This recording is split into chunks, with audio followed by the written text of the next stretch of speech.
It's a nice sheltered road, isn't it? Not so windy here.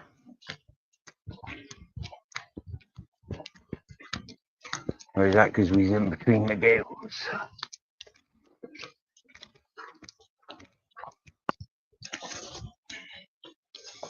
Hey, you leak, Eric.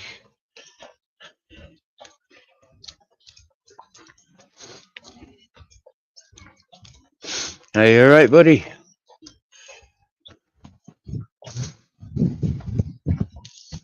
Oh, look, here comes that horrible German one with half of her dogs. She's going begging downtown now. Poor lady. If only she'd walked past us 10 minutes ago.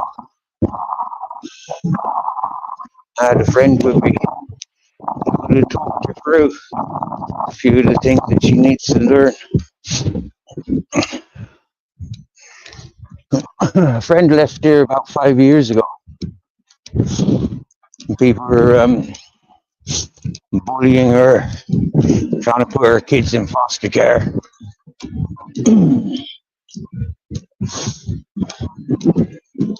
Really funny because she got away from the people. She made her way to Portugal and back home to England. And she currently here on a 1 week holiday. Coincidentally, going downtown, bumped into her. I said, not seen her for 5 years. And wow, just departed from her company. She going preparing to go to a party.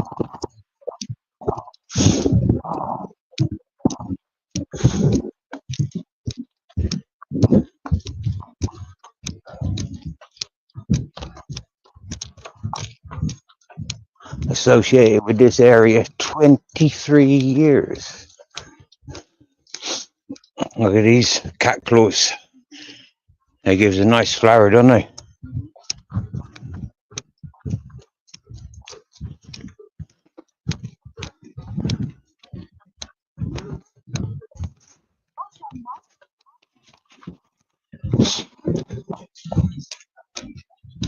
Hey, some of them flowers are white and some of them are purple, but they're all the same type of plant. Cactus.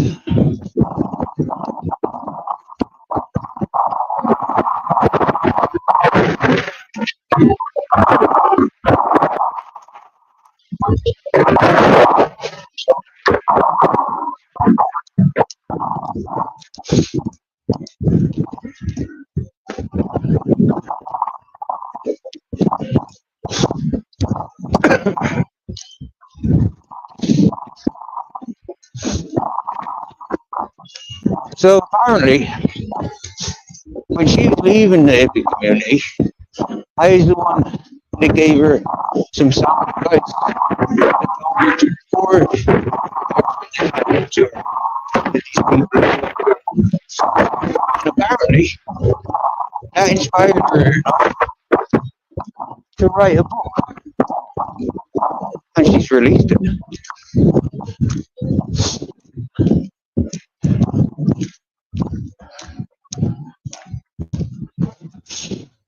Having a mutual friend,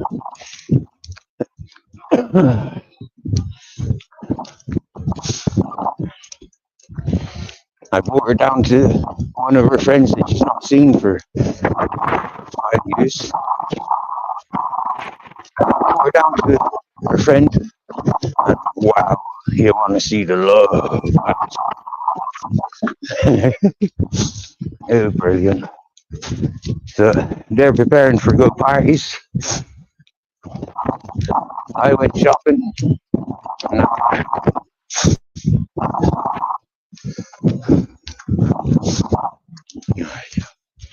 If you don't know by the area, it'll have our process.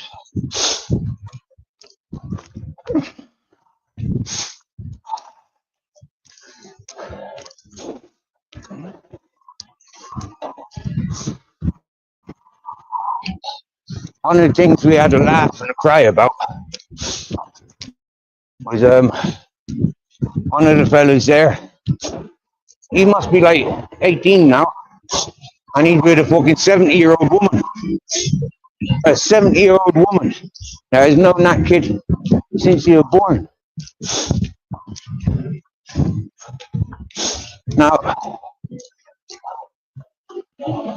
for me, it's like that boy gonna get some education that he's not gonna get from his own age. But bloody hell, getting in bed with someone that's fucking in his 70s is evil. The boy must remember when he was first paying interest to you. Blooming heck. 18 years of age. I've been something 70 years of age.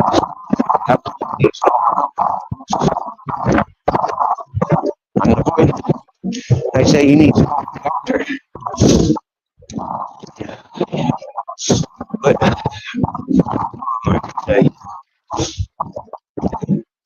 so it'll be cool to go today by somebody who's not seen me for 5 years. It's a bit of an insult.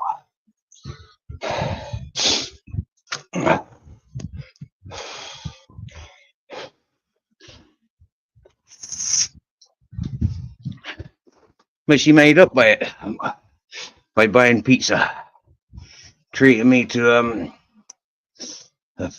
pizza and a hot chocolate. Oh look, we got Bare Bones in the chat. Hello Vicky, our silent assassin. Vicky's sick, she says. Hello Kelly. Wow, loads of messages. Purple-aki. Jeepers, I best go to the top of the fucking list. Shit. I sit down and nobody got nothing to say. Yeah, I walk in and there's a whole fucking book in there, ladies and gentlemen. Have I got a link? Yeah, I'll send you the link.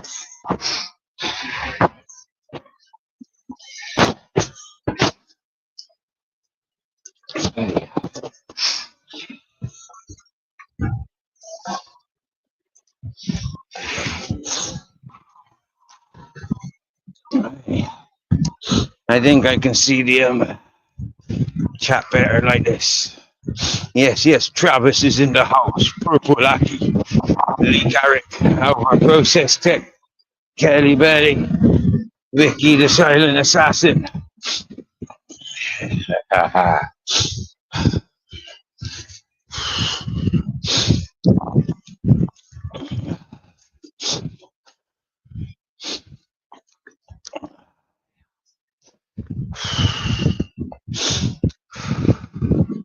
It's cold out here today. I got a runny nose.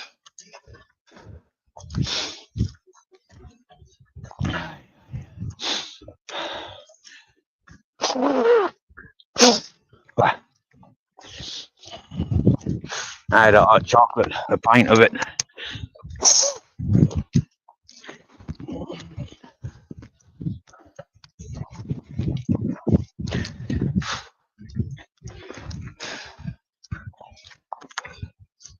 Hey, hellos. How's it going? Well, let me tell you about yesterday. We went on a big walk around because my buddy sent me on an egg hunt.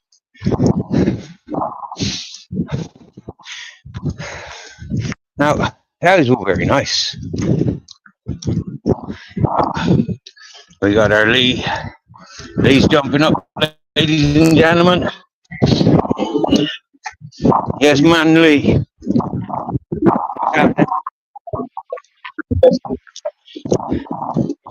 Hey, evening, Babbitt. You right, Lee? How you doing, mate? What are you saying? Can't hear you. No, that's better. I can hear you now. Yeah, good. Yeah, I'm good, mate.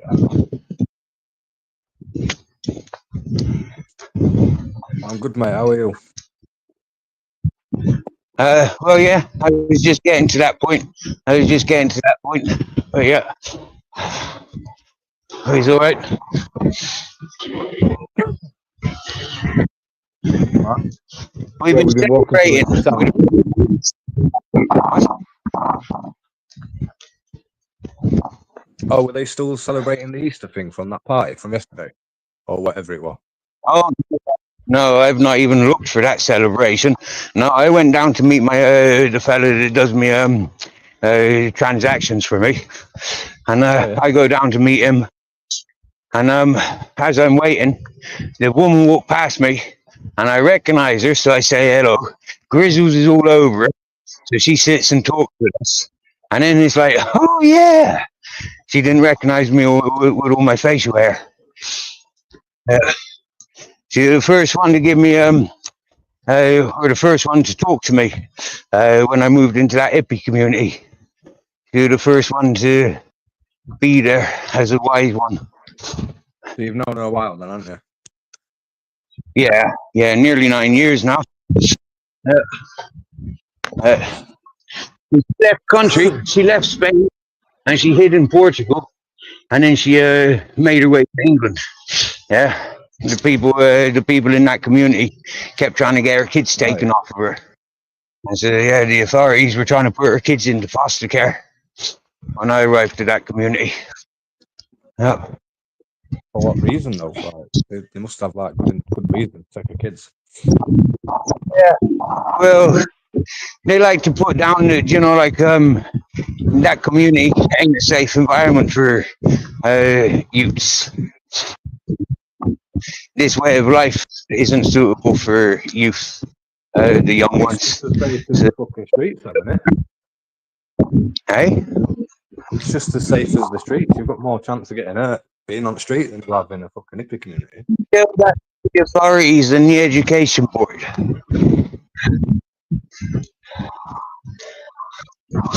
Social services don't understand what's right and wrong. All they're doing is exploring the varieties that's available to them, And the law is based on church, and church says that this outside living, this way of life, is not suitable for mankind. They have to be civilized, members of society. But yeah, that's where we started off.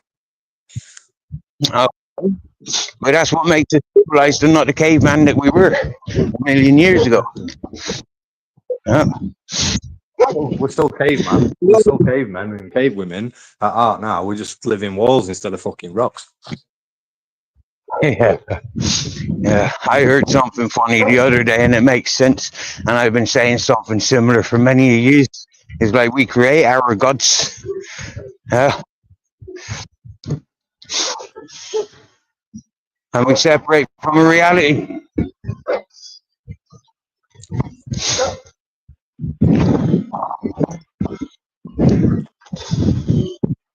So what's been up to today yourself? Anything of interest? Any adventures? Not today, mate. I went out this morning to the market, get some fruit. Some fuck all today, apart from me. I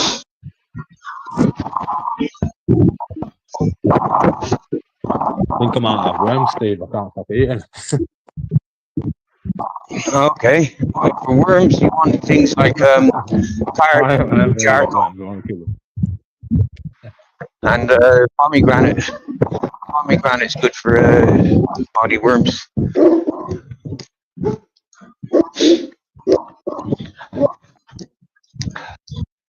Well, that could be just the medication you're on as well, though, couldn't it? Yeah, I think so. Even more now, though. From the other day.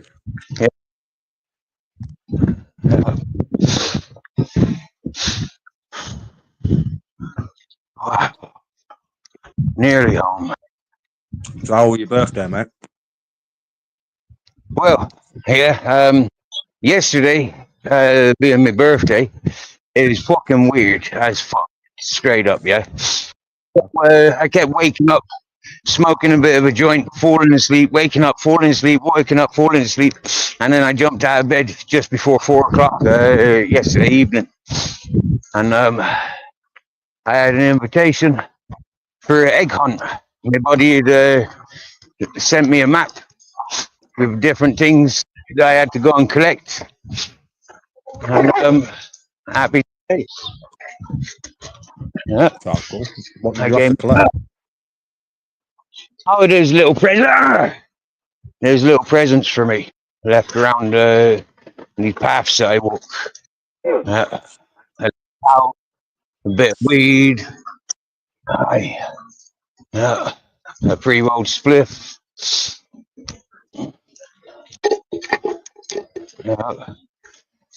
You know, the typical sort of things that friends would leave behind for you to find. Who is that dog food? These are the puppies, yeah?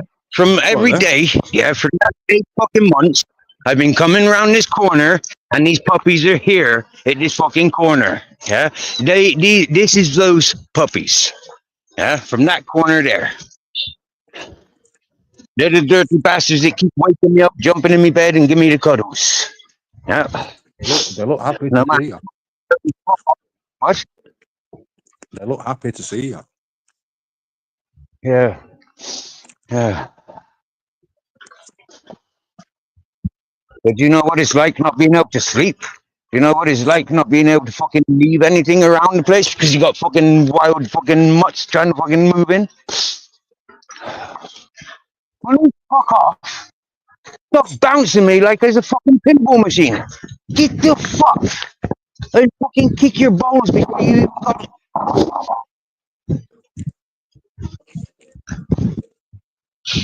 Yeah.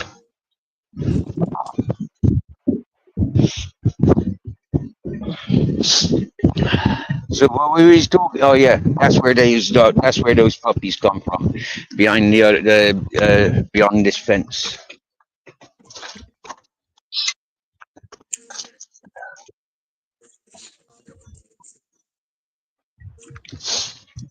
There's me so right. Happy day. Who's the owner? Is it that woman? No. She lives across the road, under those trees there. Yeah, that's where she lives. Sorry, he lives across the road, over there, under those big trees. Right next to the road she lives.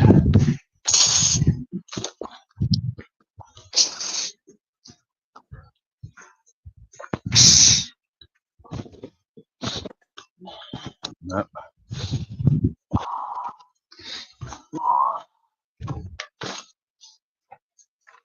What's your plans for the evening then? Just chilling? Oh man, what do I do most evenings? Absolutely fuck all. I can go partying, but the place where the party's at, they don't want visitors. So, you know, I can't. Yeah, it's very difficult to go socializing with peoples because they don't like him, or they're more to the point, their dogs don't like him. Yeah. So there ain't much I can do.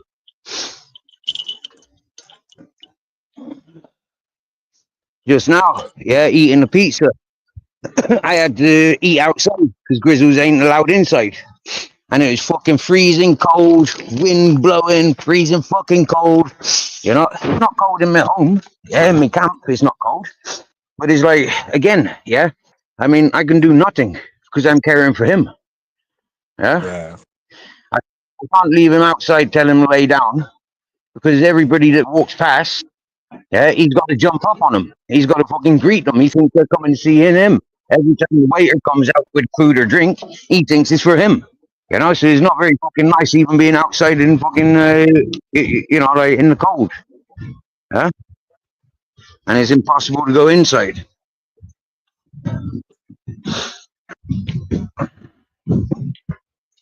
He's got a lot of energy, hasn't he? Well, for chasing things that he wants to chase, yeah, he's got loads of energy. Doing things that I've shown him to be doing, no, he hasn't got energy.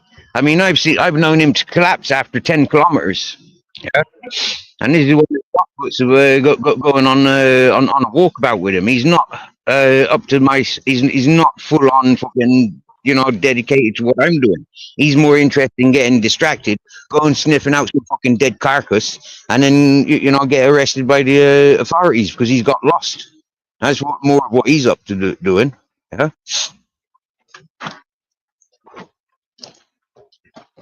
It's difficult. It's a difficult living with him. You know, a lot of people say, "Oh, he's beautiful. He's beautiful." Okay, so are most whores to look at. Most whores are beautiful to look at. Yeah, but you're not going to trust a whore, are you? No.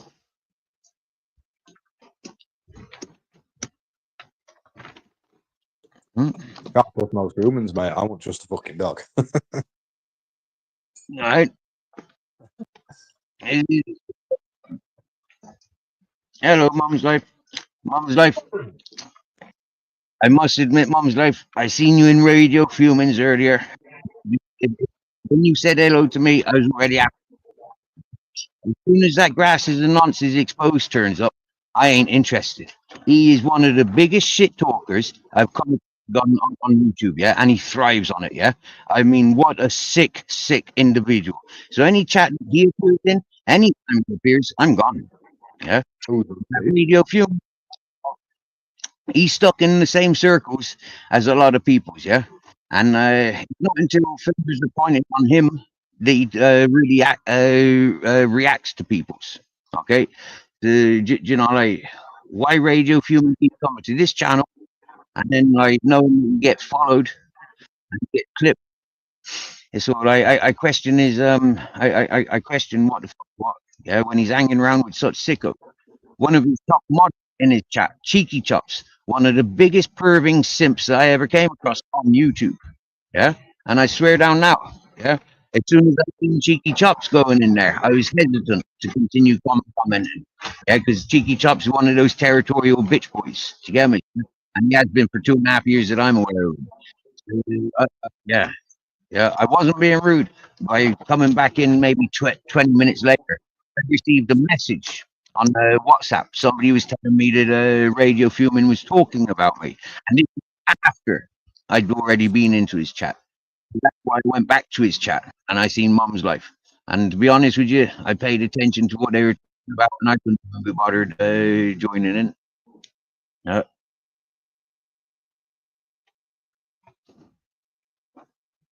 Is that the same Cheeky Chops that goes into is it does this person go into Joey Bobo's live?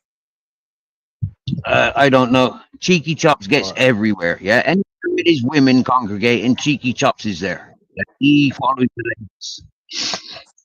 Yeah, bit like Paul C. Yeah, pure simps, pure fucking they're simps. Yeah, and they're these ones that you know, this is my territory. You're not welcome there. Yeah, they'll fucking they'll tell you who's welcome and who's not. Yeah, as Cheeky Chops and Paul C both did to me. Yeah, for fucking more than a year. Oh, you got Zara B. AJ your chat. Have a look at where Cheeky Chops mostly hangs around. Zara B. A. Smiths. You get me, yeah? Anywhere where those two are creating traffic. Yeah. I don't trust him. I don't like him. Telling me who I can have and who I can't have. Talking to. I've only ever encountered Zara a couple of times, and well, from what I've got, she's never caused any issues where I've been like, but I've not seen enough of her to warrant to have any sort of opinion. Do you know what I mean?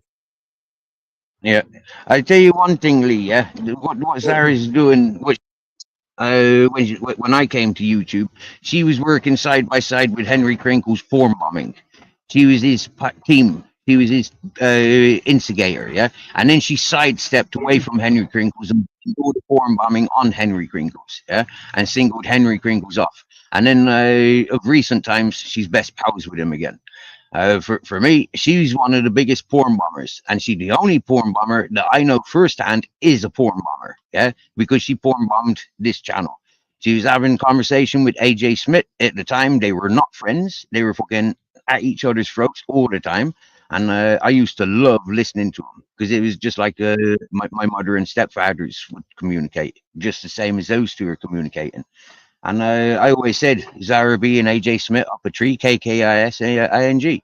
And lo and behold, 2 years later, there they are, side by side. Well, I don't trust them and I don't like them. But yeah, she's toned her attitude down a bit now. Yeah, she's not as vile and grotesque as she used to be. Apparently, Yeah. yeah. She came on a panel somewhere. Not long back. I can't remember whose panel it was, but she seemed really nice. We had a decent chat with her. But that's the only time I've ever spoke to her. I've seen her in chat, but I've never. Mate, But like I said, had her up on I don't really follow her all right, so. nominated my panel for about 8 months, and she was nice.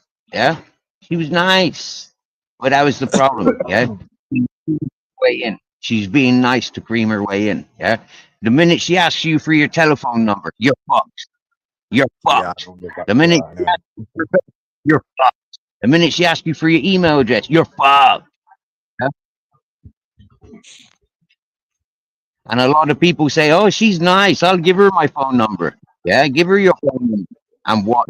How many people know your address? How many people know your name? How many people know your children? How many people know you're fucking deceased? Because that's what she does. She accumulates the information and she puts it all out. She's one of the biggest doxers I ever did come across. Mm.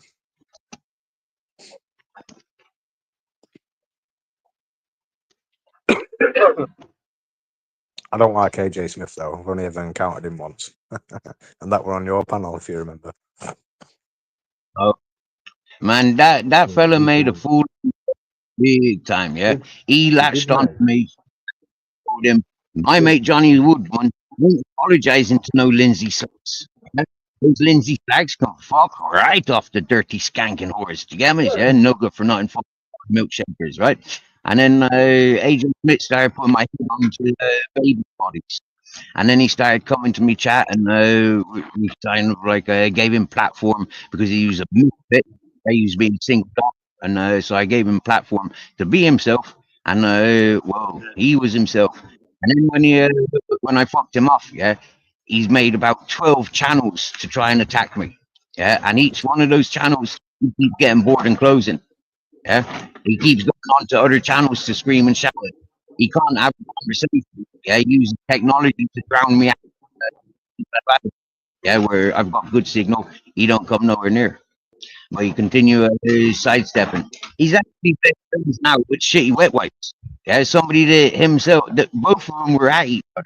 AJ Smith came to this channel crying after I fucked him up, crying that I recite what happened between him and Shitty Wet Wipes. Yeah, because Shitty Wet Wipes was doorstepping him. When Shitty Wet Wipes found this woman down at the fucking river, yeah, that was because he was outside AJ Smith's mother's house.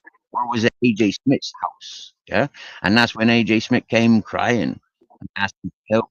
But like Shire and like many other people, you can't beat them. You're in fear of your life, so you join. Yeah, I mean these people will give out your personal informations, and they don't even earn it. They just give it out for the maliciousness that they can create. Mm. Seriously, I've been through all those shits.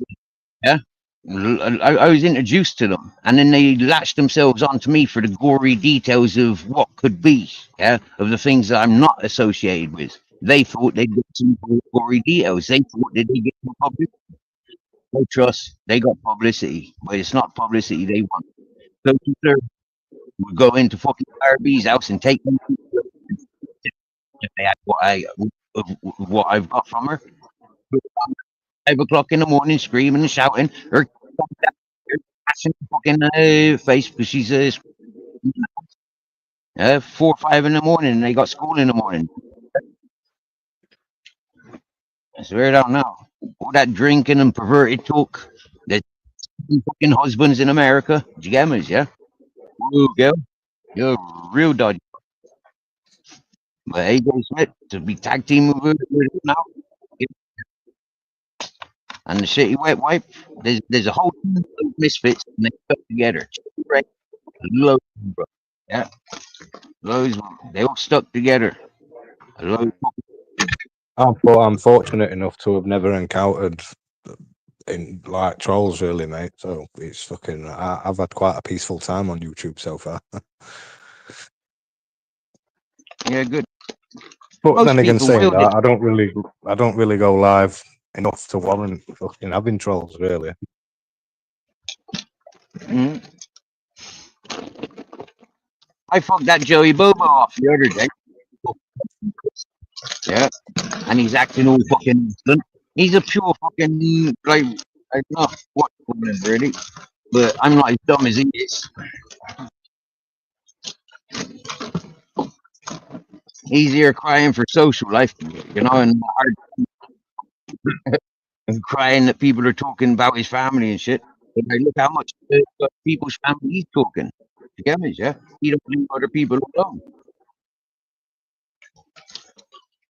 There's a lot of trolls attached to his channel. I can tell you, he do it You for get a some living, shit. mate. You get some shit, Joey. Like I get on with him though. He's all right to me. Fucking I sounded got to on with me. him, bro. I got on with him. He was always sound to me, face front. But you see, tidy games that fella be playing. When I'm up on his panel and he's turning the volume down, or he's turning it up on, yeah, he's playing games with people.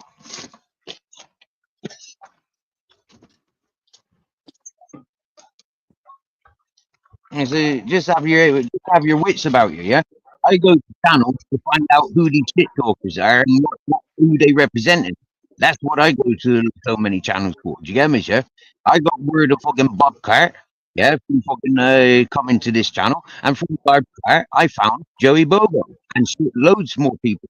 Understanding, yeah, not good people, but how I connect with the people, how I promote the people, is a lesson for you lot, yeah. Ask Nilo Mac about Bambit.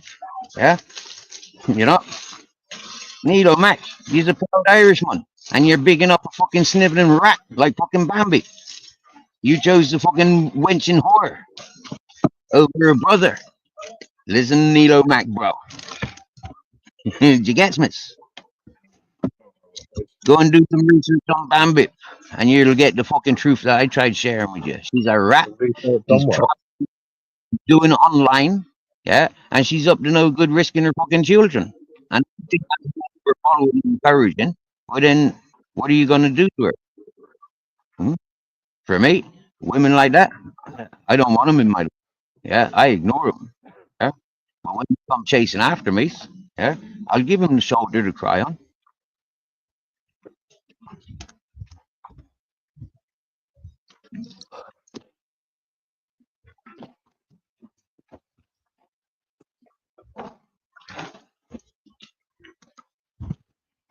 Here's mom always life. A going to lot be of people fucking. Yeah, YouTube. go on, sorry. Yeah, is it different when you're going for your interests and your hobbies? Okay, you're being safer grounds. But when you're communicating with random, yeah, seriously, do a research on the people. Yeah, where they coming from. Yeah, 90% of people that communicated with me for the first 2.5 years were coming from non-significant hosts and channels. Yeah, they got their kids around them and they're screaming and shouting all this fucking perverted stuff. And I said, no, no, all a bunch of wrong'uns in your fucking next generations next. Yeah, because that's what they're doing. They familiarizing all that talk, all that emphasis, all that energy, all that negativity. They're emphasizing that within their homes, surrounded by their loved ones. I was up on a mountain, and you know what? Yeah, I showed them. I can scream and shout, and nobody cares, apart from you lot is listening. So stop talking shit about me. Listen, talk to me sensibly. I'm a human being. Yeah, I'm not a fucking runaway like you might like to say I am. But if you keep saying I am, then I'll play into it. And when I play into it, you see what happens. Yeah, tram on Joey Bobo's, doubled away Mate, and tail between his legs. that Fucking, guy thrashed my head. Romeo, tail between his legs and ran. Fucking Dan Reedy, Richard Reedy, tail between his legs and ran every fucking time. Yeah, until oh shit, let's group together and let's get tea. Yeah? Didn't there three of them? Okay, but one, I demolished all of them on the same panel within half an hour. Okay. Yeah. You want to talk shit? I'll position you in the shit that you placed for me. Yeah? For example, they said I'm a human trafficker. I said, okay, so your children's next.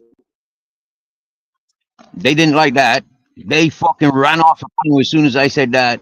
You get me, yeah? As soon as they called me a fucking donkey, yeah?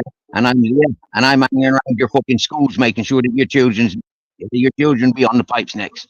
They don't understand. They've positioned me to play character, and they're not leaving me alone until I play character. So I've played character, yeah, and they come nowhere near me. Even Joey Bobo put his fucking tail between his legs. No more.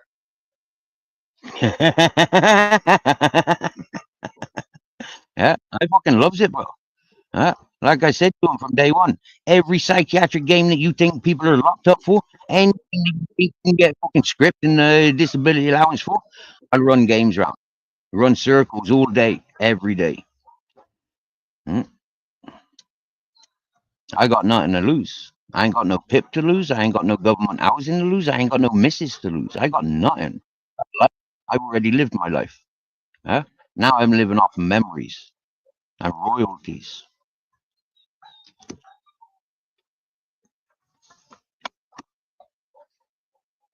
So yesterday, I had no food. The day before, I ran out in the morning. But I didn't feel hungry until today. Have you got food today? Today I thought, but instead of going down panhandling, 70 euros PayPal account, I paid the normal rate, 50 euros. Got a bit of food for the weekend, $1 for next week. I got a full sack and happy fucking days. That's how yesterday was. Went to bed without. I went to bed with a joint yesterday because yesterday in town I did an egg hunt and I got given some weed and a spliff. And then coming away from there, I met some traveler and he gave me a piece of hash. Yeah, they in town, seen an old friend smoking with her hash, and then a buddy threw me a piece of hash out the window. And yeah, I was lucky to find he was driving fast. Yeah, well, he was in passenger seat being driven fast. Hey, Steve, boing. ¿Qué pasa? I see this thing coming out of the car, so I run, collect it before anybody else gets it, and happy days.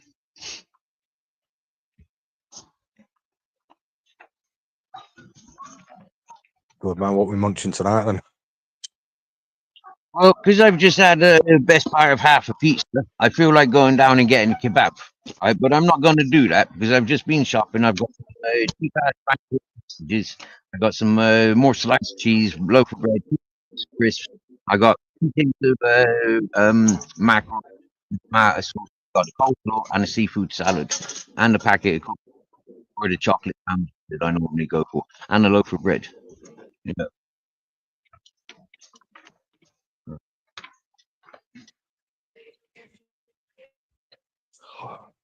What are you doing for supper tonight? I don't know. I've just had a fat cheese and I'm toasty and an apple. I'm still hungry though. That's it. With that pizza being the only thing that I've eaten today, I feel like going down and getting something to eat. Like, yeah, warm. Yeah, warm. I feel like warm food. I've eaten loads today though. I had fucking barbecue ribs for my breakfast. Then I had some chicken and rice, a fat bar of chocolate, about 5 bags of crisps.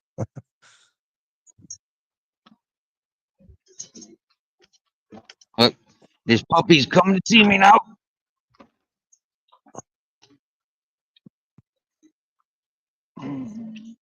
I told him to fuck off at the gate, but he fucked off. But he came back. He gives some nice cuddles, he does. He gives nice loves. Yes, you do.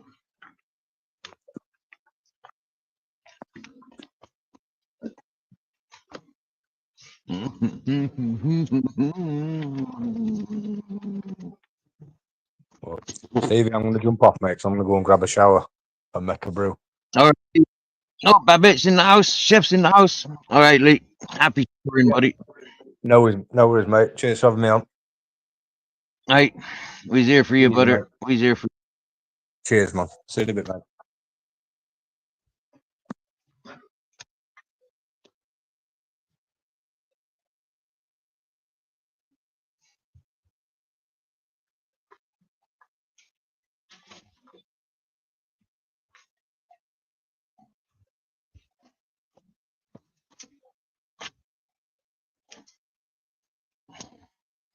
I know I won't be going down to the town for a kebab today because that's just greedy. Yeah.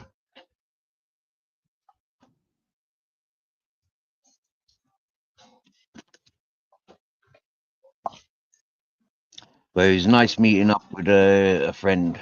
I haven't seen her for 5 years. Yeah. And maybe even 6 years, you know. I think I was still living on I was still living in my garden.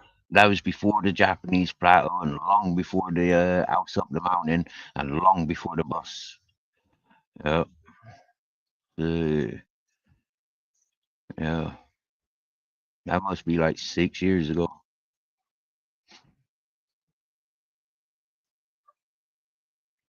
I'll have to ask her next time I see her when she left this area.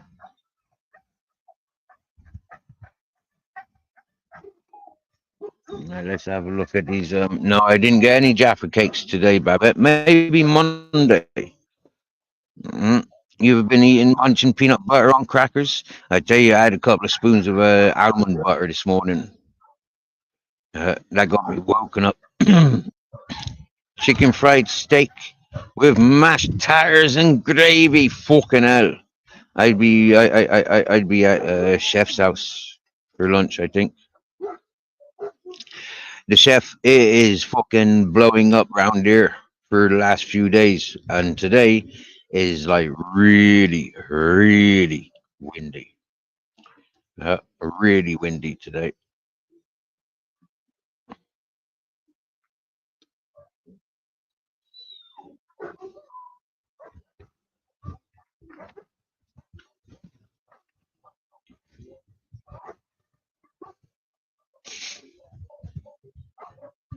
Mum's life, like who you like, you know. Like for me, I've got different different things that I look for in ladies. Do you get me? Or females that you know I'd consider sisters or aunties or even friends. Yeah, and I'm sorry, like, but you know, I don't think I could be friends with herself in the real world. No.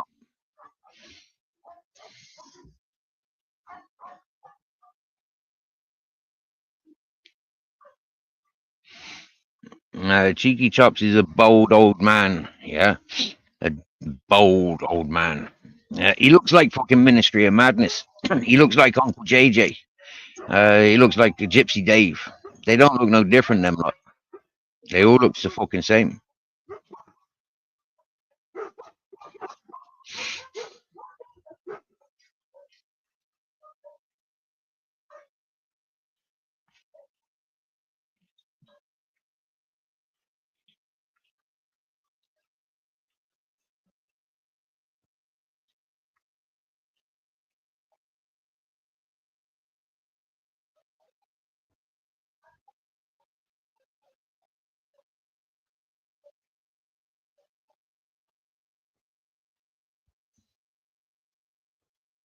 Yesterday passed like every other day, my dears.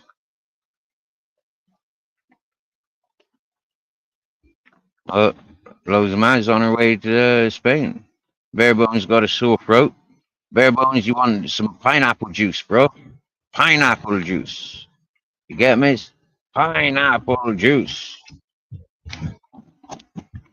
That's very good for sore throats.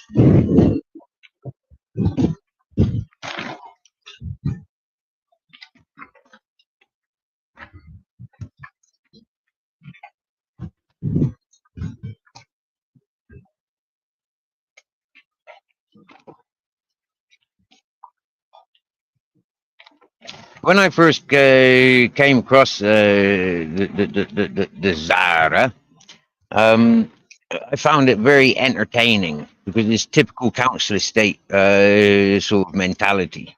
Yeah, so I found that very entertaining and very real.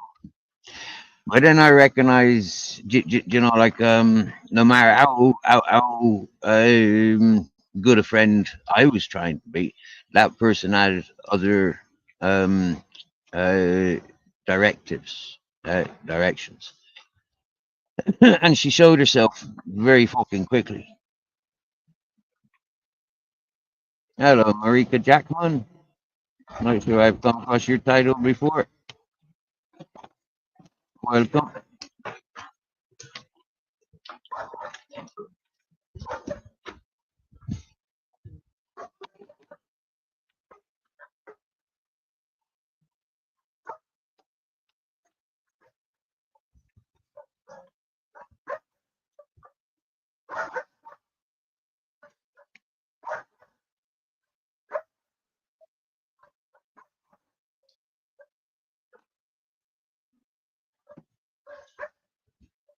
Oh, nice one. Oh wow, chef, something in the air then. Old friends reuniting. Happy days.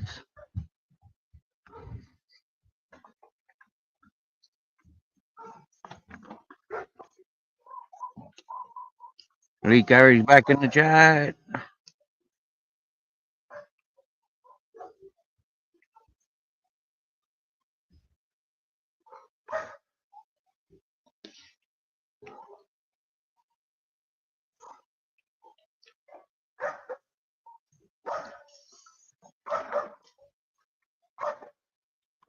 This friend I sat with today, I told her to shave because she had facial hair. I told her to shave when I first met her, and she remembers it. Imagine being a woman and being told to shave.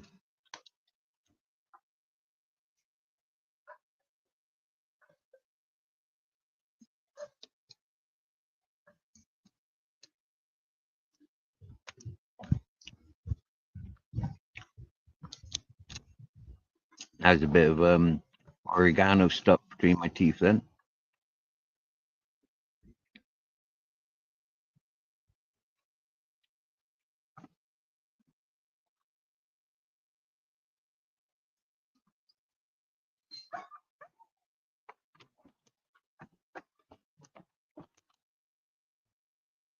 UK lady with the now then. You stolen that from the bare bones, have you?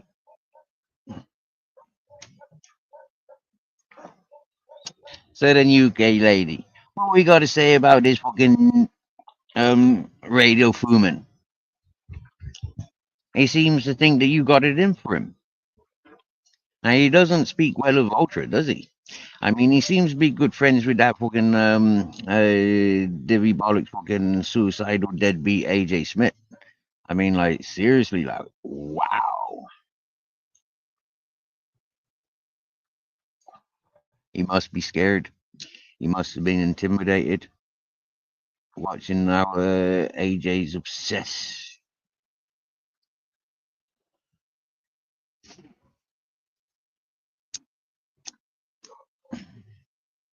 When I was told he was Shitty Wet Wipes hitman, yeah, we both kind of laughed at it. Yeah, we both kind of laughed at it. But you see, like 2 years more down the line, yeah, it's like he's working with Zara B, the AJ Smith, the Shitty Wet Wipes. You get me? Yeah, the grasses and nonsense exposed. I mean, like it is possible he could have been the potential hitman.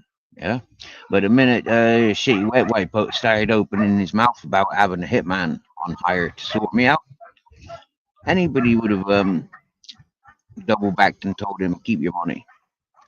You brought the heat on.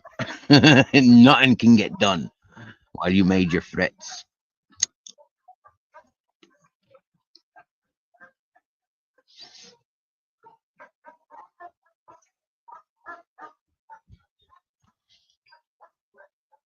Well, I don't know the personal details, and yeah, the body shots and all that whatnot. I don't know nothing about that. All I remember is what was going down when Shitty Wet Wipes was leaving La Mamola and beelining for Murcia because Zara B was there. So he thought. I mean, like, whoa, dude. Sniffing around my leftovers. Silly boy. Yeah. Just because I get a fucking picture of tit, don't mean everyone's gonna get pictures of tit. Especially once I told you. You know, yeah. You give her your phone number. One night she'll phone you and she'll drop her tits out for you. Seriously, and they are dropping. Yeah, it's like Rapunzel, Rapunzel, let down the hair. Yeah, it'd be Zara, Zara, let down your tits. Oh dear.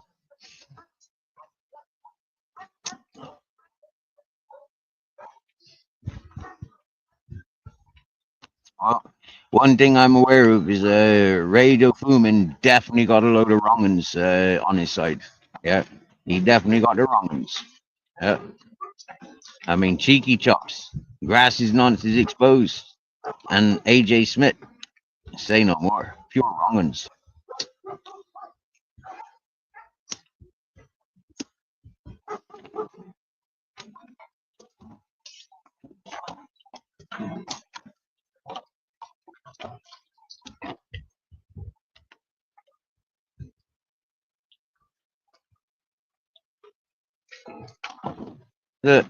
Not proud to be there. And then that Rob Random that was up on his panel, you know. Oh, I don't let any shit talk in my channel. All I do is old school music and you know, a bit of a talk over. I don't let any shit on my channel. Okay, listen to the shit you're talking on everybody else's channel. So this is what a lot of the hosts do, you see. Yeah, they'll put the shit on other people's channels. Yeah, but you go and answer to them on their channels, you'll be blocked. Yeah, and you'll be content for fucking 6 months, 6 years. And they're like, woo, really? That's your standards. I'm glad I get to witness you. I'm glad I get to highlight who you are, my opinion. Hmm?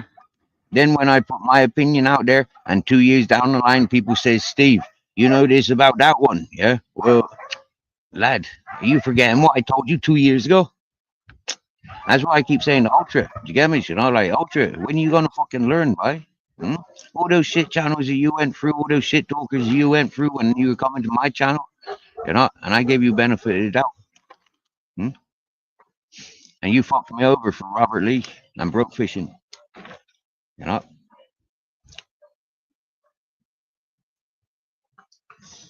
nothing to do with me. I was on a 5-day vacation.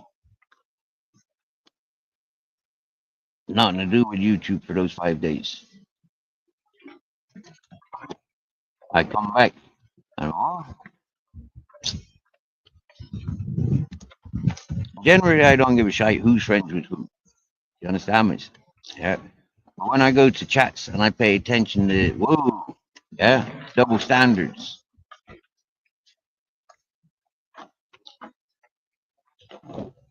When I see comments from Cheeky Chops, yeah, only wrong uns talk like that. And then you look at his next message, and he's involving his grandkids. He's bringing his grandkids into YouTube. I mean, who the fuck wants to listen to him about his grandkids? Do you know? Really, like, yeah. Keep kids out of it, Cheeky Chops. It's the best thing. It's the best advice you can be receiving. Yeah, a veteran of YouTube, like you say you are, and you still bringing in kids into YouTube. I'm not allowed to talk about the shepherd. Do you get me? Yeah, because he walks around with kids. Yeah, goats. They make kids. Yeah, you know the little fucking spunk bite release. Do you know that comes out of fucking Cheeky Chops that makes his grandchildren. Yeah, we don't really want those deals. Yeah, we don't really want to be knowing this sick, dirty old man like Cheeky Chops is hanging around with children. Now, really, yeah, you get me? Look at the chats where Cheeky Chops be hanging around in, and the people that he be bigging up and broadcasting. Yeah, racist, chauvinistic pigs. Yeah, people that victimize families. That's the people that he encourages. So understanding, yeah, anything that come from Cheeky Chops' mouth or from his fingertips, yeah, fraud. Mhm. And he need to be held responsible for what he be doing. Mhm. And I can't wait until people start putting in claims against these vapes, yeah, because that fucker, yeah, been pushing out vapes for how many years, making his own liquids, fucking how many people's up. Shit, man, there's more cancers related stuff since his fucking vape come out than cigarettes ever and tobacco. Mhm. And then people like Cheeky Chops pushing the vape, making it encouraged and inviting to all because it tastes like bubblegum. This one tastes like strawberry. This one tastes like mango. This one tastes like chocolate. And this one it tastes like my middle fucking finger.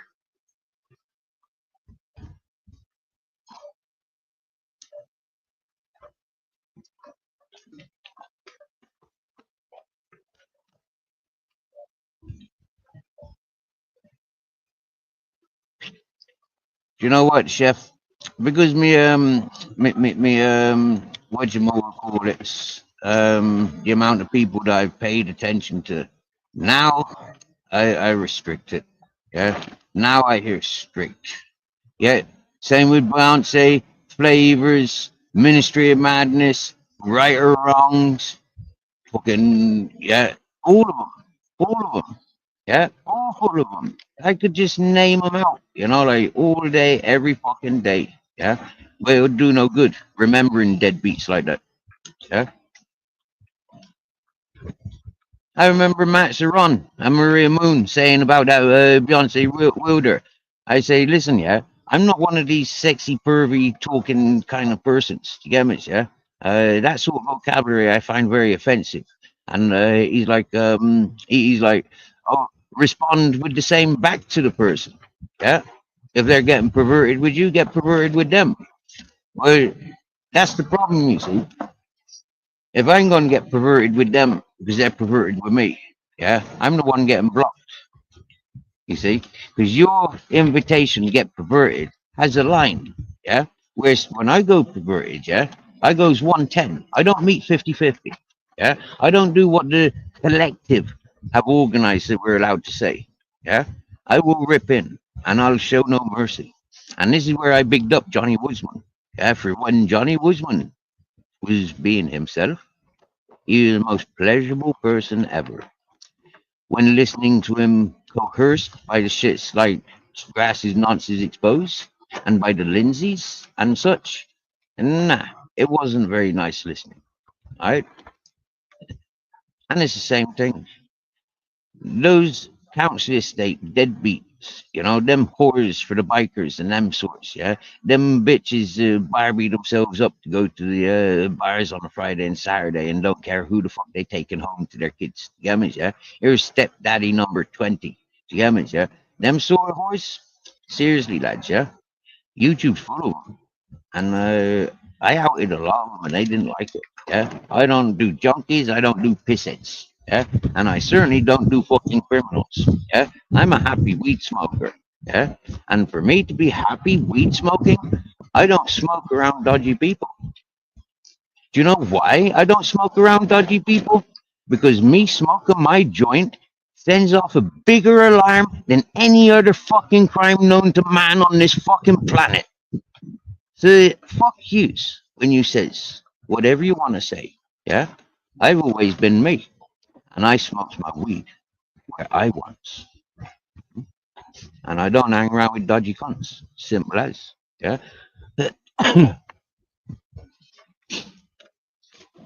So now it's time to roll a joint. But where did I put my materials? You fuckers distracting me all this time. But I'll tell you something. From when I was a child, I had opportunities. I had opportunities to be boss.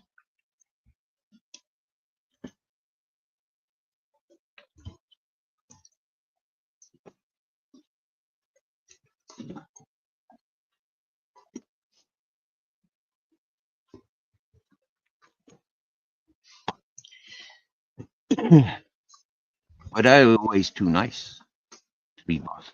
Yeah, I had morals. Yeah, I had morals and consciousness. And I thank my father for the consciousness and the morals that I have, teaching me to pick magic mushrooms at a very young age, having hashish and marijuanas around me at a very young age. I was at a young age already recognizing we's all connected. No matter where in the world I go, there's always going to be somebody that knows me or somebody that I know. And that's been proven many a times. Yes, yes, Mr. E's in the house. What's happening?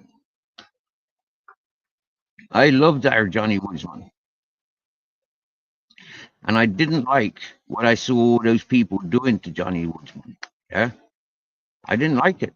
And so for me, I tag teamed with Johnny Woodsman in the sense of I see what these scumbags are doing to him. Yeah. And personally, he needs help. At the time when I came to YouTube, Johnny Woodsman needed a big brother. Yeah. He didn't need all that shit stirring fucking wind up bullshit. And that's what I understood from Johnny Woodsman. And so that's why I always stuck by Johnny Woodsman, regardless of what the fucking fake narratives and shit talkers, all the fucking syndicates, yeah, what they were playing up to. I don't give a fuck. Yeah. If I lost you £500,000, good. Yeah. I'm pissed off I didn't lose you £3 million.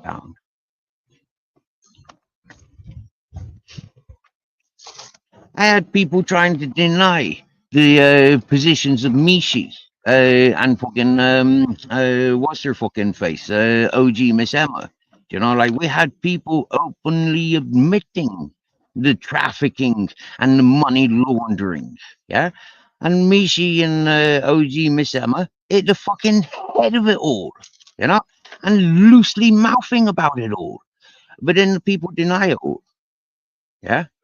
Because why did they deny it? It was an argument between people of the collective. And do you understand that? The people of the syndicate. Yeah. Those peoples. Yeah. The ones that have got all your personal information. So if you talk about those peoples, you was getting targeted. Yeah. That's Matty Cesspit and his lot. Matty Blackburn's, yeah, and his lot. Do you get me? Yeah. Cottoned on to them straight away.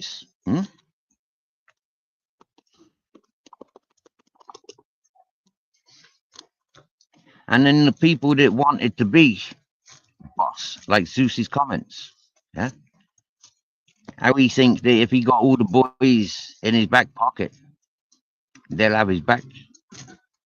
But what did most of those boys say to Zeus's comments? You dirty old man, stay the fuck away from me, you creep. Same as most of us said to Tim Smith. When Tim Smith was, hey boys, if you're ever in trouble, you've always got a place on my sofa. Fuck off, you creep. You get me? Dirty old man. People learn the hard ways, yeah? And Andrew J learned the hard way with Tim Smith, didn't he? But he's all forgiving now, though, isn't he? You know, because he has to. Because he's all part of the syndicate. He's all part of the pyramid. Damn it.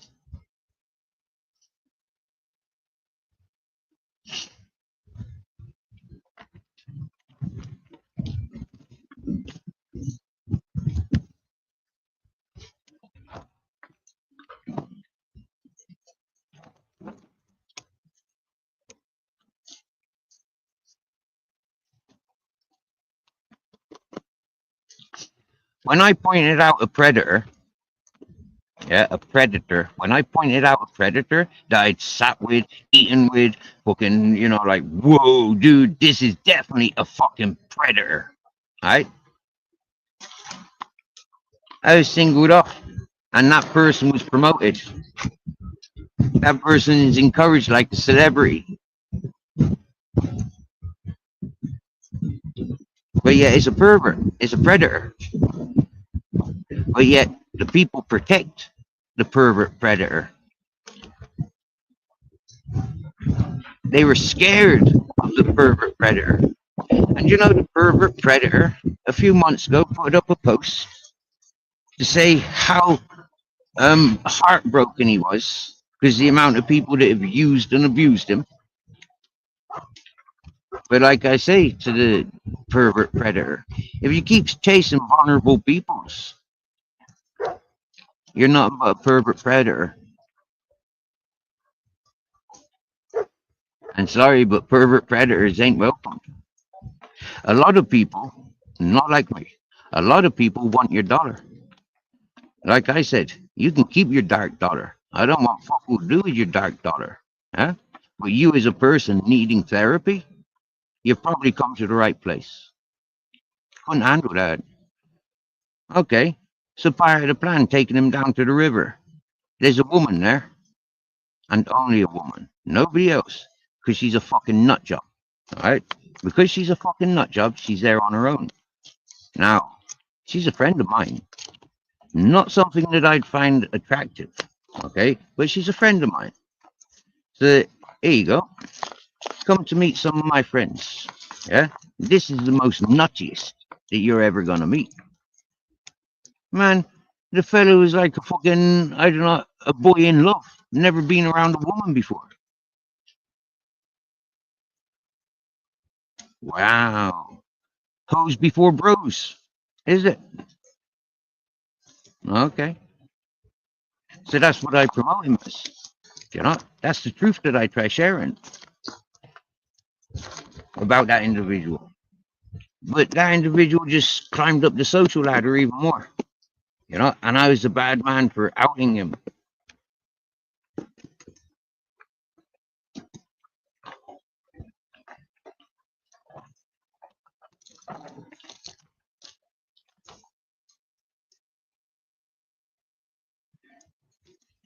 I'm not as bad as the people that ignored the health warnings.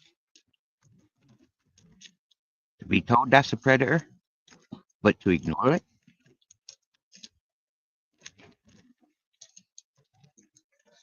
You see, the reverse psychology of what you teach your younger ones. Okay, when you teach your younger ones, it's okay to go and give him, Uncle Tim, a kiss and a cuddle.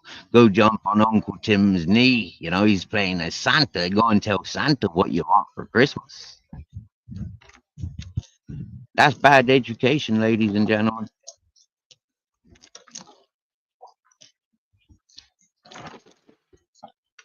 That's teaching your children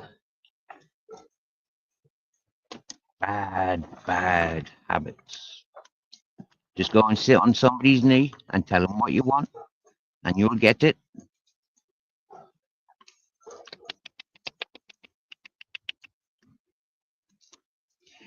Bad parenting. Go and give a kiss and a cuddle to Uncle Tim.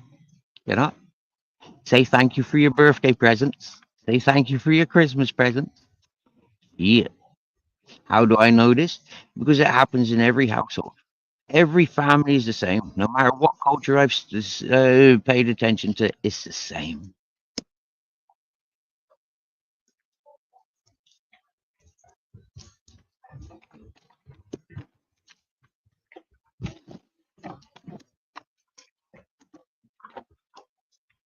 Now, there's a book going to be released at some point,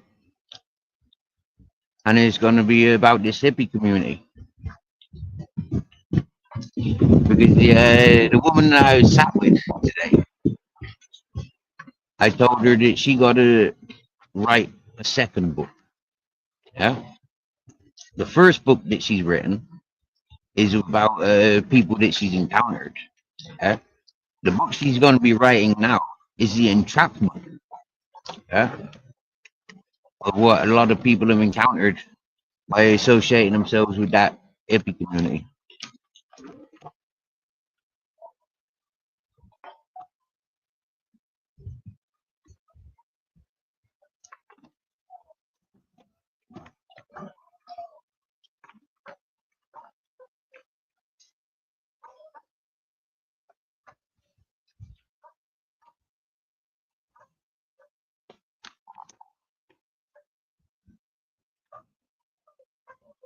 Yep. I've spoken to her about a UK lady every other fucking week because who she associates herself with. But it's not between me and her. But I've been like that with her from day one, upsetting her friends, people she was socializing with. There's a few ladies that come to this channel a bit like that. No matter how many of their friends I upset, no matter how many spotlights I put on their friends, these ladies still come to this channel.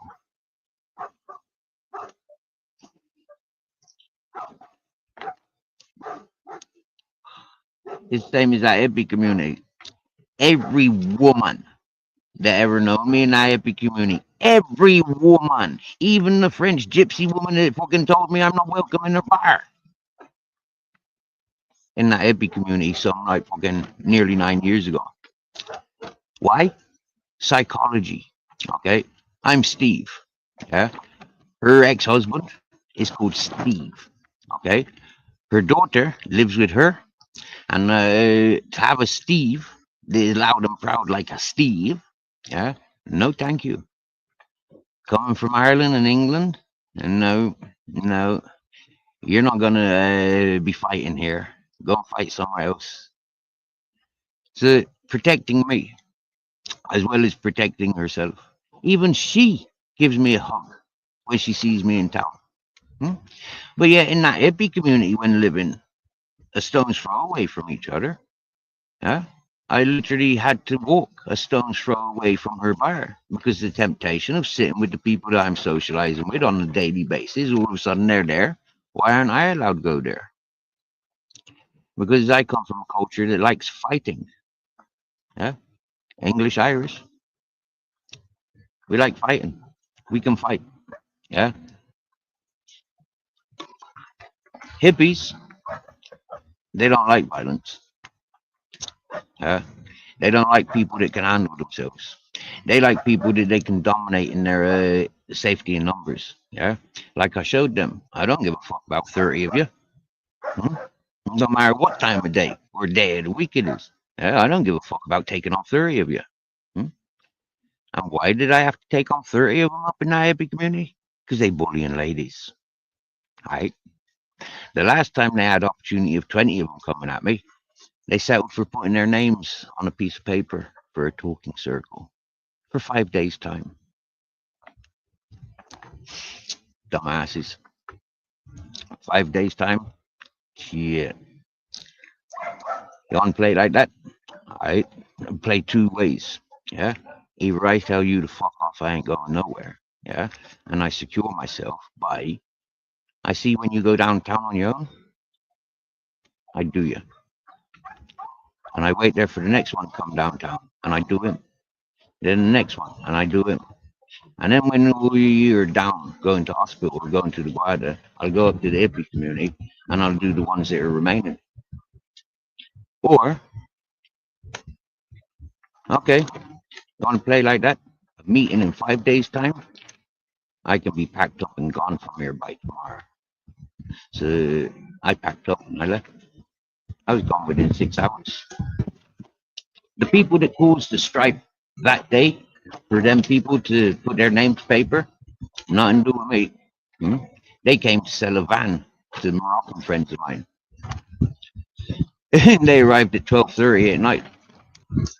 The next morning, they were going through that hippie community with hatchets because they'd lived there years before me, and they still had beefs associated with that place. When they were seen, their van was seen at my place. Two and two were put together, and so those people that had the fear put into them ganged up to have me removed. They wouldn't have removed me if I had wanted to stay. That community could not remove me. I'd move into the boss's house.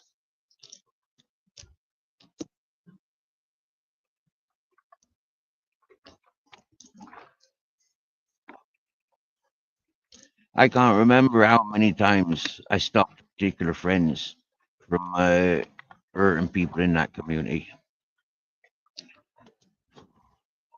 Like I kept saying, When I arrived to this hippie community, they told me any troubles, they go straight to the police. Okay. I protect anybody that comes visiting me. Yeah. Simple as.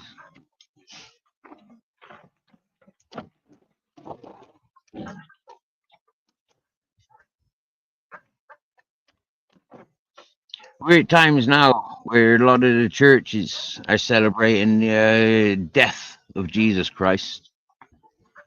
I can assure you, if Jesus Christ was one of my friends, that'd be me on the cross, not our Jesus. If any of my friends were ever in such a situation, that'd be me on the cross.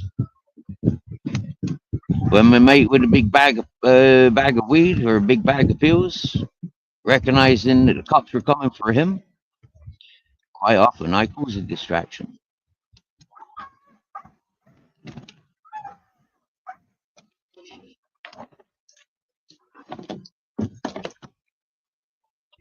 When the police used to chase the dealers around St. Paul's, and I was living under my tree at the back of Star and Gar, many a times I didn't know who the fuck were running for what fucking reason. But whatever they dropped, the police weren't getting it, and I wasn't interested in it either. When I see them next, they get their parcel back. That's just the way it goes. When I say I find the little blues and the red ones out on the street, pick them up for safety. When I recognize, oh yeah, you're a connoisseur of these things, that's there. You know, found them on the streets. Nothing to do with me. I used to clean a lot of litter off the streets. Yeah, wandering around aimlessly. You know, one of the things I used to like picking up was ring pulls off of beer cans and Coca-Cola cans and Red Bull cans because they had the elephants on them. Yeah.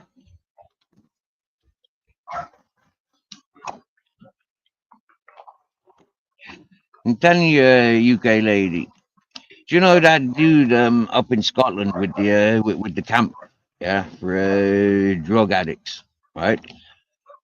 Now, what's his name? Paddy Conroy. Does he do any of these fucking ayahuasca ceremonies? Apparently, yeah, ayahuasca. A lot of these junkies and alcoholics go, and gamblers, yeah, and people with bad consciences, yeah, and fucked up heads, yeah. A lot of these people go for ayahuasca ceremonies, yeah. So if you're in communication with the Paddy Conroy, maybe you want to advise him to encourage some ayahuasca ceremonies, and he'll make a lot of money. There's a lot of money available. Most of them 2-day retreats, them like £400-500. Hmm?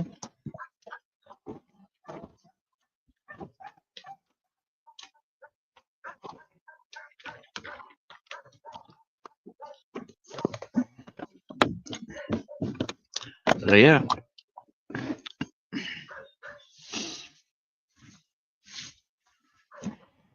I don't like people that sell it for the ceremonies. I like the shamans that gave me my 2 drinks and told me that I'm too strong for the seminars. Yep. And these are people that have been doing seminars 20+ years.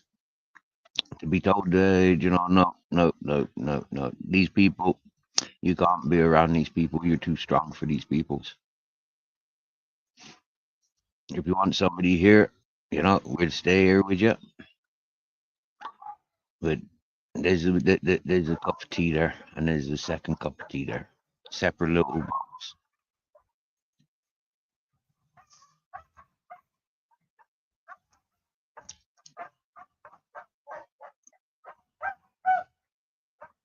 I don't know why that dog's yelping. Not my dog.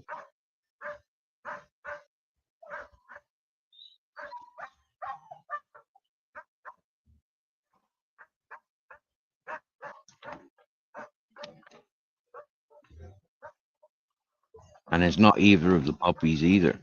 You know, that's the chicken man's dogs. I'm gonna fire the link out there in case anybody wanted to have a jump up and have a chat. But you know what, right? My buddy asked me, "What do you mean you get paid on YouTube?" I said, "Well, people like listening to me, or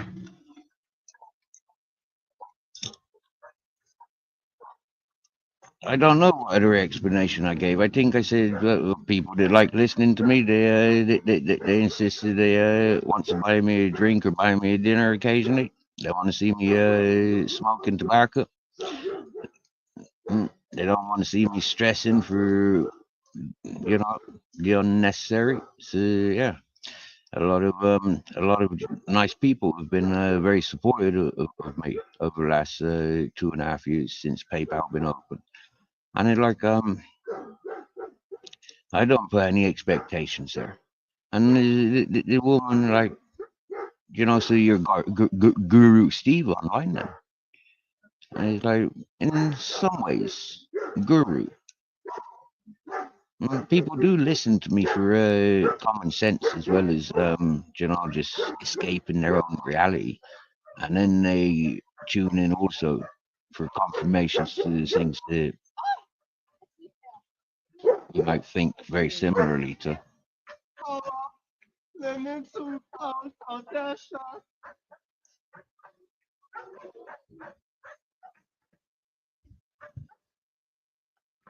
A bit of a song. They quit singing.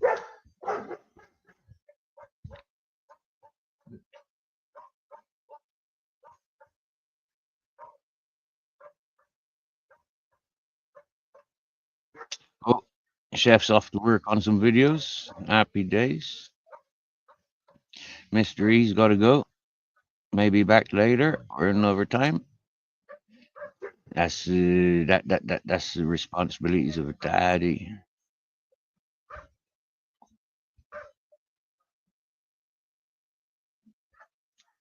Which one's that? Oh, it's Chris. Hello. All right. Fancy seeing you here. Giving me cuddles, eh? What are you saying?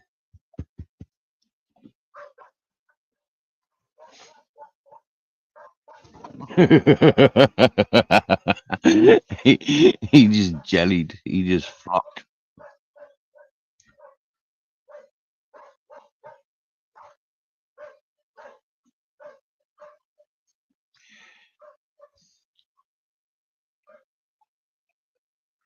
Yes, Mr. E.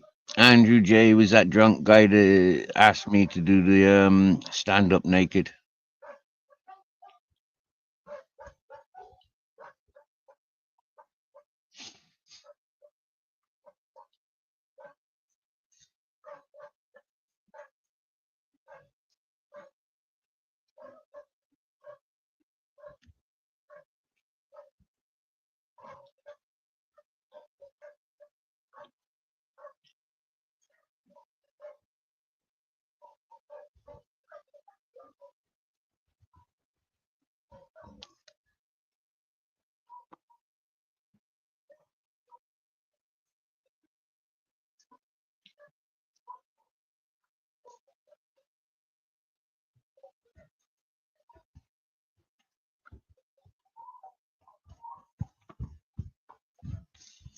Do you know what, UK lady, right? From me being doxxed from day one of chatting with any one of yous, you get me, yeah? Those that first paid attention to me knew exactly where I was from day one, same as they knows where I is at to this day. And I tell you what, yeah,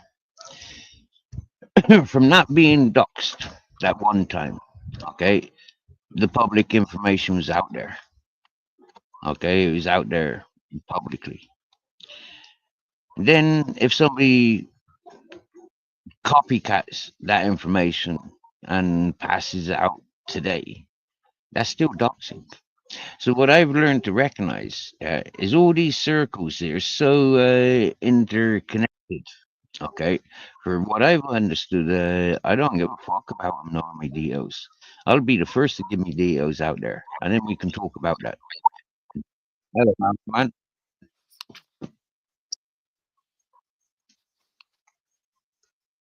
Hello, Mountain Man.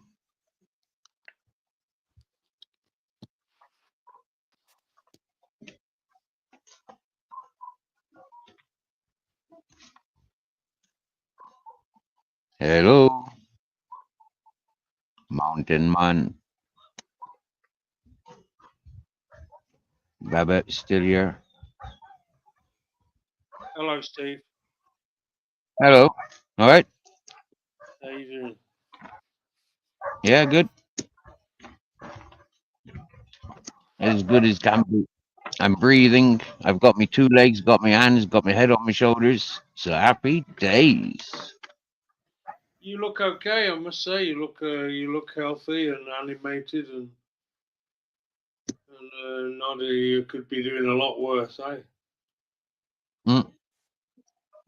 Yep. Yeah. I feel revitalized today. Like I don't know if you know an English woman that was bullied out of that community there about 6 years ago. She had 2 young ones, and she had an abusive German baby father. Did she And have she a got tick? Ah, but not the one that had her kids taken off her. no. That one's Romanian. Or no, there was a Romanian one that lost her kids a couple of years ago. There's an English one and a German one that's lost their kids in the last few months. These ones, no, the recent ones, I don't know them. No. This one going back, wait, she was there when I was there, like 9 years ago. I arrived there, yeah, and yeah, she left there about 6 years ago. There's loads of commotion trying to, yeah. You'd know her. You'd know her, I'm sure. She was up literally in the house opposite the big lodge.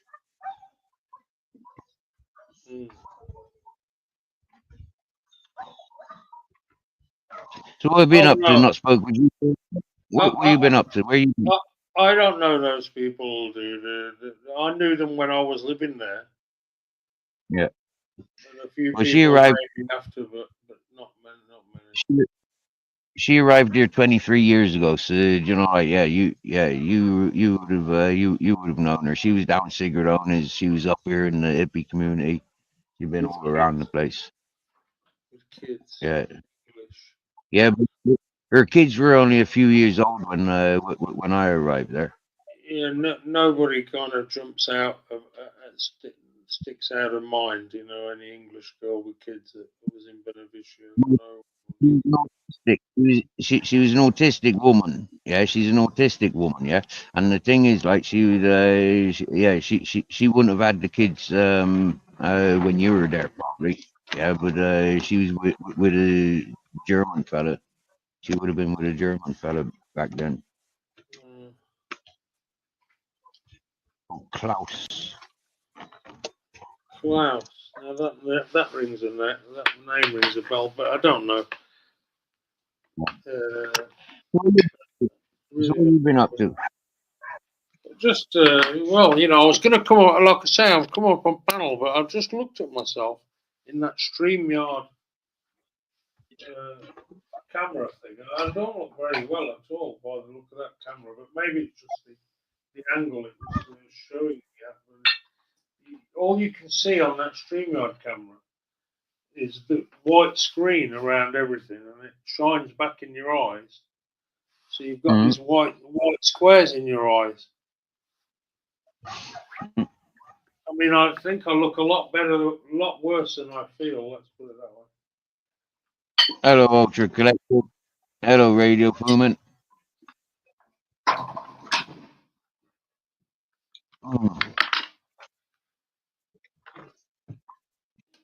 And I've had a bit to do with hey?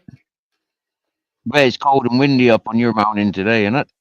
It's not cold, but I've got the fire lit. I've cooked some food on the fire. If you're going to get on there, be careful, because I don't want my computer knocked off.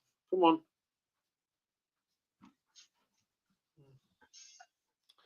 It's not cold, but it would be chilly if you were outside. Let's put it that way. Yeah. I'm wearing a shirt. following the river, it was fucking freezing. And then in town, it was fucking cold. Yeah, we were at the metal bar for about an hour and a half, and it was fucking cold wind coming straight through the river up there. It's going to be 6 degrees tonight at the very coldest, according to the forecast. And tomorrow night it's going to be even windier, like 100 kilometer winds tomorrow. Mm-hmm. Rubiti. Mm-hmm. Anyway, so well, look, yeah, you know what can I say? I mean, I'm just doing my fucking best, man. I've got my driving license to pick up next week. I've got an appointment with an online psychologist. Mm-hmm. Yeah, well, we'll see. I'm paying for the fucking health insurance. I might as well get to speak to somebody that's going to give a fuck about me. But they don't. That's all I'm going to do is get them on there, tell me, and explain to me how they just don't give a fuck about me. I'm just some other fucking mug coming up on the screen for them to get paid fucking €500 a day to fucking talk to people who think they're going mad. Really, Mate, I can talk to you for €500 a day if you want. Yeah, but no, No I'm not. problem. I'm not paying them though. That's the thing. I've already had to pay for the insurance, and you get 15 interviews a year. So I think I'm going to get my fucking interviews out of them. They're just fucking cunts all over it. Fucking countries run by cunts, worshipping fucking pieces of wood shaped in the image of Jesus, painted with gold paint. Yeah, nice, wasn't it? Did you see it? Did you? Did you come No, I down to the don't. town yesterday? I haven't, and I wouldn't come to see it, and it's not my thing at all. I'm not in. I think it's absolutely disgraceful, is what it is. And I've said as much online. And if they want to crucify me for saying it, they fucking can.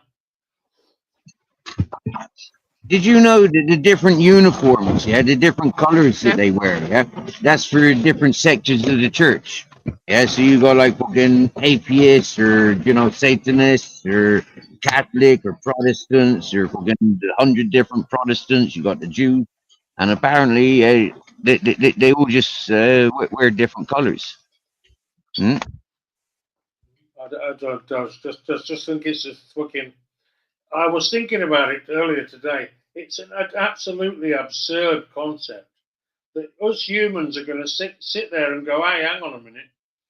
Because they've got this book that somebody found 2,000 years ago where it talks about this guy called Jesus, who was born from a mother who hadn't had sex with her husband because the child was a miracle. You know, dude, it's beyond, it beggars fucking belief. Hang on a minute, yeah. You have a look at the royal families, for example, right? Now, how the fuck can they explain there's no men in the house apart from brother and sister, and then all of a sudden the fucking sister's got a kid? You get me, yeah? Oh, it's a miracle child. Do you understand me, yeah? Back in the day, those sort of things would have had to have been fucking thingamajiggies. Yeah, it's all magic. It's all fucking curses and yeah. I mean, these women is living with their fathers. Do you get me, and the mothers who died. It happened in the fucking outbacks of America's out, and like look how young America is. Do you get me, right? Look how young America is. People were civilized when they went to America, and yet you have a look at the amount of inbred stuff that went on there. You get me, yeah? So how much goes on in China, in India's, and Arabia's? Can you imagine the one of the first lots of people that went to America were the Quakers? Right. You know about the Quakers, don't you? Not really, no. Well, you know about Quaker Oats. Yeah, well, not really. In the supermarket, there used to be a brand of oatmeal called Quaker Oats, with some bloke with a white bloke with a funny shaped hat on. Right, yeah. Do you want me to try and get you the image so you can see what it looks like? Well, I know what it looks like. Yeah. Well, I know the brand. The Quakers. I don't know the. I know the brand. I don't know the religion, the business, or the behind it. The Quakers were a bunch of guys or people who were a bit like the Amish in a way. Only the Amish are a modern day sort of throwback to what Quakers were doing at the time.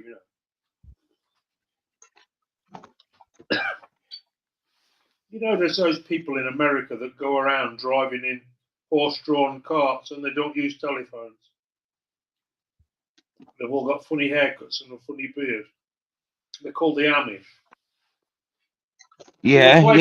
I've heard them, I've seen what they look like. Not much different to the Jews in They some look a sense, bit like but more. Abraham Lincoln somehow. Yeah, Abraham Lincoln, Jews, Amish. Yeah, they all kind of got a Yeah. similar fashion. Right. Well, the Quakers are a bit like them, but they were non-violent. They didn't believe. I don't know whether they even believed in God or religion as such. And they just were non-violent, and they were actually making biscuits or cakes or something like that. You know, it's something really like a lifestyle based on a kind of a business where they were sort of selling cakes or cereals or something like that. I don't know. And then, but they had this sort of like a bit of a puritanical, non-religious sort of way of life, you know, and they had morals and standards and stuff, and they didn't want any violence or wars. And they fucked off to America because obviously the life in the UK was obviously run by capitalists sending kids down the mine at 6 years old, people having their heads cut off and being sent down in the dungeons, and the religious fucking fanatics running wild, fucking burning witches left, right, and centre. You know what I mean?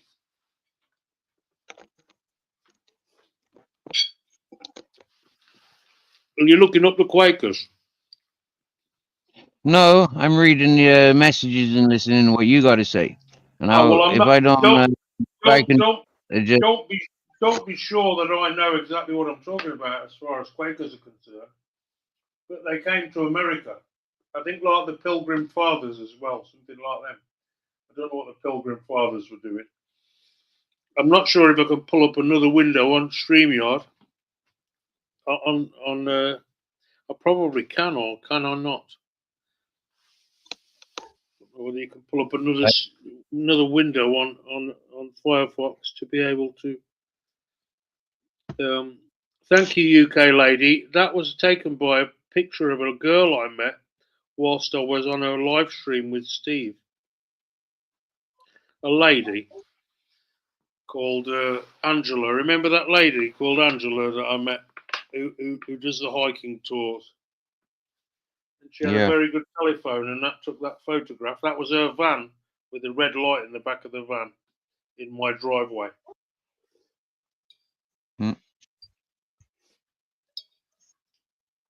Just where that chain is, where you have to take the chain off to get in the drive. Yeah. So I deleted a message, Ultra Collective. I deleted that message. Okay. I don't mind you guys having banter against each other, but leave other other family members out of it. Yeah, it ain't got nothing to do with anybody that's not here. Okay, so you have your 1-2s with your 1-2-3s and happy days. Yeah, but leave families out of it. Thank you very much. Are they bringing drama to the channel, Steve? No, not at all. These people are some of the first people that I ever spoke to, and on YouTube, and some of them are, I've given a lot of time to. So they come and go as they please, yeah, and they do what they want. But I'm just asking that they just keep it one-on-ones rather than family involved. The issue there is, I mean, there's a couple. There's a couple there, and they'll work together because they're a couple, and then other people then like they gotta get their friends involved because normally they can't handle going against man and woman. They can go against a woman or they can go against a man, but they can't do both. I have to say it's a bit surreal, is it? Because do these people actually know each other in real life? I don't know these people in real life, so I couldn't tell you. Yeah, I only know them from YouTube. The YouTube community.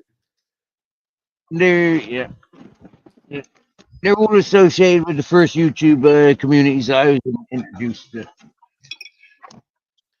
Well, as long as that travelling Tim Graycott's fucking calmed his ass down, eh? Well, he's working hard on his book and his documentaries. So there's a team of them working together at the moment. That they've got to keep their they've got to keep off of line for their court cases and stuff like that. They've been told they're not allowed to interact with me if they want any case. Yeah, they've got to shut their mouths and let me dig my own holes. Yeah, they shouldn't have been driving around fucking posting pictures of you and stuff, should they, really? Well, that makes themselves criminals. You know, they can't broadcast that and be too proud of that. They have to go off the radar because they are actually that is actually a arrestable offence here in Spain. What they've done. Just as long as they're not going to come looking for me, you know. I've had nobody coming up here or messing with me, but I've always got my eyes open. Yeah, well, he's a sick predator, and unfortunately, you know, he's out of control, and you know, yeah, he will try and if he comes back to Spain, guaranteed he'll be on your doorstep with his drone. If he doorsteps me, dude, I'll tell you. Well, he's not so much of a knock on your door sort of fella. He do the snooping around. Do you get me? Yeah, he do snooping around. He'll yeah, like he did with my mountain. He went up my mountain because he knew I wasn't there. If I was up there, there's no way he would have gone up there. Yeah, I would have been in my just right fucking defend myself there and then. And I'm always in, more or less always, like you know. Yeah. But actually, seriously, yeah, right. The technology that these people have got these days, they don't need to be like anywhere near you. They can be a mile away from you. You understand that? So, yeah, that's what they're exploiting at the moment. That's what they're doing to peoples at the moment. Yeah, they're actually stalking. Yeah, but you'll hear a drone, eh?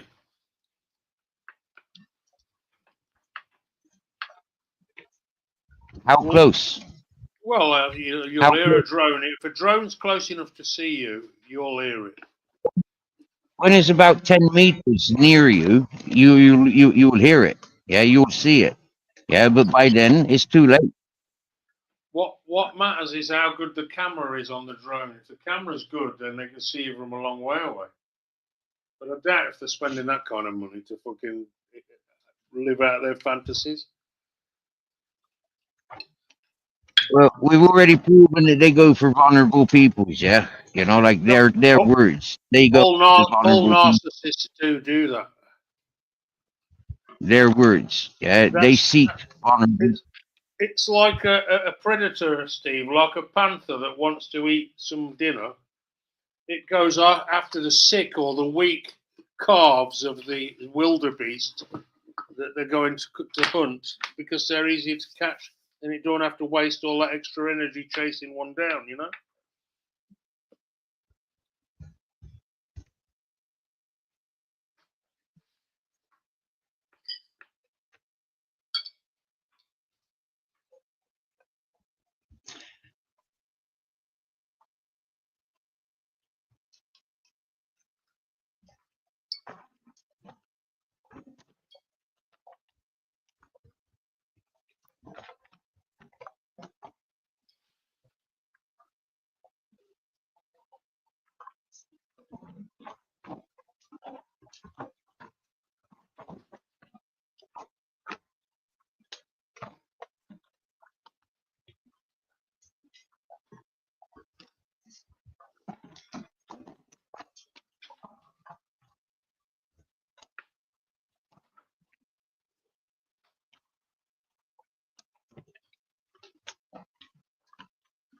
They've got to invest a lot of money, whatever they're doing, if they're going to come onto within a kilometre of where I'm living.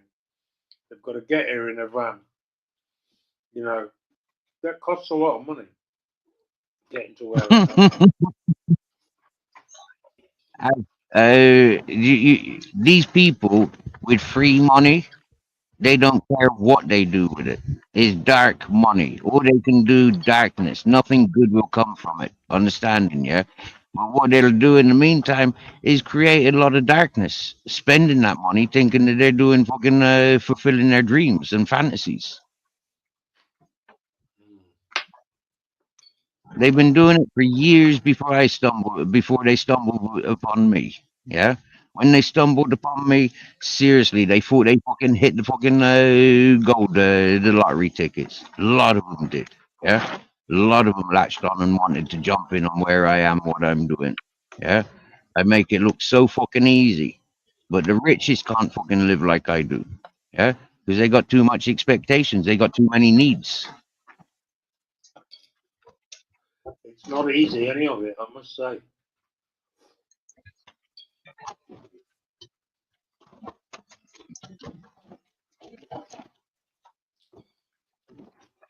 I'm eating a hot meal every day. I'm sleeping in a comfortable bed. I've got weapons in my house. You know, I don't have any fear. I don't have No. any weapons. I've never wanted or needed weapons. That's my dad's style. That is living with weapons. I've got a club. Go I've got a club. go and nick a bit of weed from his stash, you know, and he'll be cutting me fucking fingers on his knuckle dusters or a few of the fucking razor blades or things that he'd have. And then, yeah, look more and he's got fucking hatchets and hammers and fucking baseball bats. And it's like, why do you want to sleep like fucking tooled up? Do you get me? It's like that. And we had one of these fashionable homeless people in Britain come to this panel, and he had to run away off panel because he had some people lingering around his camp. He made himself sound like he was a fucking dealer, yeah. And he said he's all right. I've got loads of weapons. I sleep with loads of weapons by me bed, and I've got loads of weapons stashed around the place. And he's like, "You fucking sicko! Wait. Like, I've got what a club that I can easily wield, and I don't want to get my hands dirty on some kind of fucking God knows what, whoever it's going to be, that might, just because of where I live.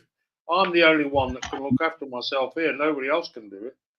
The police ain't going to come here, are they? Unless it's an extended 8-hour siege with loads of fucking SWAT teams or something. I was up on that alone for fucking 3 years. Okay, fair enough. There's a pack of dogs there, but seriously, yeah, I was there, the only person for 3 fucking years, and I never once thought about having a weapon. Not once. Not even when them black fucking fellas, them poor fellas from Senegal arrived. Do you get me, yeah? Not once. Now you imagine yourself, yeah. You got four fellas coming in like 4 o'clock in the morning. You wake up where you live, yeah, and you wake up to 4 fellas coming to your yard. What are you gonna be doing? Reaching for that club? You get me? Well, That's I'm gonna do the best I can. I've got an axe. I've got an axe and a club. But that's the way most people think. Yeah? They're going to reach for their weapons. Because I did not reach for weapons, I'm still alive. And those 4 fellas went about their business. Yeah? All they wanted was directions. All they needed was water and a bit of fucking sugar and a smoke to fucking settle their nerves. Do you get me, sir? Yeah, but dude, nobody is going to come and bang my door at 4 o'clock in the morning unless they're Right. Well, understand. in an extremely distressed situation. No, but you've just ignored what I've just said. You've just ignored what I've said. I didn't expect 4 fellas from Senegal knocking on my door at 4 o'clock in the morning, but it happened. Yeah, they just had a shoot. Hang on a minute. They just had a shootout on the beach. They just climbed up the fucking Branco, found themselves next to me boss. Yeah, they just had a shootout with the Guarda. They just come in from a boat from the fucking African Sea, from the Mediterranean. They came over with a load of hash. They were loading up vehicles. They had the fucking road cornered off, blocked off, and they had a big shootout. 27 of them. And I ended up with 4 of them up in my yard. Understanding the bigger picture. I never invited them. So understand it. When four fellas arrive to your door and you go to them with a fucking hatchet or a fucking club, there's going to be bloodshed. And that's just common fucking knowledge and common sense. The most common fucking behavior of people. You know, you see four fellas at your fucking yard, you go in and go out there tooled up. You know? Because I've that's been what most threatened. people do. I've been threatened by two different people that they're going to kill me. You know, so you just don't ever know what anyone's going to do.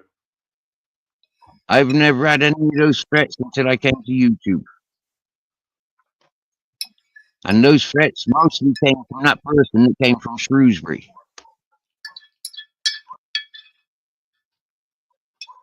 Just from YouTube Association.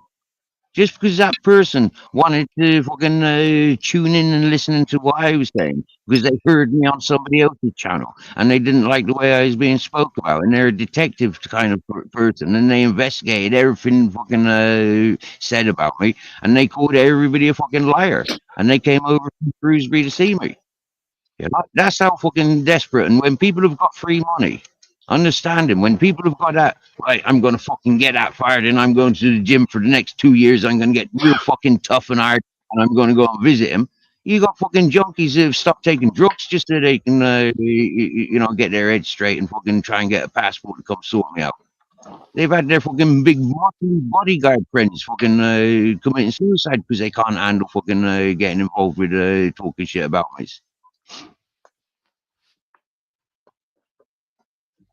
And so understanding, yeah, they can't get at me, and I've proved it. Yeah, so what they do is they potentially go after people that ain't expecting it or people that are inviting it by encouraging me.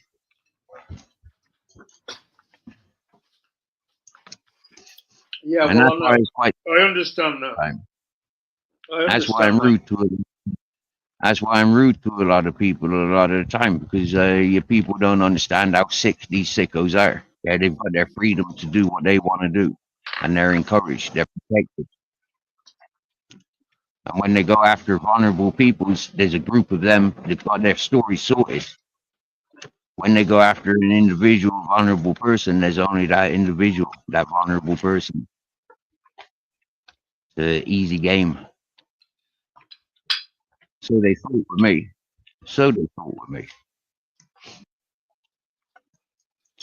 I think at this stage, I'm the most dangerous person to myself that there is. We all are. We all are in modern times. Yeah? We all are.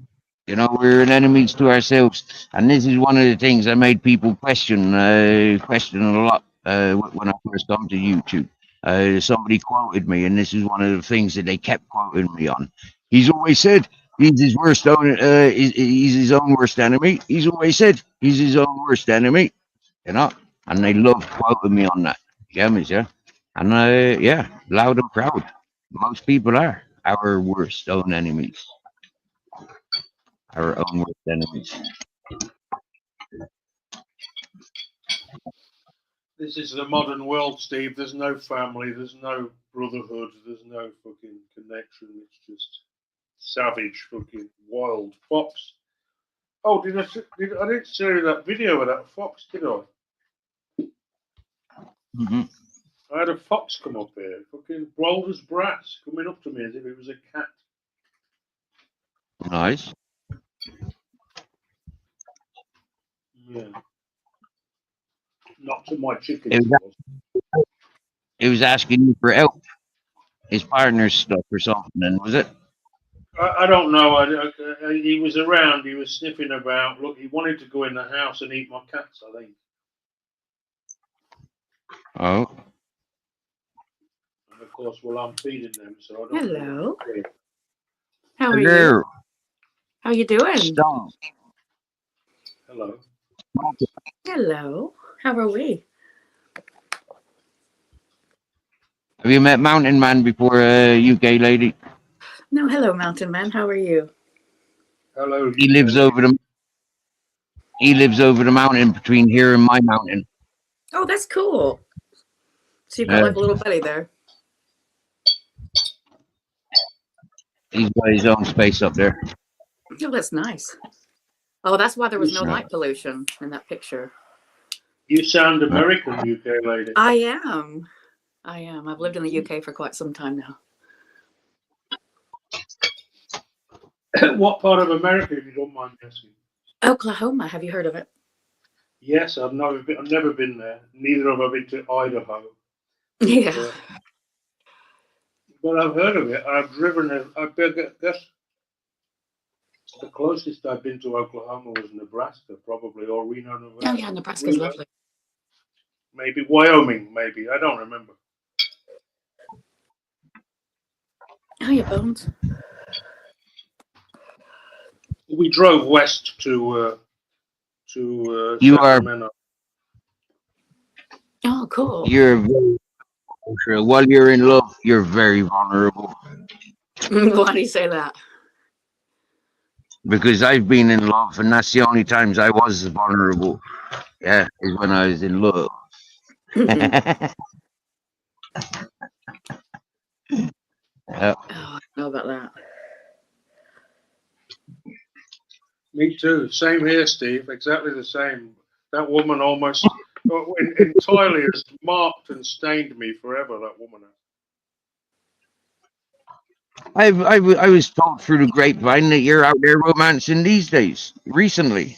Oh, I've got a friend that I met on Tinder and another lady that I met on Facebook, and we're just friends, and That's nothing serious. But I suppose we're all looking for someone who we can make that lasting connection with, you know. Yeah. It's nice when you find it. I Which was the refuse only man going I've had in home. about. Oh, go ahead. So, I was I just going to say. Go ahead. and I probably could have had a shower and done some plumbing, but I refused. Ultra keeps me on my toes. Let's just put it that way. He's probably the only man in about 20 years that has done. That wasn't my boss or something. Any summer holidays booked this year, UK lady? No, we're just kind of playing it by ear. Oh. I'm waiting for this double acid trip with the with the tasers with your better half. Yeah. Yeah, you've been threatening me with a couple of acid trips and tasers. Sounds like a good night. I'm more excited about that than I am skydiving with Peter Puff.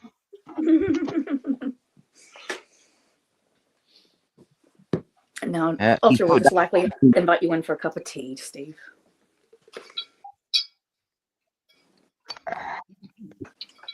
You must be that woman was trying to get me back to her house so she could make me a cup of tea. And I know what a cup of tea.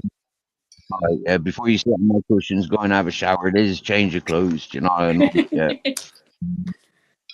No, Sounds like a trip to Amsterdam, that. If you're lucky, they'll wash you up after. Oh yeah, it would have been one of them. Oh, I can't reach this bit. Can you just scrub that bit a minute? Yeah. Well, that's what I pretend to do when we're in the shower together. I say to Ultra, "Oh, I can't reach that part. Can you get that for me?" He doesn't mind. Do you know what? Right? Yesterday, or earlier, listening to Radio Fuming, he's really got a you, hasn't he? I think so. I don't know where that stems from. I think he's just been spending too much time with the likes of AJ Smith. He never named you out, but he did put you up on his screen quite a lot, and it was like the same image like it was on a loop. Yeah, it's a weird, strange picture that he's floating about. I've always been curious of him because I met him through the Zaras and all them circles together, and we chat, right, me and him, but I can't help but when he's got these dramas going on, why is he coming to me? Do you get me, yeah? Not my dramas, not my people, and these people keep back into the drama circles. Do you get me, yeah?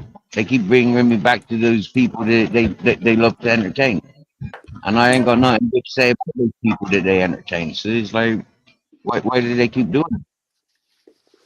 I think he's looking to get some views and clicks. You've got a lot of subs, and I think maybe he wants some of that view. Well, for anybody that knows this channel, I've got subs from a lot of different circles. Yeah, because I go to a lot of different circles and I talk with peoples. And coincidentally, when I go live, some of them peoples comes over there to check out what the fuck's going on. And some folks, when I give them a few months, they loves me, and they's like, well, why don't you come to our channels no more? Because I'm bored. Because it's the same thing all the time. Because I don't agree with this and that and that and this, and it's like it's, different reasons.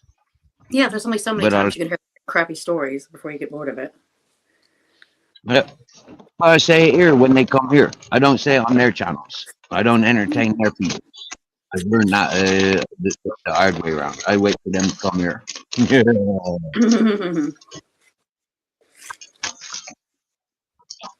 People keep asking me to do lives again, but I just think that it's just gonna attract all kinds of fucking weirdos, so I can't be arsed. You're a woman. You're a woman. You're not you're not shy of showing that you're a woman. You get me, yeah? And that says a I love man, being a woman. right? I love being a lady. Women are very vulnerable. When they put themselves on camera on YouTube, they get the attention, regardless of their content.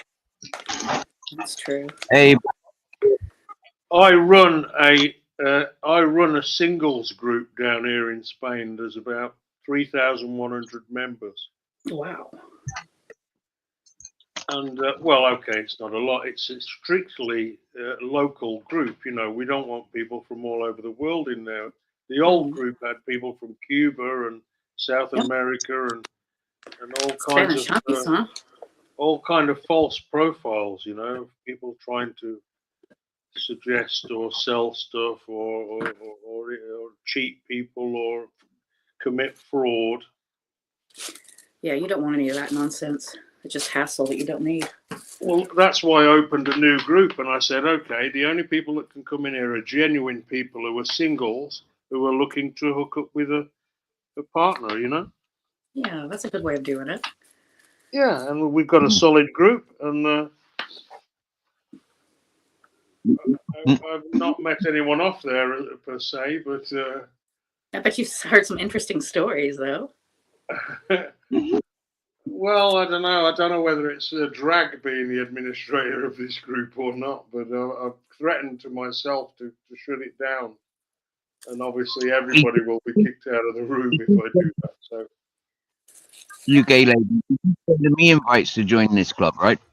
Now, for me, I'm one of these straight up peoples. Do you get me? Yeah? My name's my name. I'm not changing my name. Do you get me? Right? So it's kind of like those sort of channels now, right?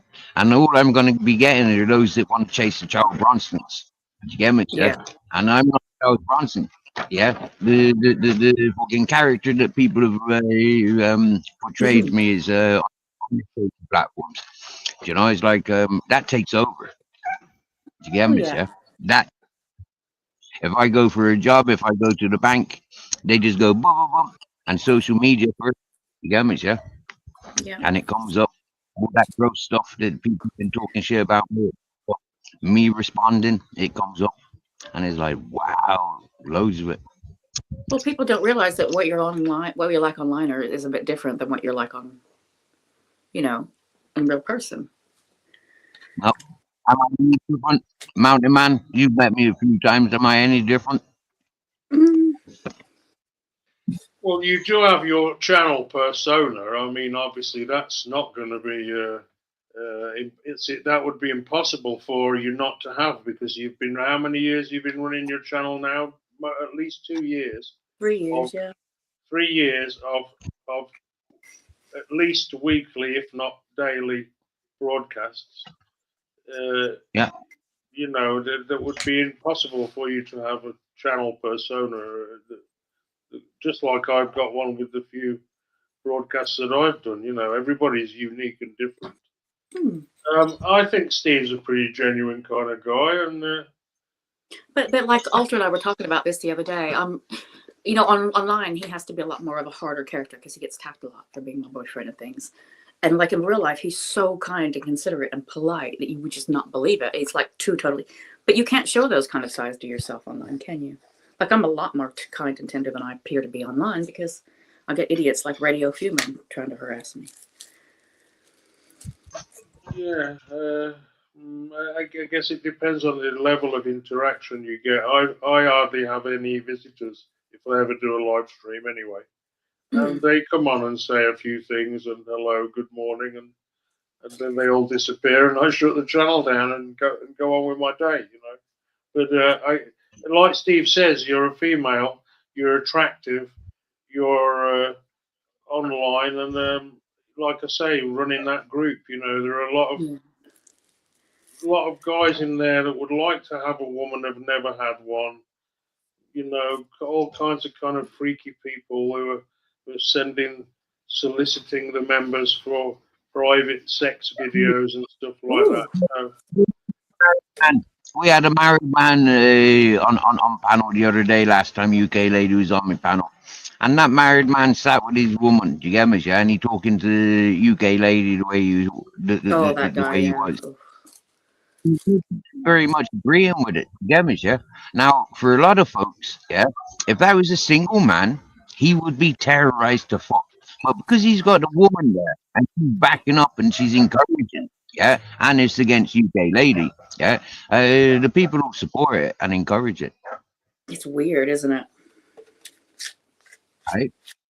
It shows you some people's mentality. Yeah. You see, LC, that Australian fella, how aggressive and violent and abusive he is, and how much of a drunk he is, right? See, that I only saw about encourages. 2 or 3 of his pretty good streams. But yeah, the background of it is, do you get me? Yeah, him's working with his missus. It's like that with normal people. He won't get away with it. But because it's being encouraged and his missus is just as bad as him, but you know, like not so much on camera. It's like it's encouraged, yeah. And any of these romances that are on YouTube is drama. People want it. It's like watching EastEnders.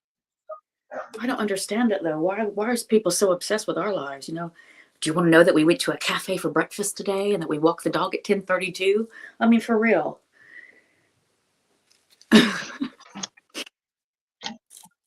Well, you got to remember, a lot of these people are in unhappy relationships. A lot of them are in unhappy lives. They reflect upon others, as in, like, I wanted to do that when I was a teenager. I still haven't done it. Yeah, there's going to be a resentment. There's going to be those people. I work all day, every day, fucking taxes, and I can't sit around in the sunshine, dirty, and not watching and not do it. You know, like that. Yeah. It's like, Well, with all of these individuals that seem to have issues with meeting women or a lifetime of, you know, not having a partner, do you think that that's a big societal issue that's been caused by something or pressures in society, or just the fact that women are a lot more vocal about what they want and won't tolerate fuckery? You know, man's never been able to be the one romantic and stuff, apart from with the woman. You get me, yeah? A man being romantic is pervert. Yeah, he's perving on the woman. You get me, yeah? He's creepy. Yeah, he's a dirty old man always fucking perving around the women. You know, it's, but then you know, like, yeah, I don't know. It's a weird one. I love romance. I can say that from where I'm living and my experience in Spain, right? I'm not sure what the ratio is, but the ratio of births in Europe, for example, in Spain, of females and males is pretty tight. It's like 57%, 51.7%. It's almost like the Brexit. Oh, okay. The Brexit ratio, right? Oh, that is close then. Yeah, really. Well, even closer than that. It's like 51-50 or something. 51-49. See, that used to be a lot higher. It used to be 80-20 to women, you know, in population in a lot of countries. I don't know. Maybe in India, where they kill a lot of the female children because they want male. But that's interesting. So maybe over time, as the numbers have evened out, women have kind of become. There's a lot of single, lonely men all across Spain. And that's a shame, really, because, you know, there's so many ladies out there. But then again, are they quality ladies? I think that's half the issue too, because I think society pushes women to be like lager louts. gay lady, women are scary now, right? To date a woman, okay, to date a woman, fair enough, right? But the first time you kiss that woman, or the first time that woman's in bed, you recognize she's an out and out fucking liar. Her hair is not her. Yeah, there's not a natural fucking thing about her. Her body don't feel like her once she's fucking showered. She's removed all her fucking layers. Do you get me? Yeah, the clothes don't even fucking resemble the woman's figure. Do you get me? Yeah, because the clothes hide everything. You get me? Yeah, and then the smells that they got, all these fucking perfumes and deodorant. You know, the first time you kissing that, you know, it's like shit, man. It's worse than you know brewery. It's worse than a fucking whiskey house. You know, it's fucking That, yeah. that So a hasn't lot of been my fellas. experience, to be honest. I think it must be terrifying to date in today's society. I think I've been very lucky. Yeah.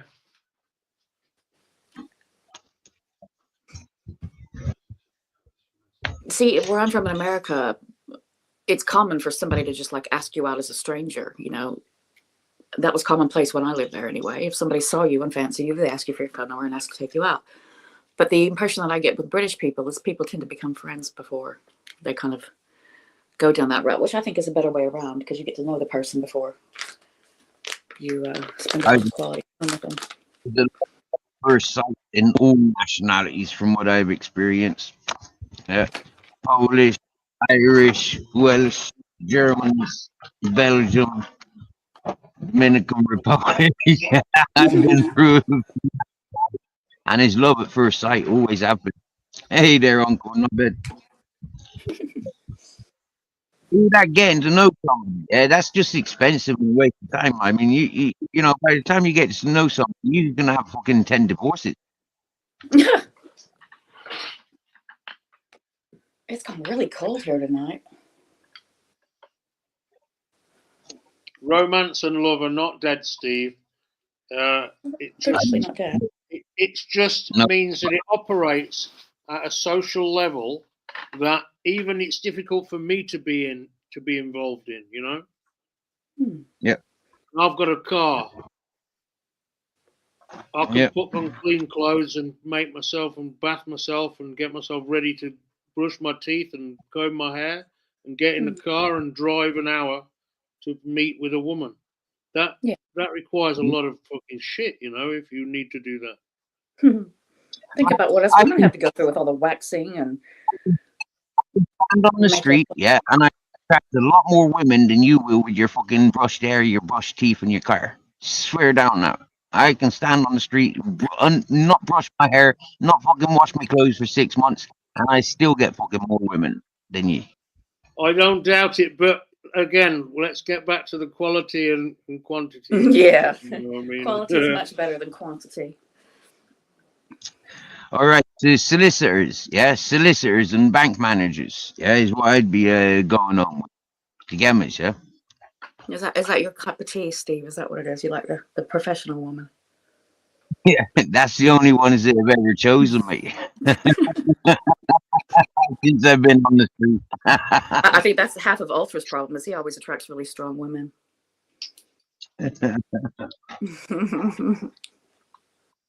My lawyer is really hot, but I think she's got a boyfriend. Every time she's there, every time I'm in her office, someone called Carlo always calls up, and she has to answer the phone and talk to Carlo. Ooh. Solicitors tend to be very busy people. I know mine is. Yeah, you covered a bit of your things that's going on. You got court cases and police hanging around and giving interviews and stuff like that going on. Yeah. Yeah, I can't really say much about it though, Steve. Yeah. Wow. It's no fun when they try to enter your lives, all these people, you know, all these fucking lawyers and police. And Well, yeah, but dude, people have been trying to stalk my child, so I have no choice. You don't mess with children. And YouTube associated is from YouTube into the real world.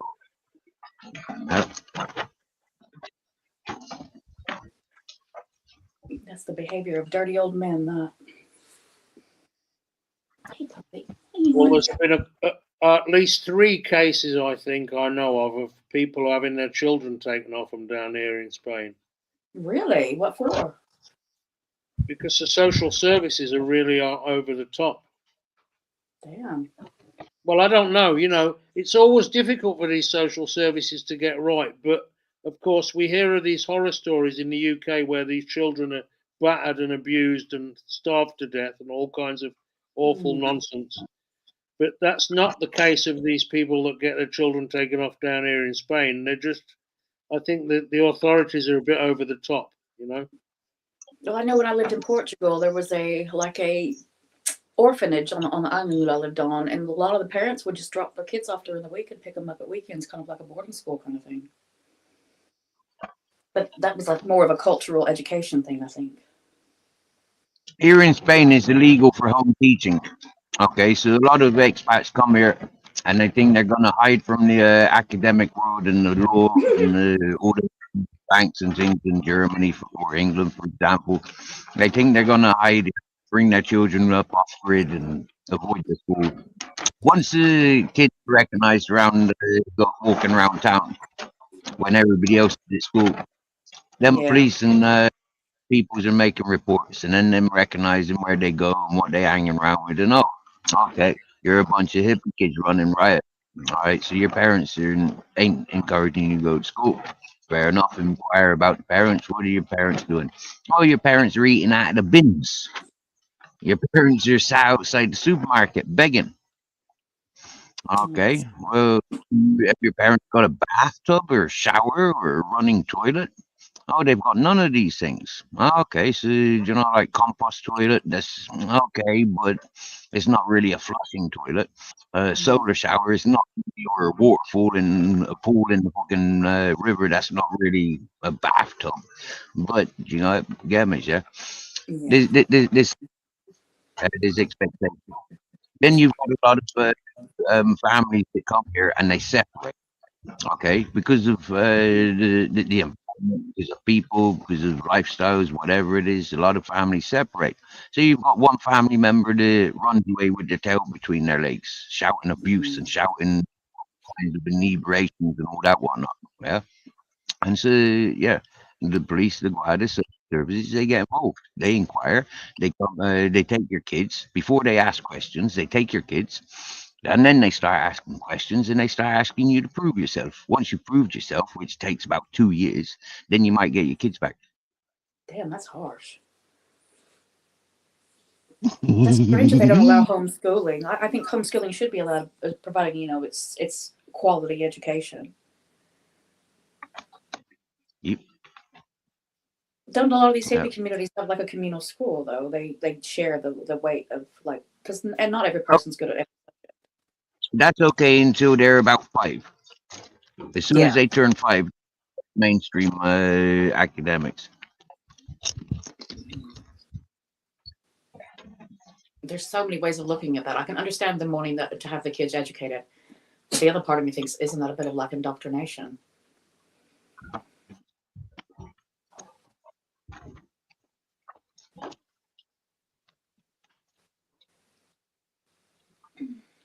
Hey, puppy. I can still remember the Lord's Prayer from having said it at school every fucking day in the fucking in the assembly.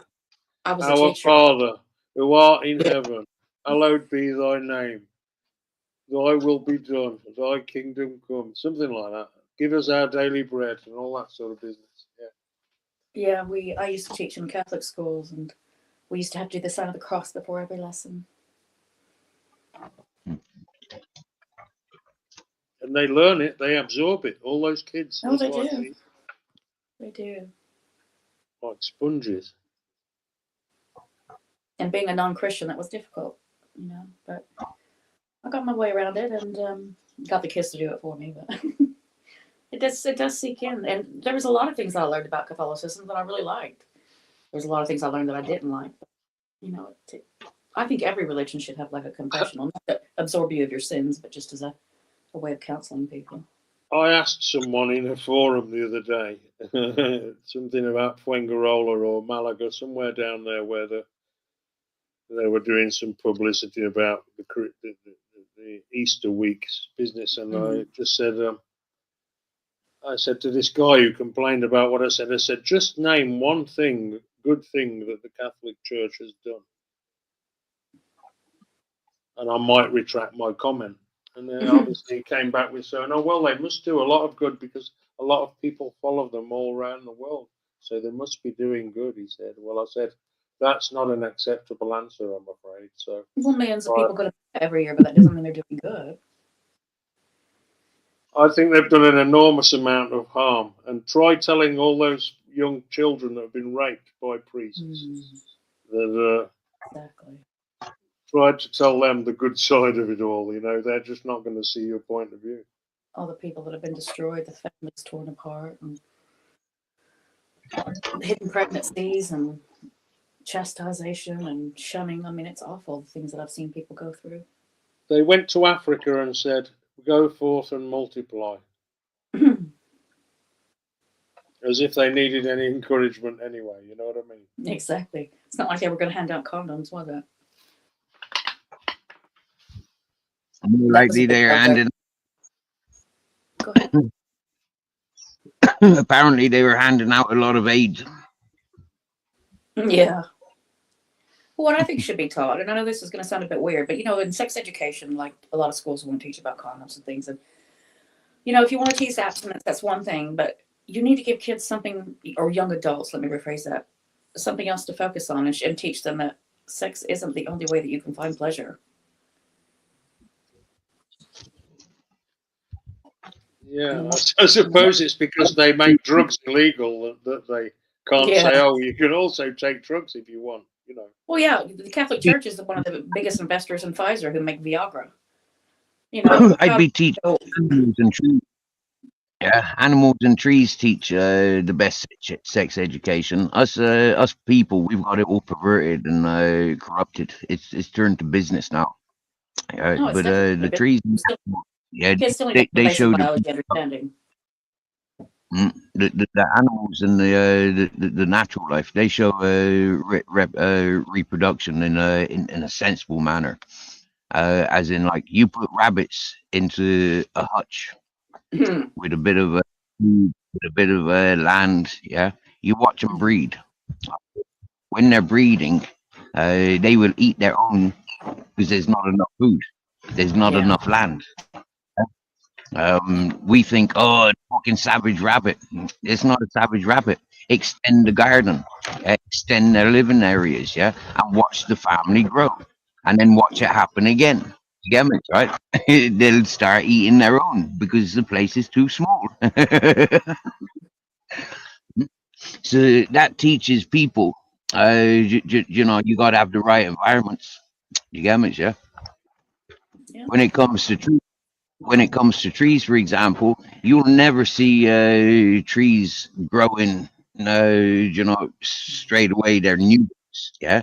Those new ones start like they run off. Yeah, you get all these runners, yeah, but you get the next generation. You get the next generation of a tree, and that's some meters away. Yeah, that's not going to be right next to the tree where all the fruit are falling. That's going to be coming off the roots, and it's going to be coming out of the fucking ground some, you know, distance away. And you're going to see that's the father's tree, and he's minding his fucking young ones. I watched a video a couple of days ago about how easy it is to take, you know, like an offshoot from a tree and transfer it over onto another tree to get it to grow and root. But what you get there, the wild tree. Yeah, you get a wild tree from taking those shoots. They're not necessarily going to be a fruitful tree. A lot of the time, they won't even fruit. Yeah, you have to splice and male trees everywhere. You know, the councils have planted loads of male trees so they don't fruit. It's ridiculous. Yeah. In Spain, they actually say it's the other way around. Yeah, the males are the fruiting trees. Yeah, and the females are. Apart from the fig tree is a La Higuera, and the fig is El Higo, but it's like Steve says, it's normally the other way around. The tree is the man, and the fruit is the female. What is that film where he always refers back to his childhood and his father was squashing figs? Oh, I don't know that. I'm not a film person. It was set in such a good scene, and the setting was beautiful for the film. I can't remember. I'll have to look it up. Saplings, that's the word. Yes, I do think that they did teach ball cupping ultra, but I think that was in PE. I don't think that was in science. I stayed out of those changing rooms.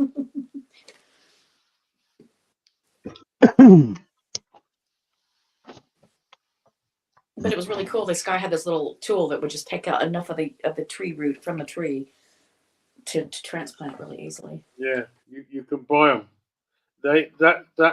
That work, UK lady here, is very, very common because one of the main trees is the almond tree, Oh. and they like to grow an almond tree from a bitter seed, a bitter almond, because the rootstock from a bitter almond tree is very strong and resistant. But of One of my course, favorites is sweet almond oil. well, of course, the bitter tree will have bitter almonds on it. So Yeah. if you cut it back and leave two branches going, one bitter one and one, the other one, you graft the sweet one onto it. And then after it's taken hold and it's alive, you can then cut the bitter one off. Oh, that's good. And let the sweet one, the fruiting one continue. See, I've grafted other kinds of plants. I've grafted other kinds of plants for making different strains, but never trees. Never those kind of trees. The can kill you. Yeah, it's very rich in cyanide. Yes. Yeah. Like cherry pips. That's arsenic, isn't it? It would be absolutely awful, though, Steve, to actually eat that quantity of bitter almonds. It would be like eating magic mushrooms. Some people, 1 or 2 nuts is enough. Other people, half a dozen. Other people, yeah. It's like grapes with dogs. Sometimes a grape would kill a dog. Sometimes it won't. So you just never take it. Excuse me. Dog, please. You can build up a tolerance to strychnine. Yeah. So if you're to eat like 1 or 2 bitter almonds every day, yeah, eventually you could eat a fucking belly full of them. Yeah. Yeah, they're not great. That's like if I went to Bangladesh and ate the food every day, I'd build up a tolerance to all the oil and the grease and the curry and that. But I don't really fancy doing that. I'll tell you what I was watching. Is that Bengal, UK lady? Bay of Bengal? Well, no, I was watching a documentary. I think it was about Pakistan the other day in Lahore and the pollution levels. And they must have an amazing immune system because their conditions for sewage and water, and they were talking about arsenic in the water and stuff like that. It's outrageous. You have a look at the herbs and spices that they use. Yeah, coriander, turmeric. There's medicine in the food. Oh yeah, I love those. I used to buy turmeric like by the block. Yeah, so that's why that's what they use to keep themselves clean and stuff. Yeah. Well, one of my friends used to get this stuff at an Indian chemist, and it was something like blood cleansing medicine. Apparently, the Asian people drink it all the time, and it cleanses your blood of all toxins and stuff. But I didn't want to take the chance of it ruining my intestines. Turmeric latte. Yep. Turmeric latte. They drink. Yeah. One of the best things I've ever had from a shop was a Chinese oil for massage. It's called Kwanlun oil, and it's wonderful. It's like deep heat, but because it's oil, it really penetrates deep down in the muscle, and it stings like fire. Well, it's that cool stinging that you get with, medicated rubs and things, but it really penetrates deep. So I used to get loads of that for like when my muscles were achy. We got argan oil in Morocco. Oh, that's so good for your hair. And that's a bit like heat. I've got loads of argan oil from my hair. Yeah. Not ghee. I don't bathe in ghee. I'm not going to put ghee in my hair. One of my favorite oils is Ylang Ylang. Oh, I've not smelled that in a long time. Yeah. Well, most of my Apparently, it's oh, go ahead. Mhm. Most of the perfumes that I wear are either an orange blossom or a sweet almond base.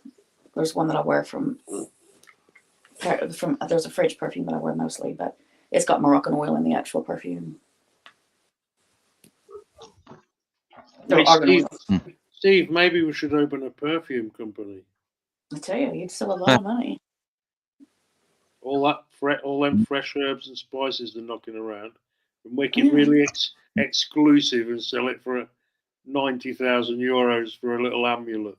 Yeah. He That goes sounds like in and that. I find vomit ambergris. When I find a big lump of ambergris, I'll come up and we'll make a perfume. Yeah. Antonio's got loads of that amber, loads and loads of it. Not ambergris. Yeah, Oh. whale vomit. No, I was talking about that stuff that comes out of the almond trees, the little crystals. That stuff's lovely. Sorry, my puppy. She says hello. Say hello, puppy. You want to say hello? You want to Hello, say puppy. hello? Say hello. Pretty puppy. He's quite big, isn't he? Oh, she's tall for a Westie. I think that she might have a bit of Jack Russell or something in her. Sorry, girlie. I thought you looked like a boy with your black collar. No, it's tartan. My friend from Scotland said that she's a Scottish dog. Look at her sitting up. She's a Scottish dog, so she should have a Scottish collar. Yeah, for definite.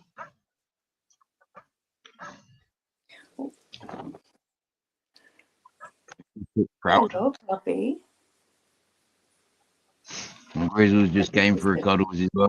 My squeaks. So he came for cuddles. He wants to have a look at your puppy. Say hello, puppy. Oh, I'm sorry. Did I stop stroking you? Or you want to play?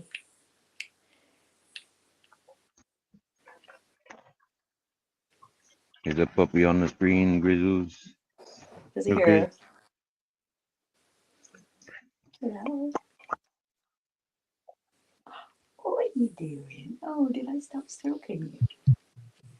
While you two are stroking your puppies, I'm drinking a glass of a fucking mountain white wine from some bloke that gave me about 6 months ago. No, New Year's time. Really? 6 months ago. Hey, Oh, that's you getting can on for fall 6 over. months, isn't it? New Year is near 5 months away. Oh, that's amazing. Well, it's quite good now. It wasn't so good when he first gave it to me, but it seems to have matured Yeah. in a plastic bottle of all things. Oh, cool. Plastic water bottle. Yeah, Would you stop trying to sit up? Stop trying to sit up, dog. So what day is it today? Friday, Saturday, isn't it? It's Saturday. Easter Saturday.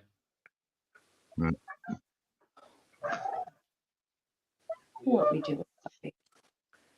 What are you doing? She's wanting to box, I think. that neighbor's dog doesn't sound happy. Oh, it doesn't. I could hear it. How come those dogs have got out of the compound then, Steve? Has the owner just let them run wild then, or what? Okay. So there's four lots of dogs here. Yeah, there's me, I'm Grizzles. Okay. Then there's the chicken yard there, and they've got a couple of dogs. Yeah, them bitches. Now it's them that are stressed out at the moment. They don't normally sound stressed out like that. Yeah. And then you've got the Spanish fella. He's got a couple of dogs, puppies. They're the ones that keep getting out and come visiting me. Yeah. And yeah. He just, I don't know, he don't exercise them. And they're puppies, they need a lot of exercise. They're out, they're curious, they need to be learning. So, you know, like, yeah.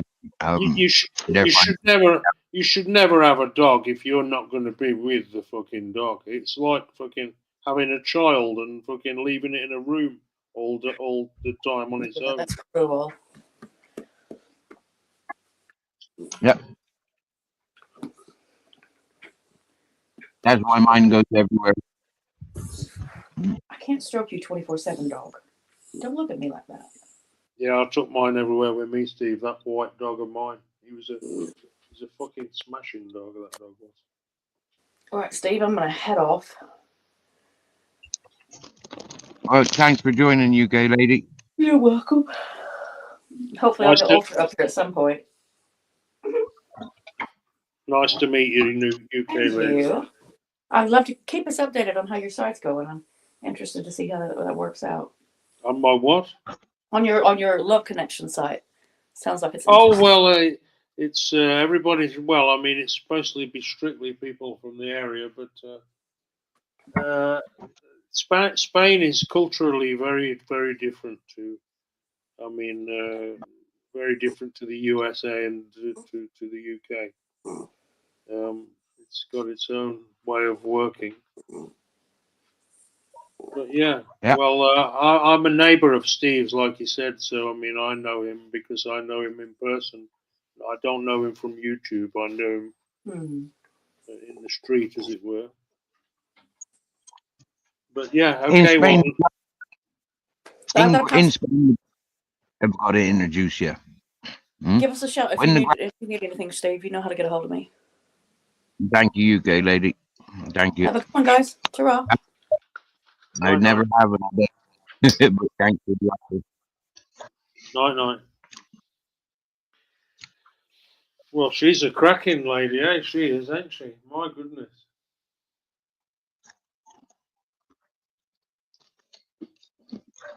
We've had some laughs. Yeah.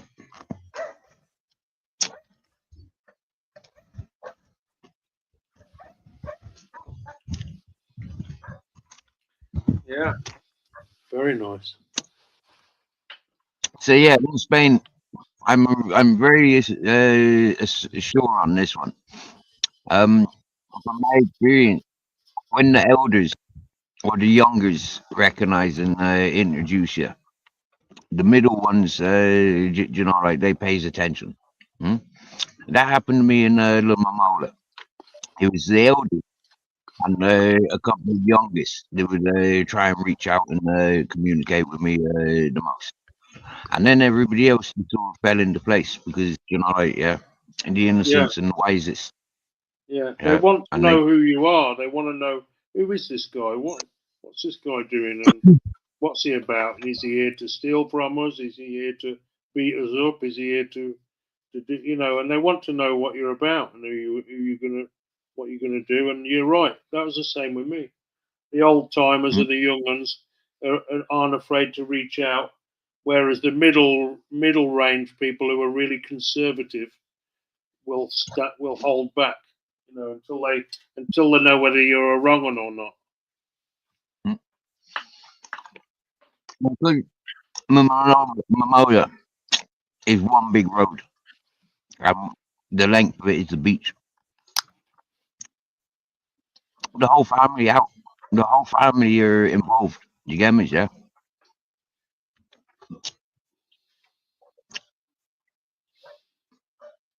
And it's fantastic. Well, it's a linear town, isn't it? Like you say, it's a one road street. There's no up or down because of all the mountain and the sea. Trapped between the mountain, steep mountain, and the seafront. Yeah. And that's a lovely road going up to Palopas, isn't it? That road, those like deserted almond farms, just as you climb out of Mamola, coming up the hill. It's like another world, isn't it? It's like an abandoned world. Yeah, for real. Yeah. And more so a couple of years ago until they put new roads there. When they put new roads there, yeah, like that's all like, okay, you're in the real world. You get me? But where do these roads lead to? Because everything's abandoned along it. You get me? You know. Very nice. Well, I've never been on the Sorvilan Los Los Yesos Road, because it's never been open as when I've been able to use it, because or ever been near there, because it was cut off. And the Palopas one I've been down because old Sparkles' van. That's the only time I've ever been down that road. The first time I went down there was to go and help Sparkles try and get his fucking car going. Mm-mm. That's the first time I ever went to Mamola, like from Palopas going down.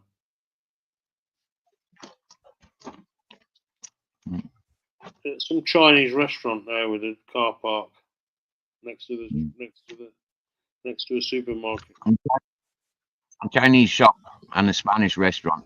Oh yeah, that's it. Something like that. I know the Chinese are in there somewhere. Gardening shop, or a fruit depot, Chinese grocery shop, and a Spanish bar. There's fucking nothing there, is there? At the end of the road, they got solicitors.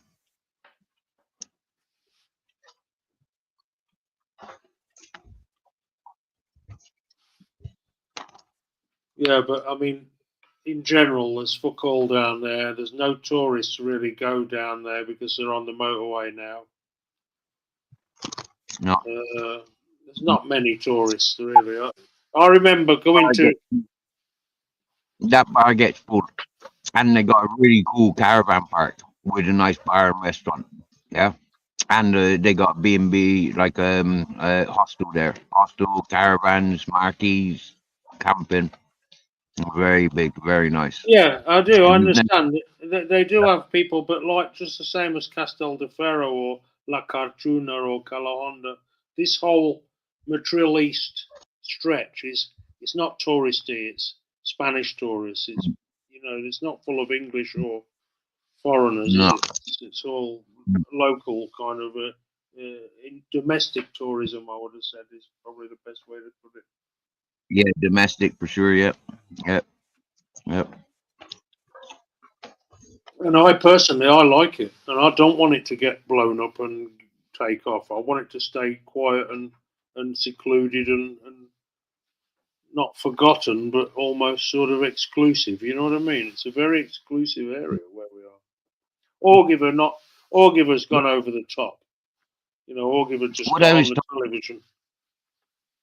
What I was told with the mountains and the roads that lead to the beaches, those are pretty much assigned to that peninsula or that mountain. Yeah, so although there's a lot of Madrid and Barcelona people that come home, yeah, there's a lot of people from the mountain, like in a straight line. They'll have the Chiringuita on their on their beach. That's their beach. That's their village beach. Like that mountain. And that beach, it's like, yeah, that's what I've seen along here. Yeah, well, they've all got it. Rubite's got its own coast. Lujar's got its own coast. Castel de Ferro's got its own coast. Sorvilan, Palopas have all got their own coast. Albunyol, yeah, that's true. Augiver doesn't, obviously, because it's in the mountains. Neither does Torviscon. But they're very, very big comarcas, they're very big counties or districts. Augiver and Torviscon are huge pieces of municipal areas because of all this. It goes on number of people, not on the amount of land that it's got.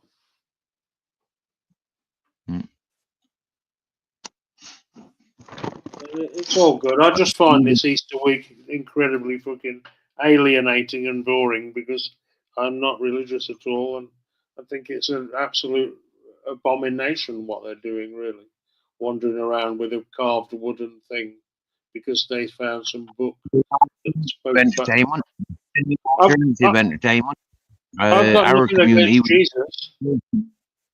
Our community of people, there's been about 5 deaths in the last week, and there's about half a dozen, maybe 20 birthdays in the last week and coming. So, has anyone I know died? Little Paco from Canner. Little Paco from Beneficio. Hmm? Yeah. Little But he fellow, originally, little fellow with a backpack and a yeah, like a little Mexican moustache. yeah. All right, he would have been about 60 something, 60 at least. There's I been a few. remember him. I was around the buddy's place yesterday, and he was listening to them all out. We're all gonna die, You know, Steve. Abby. We're as fuck. You know, Abby from the community, the Scottish fella. I'm told his mother passed. Avi, the one, Abishai. Yeah. All right. Nothing about Tony Baloney's parents.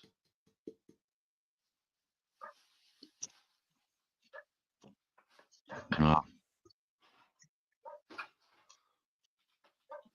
He's an angry fella these days. Disgruntled.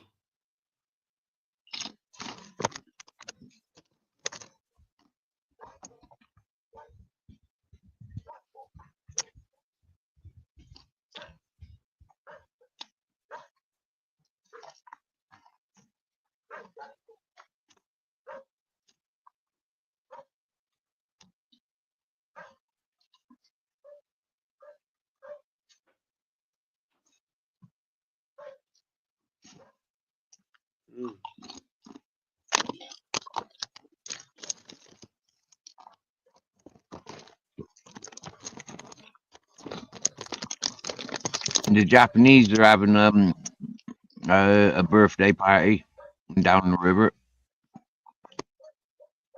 The Japanese, eh? I don't know that. Is that Taco Gang? Taco died like 6 years ago. Yeah, but I mean, his gang, like the Taco Gang. I'm sure there was a gang, because Tony Baloney used to say the Taco Gang. No. I guess he was Different referring to those people that lived in that wooden hut by the end of the eucalyptus trees.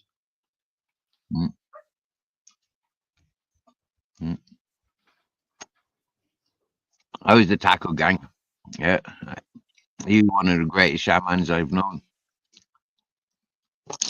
Yeah, I didn't know him. I'd never really even spoke to him, but I'd seen him, and I was never disrespectful to him. I just let him go on about his business. You know, he wasn't interested in me, and I wasn't interested in him. So there was no interaction at all, really.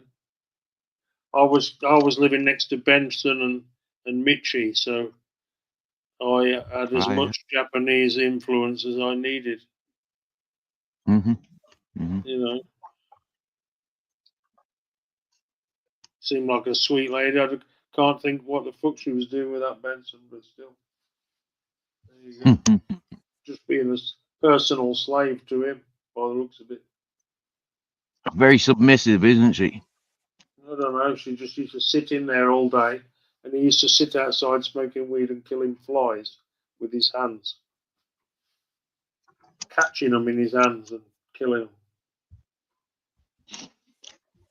them.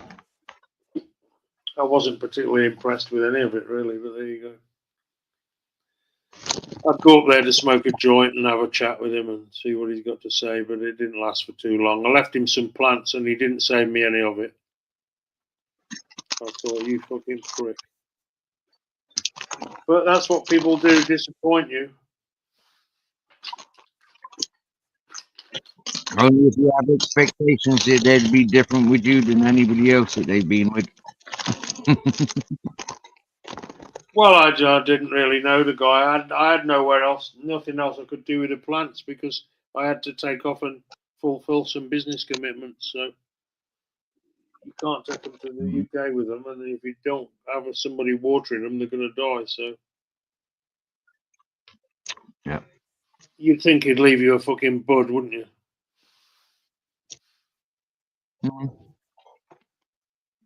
Yeah, you'd hope.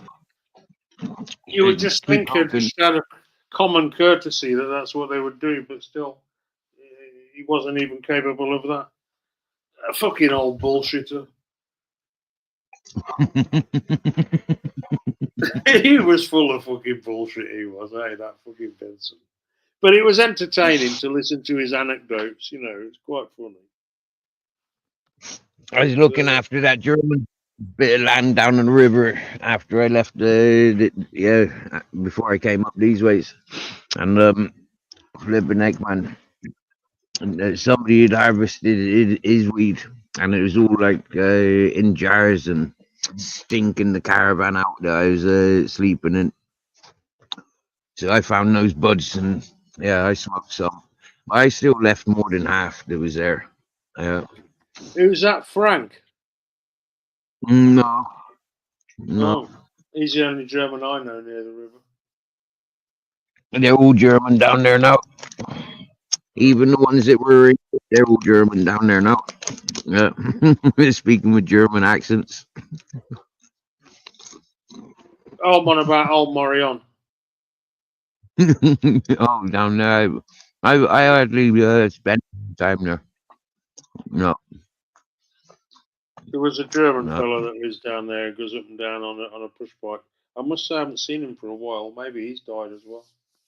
He was in the 70s. He's alive. I heard about him today. He's alive. Oh. Yeah. The woman I was with today, she was with him today earlier. Yeah. Yeah, he's all right. I've known him for fucking years. He's one of the first people I ever met here, really, after that Danish Dan and Scouse John. I don't think you ever. Do you ever meet Scouse John? You must have. No. Yeah, I did. Yeah, big skinhead fella, old skinhead scar fella. Yeah, with a load of Scar rude boy clothes on and. Yeah, Scar. Yeah, Scar. Braces and red docks. Yeah. Yeah, John, poor fella, he died. He's one of the first I liked him. Yeah, he was all right. No, you fucking, you're a capitalist or something, whatever he used to say to me. No, you're not working class. You're a capitalist.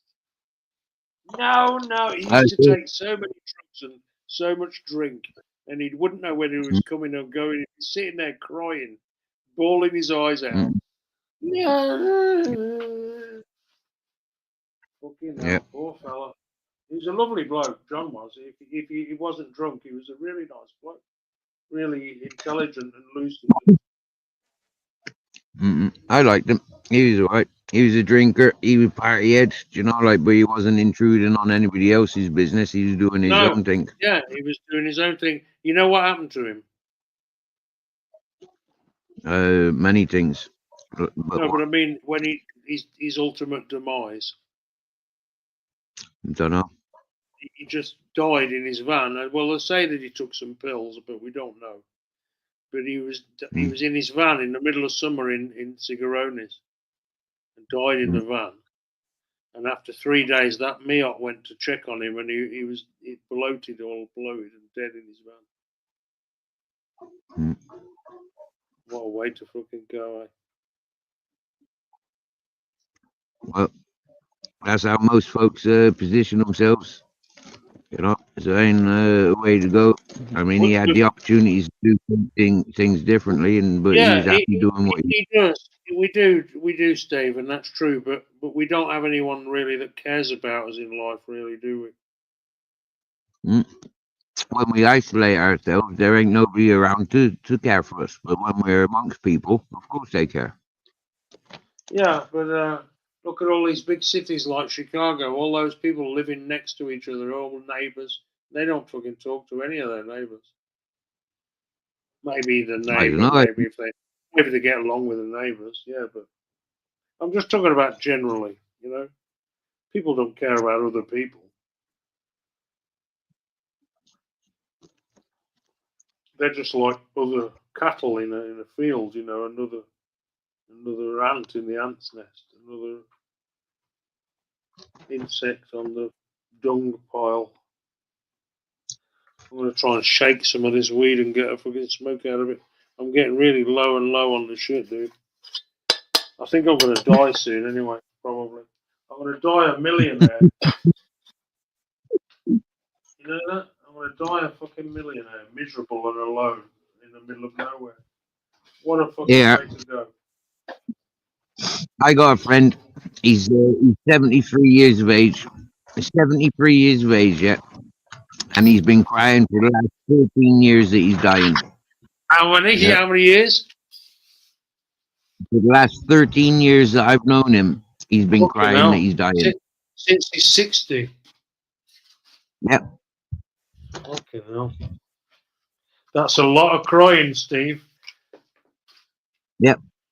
Dude, we need to open a fashion chain, a perfume factory, and a music studio recording music about 73-year-old men that are crying about dying for 13 years in a row. When I booked me ticket to come to Spain, yeah, I says to him, "You got your passport yet?" "No." "Why not?" Yeah, I said, "You could be coming to Spain with me today."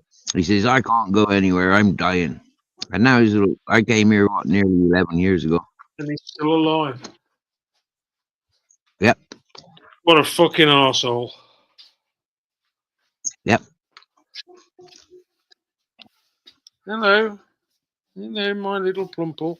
I did some guitar tech on my guitar today. You know, like Okay. did some adjustments on it, and I tell you, it came out sounding very nicely, really.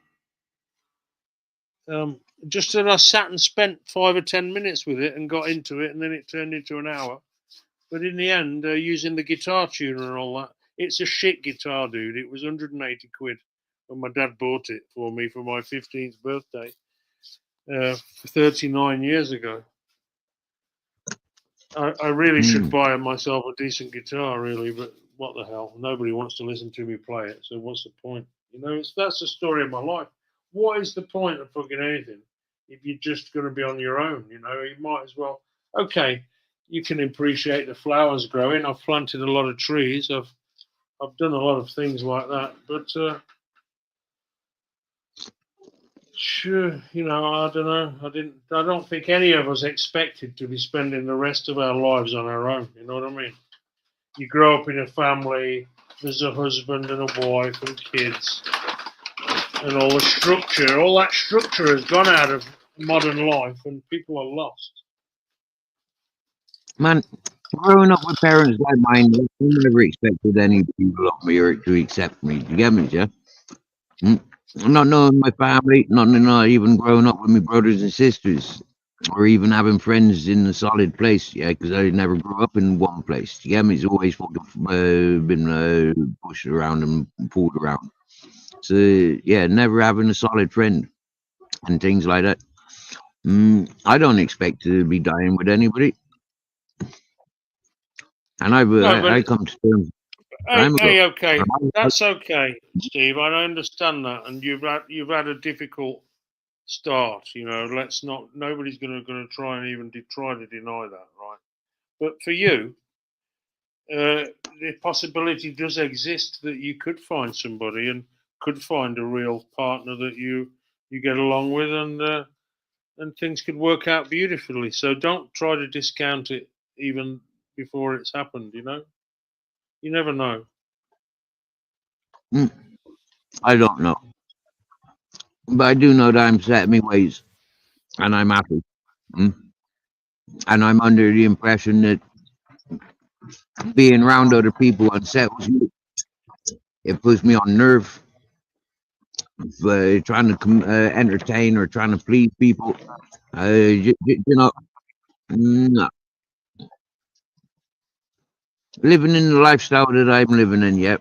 If I get in a relationship, that woman gonna want me change my environments and all that whatnot. I'm gonna, you know, I'm not that person. It's happy days, yeah. I'm happy outside. Yeah, I understand. Don't be too rigid. You know, leave a little bit of wiggle room. You know, because you just never know. The right lady might come along. I mean, look at that lady you just had in your chat. I mean, she was a number 10. I mean, I know she's probably got a boyfriend, but You could meet a lady like that likes living under the eucalyptus trees. You know what I'm saying? And she might be a millionaire. I wouldn't trust her. Hey, you wouldn't touch her. I wouldn't trust her. I'd expect her to be a fucking complete shop.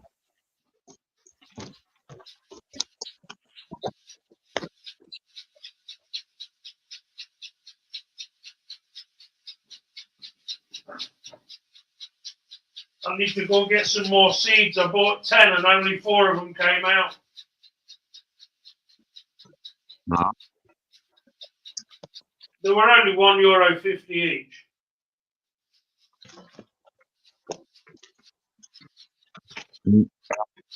I started 30. I started about 35 there a few months ago. They all died. I started another 30 about more than a month ago. Yeah, in February. And they all died with the rain in March. I think I might go Monday from the trill and get some more and give another 5 or 10 a try. I want to at least have about 6 of them to start with, because something always happens to them.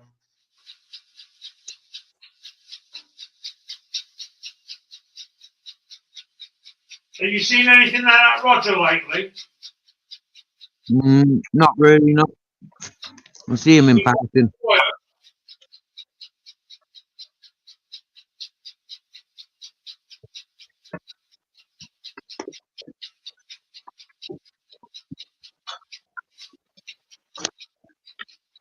Yeah, I haven't seen him. He's been very quiet. He was sending me a lot of messages on WhatsApp, but then all of a sudden it's just stopped. When I sent him that video of the fox. Right.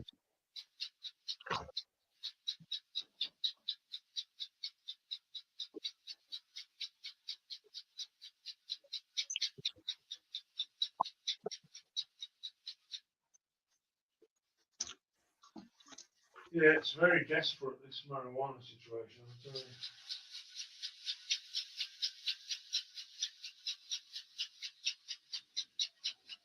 I got given a piece of hash today. About third of next. What, you got anchovies? I got given some hash.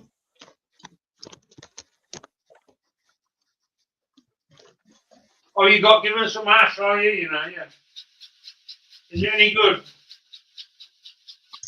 Yeah, I think so, yeah. I don't tend to like any hash at all, because it's usually been fucking interfered with.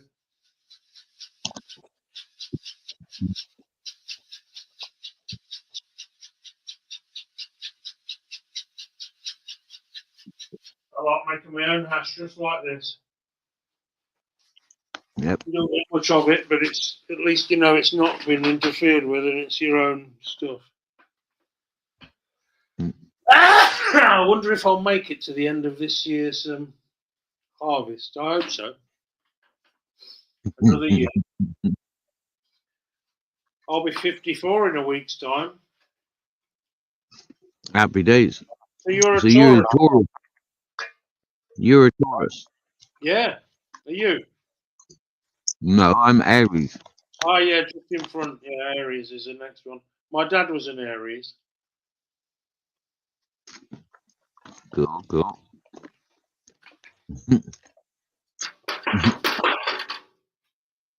My stepmother was. Excuse me a second, I'm doing a bit of tapping.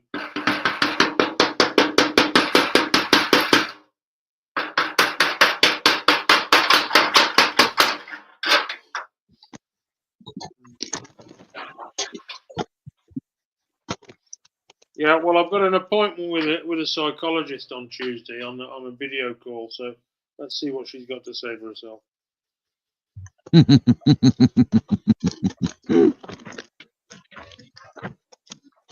How long have you been talking to her?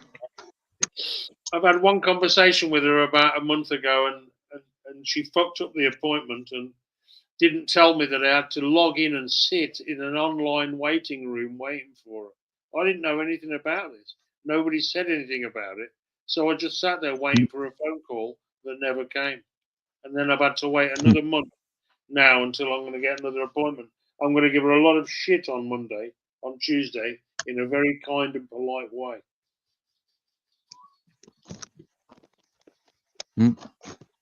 Well, just to let her know that I'm not happy with being fucked around with. I don't give a fuck how many doctor's certificates she's got. Don't fuck about with people who are needing fucking help and they're paying 1,500 quid a year for the fucking privilege. I have to pay 1,500 quid a year for private health, you know, and that's the requirement of having your residency. Okay. I'd rather just be like Roger or you, just fucking under the radar.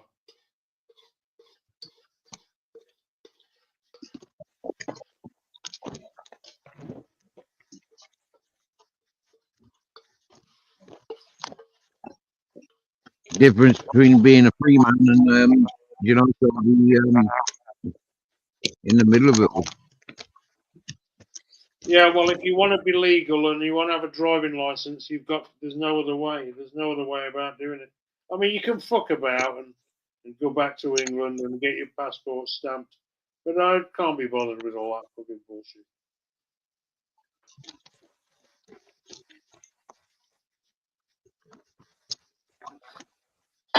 Bunch of fucking arseholes, all of them, I tell you.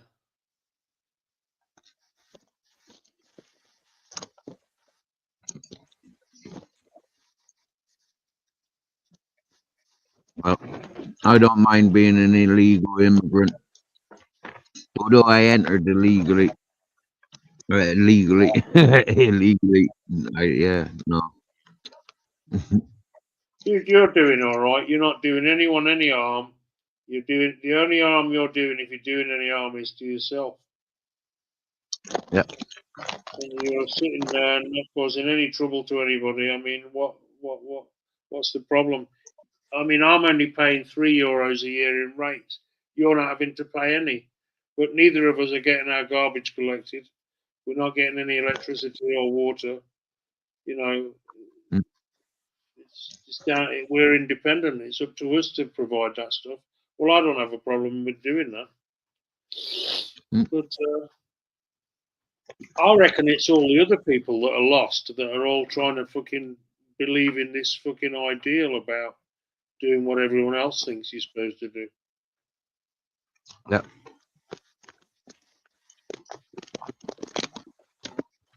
What a fucking waste of energy, eh? I've never followed rules. Yeah. I've never been one for losing. I'm doing following designer life. I always went against grain.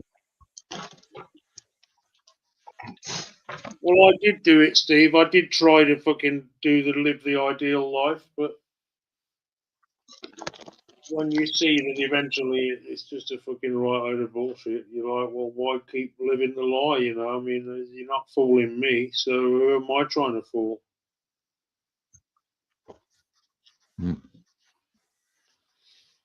Especially when I saw my dad die of liver cancer with all that money he'd made and just fucking shriveled up and died. I thought, well, what's the fucking point of that?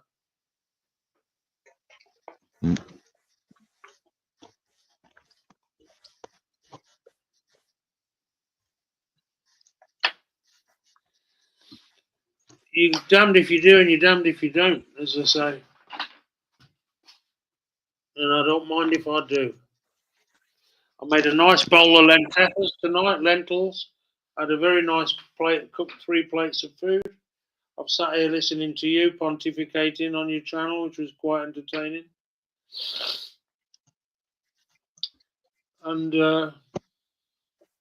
we looked at the UK lady showing her lovely self to our video camera.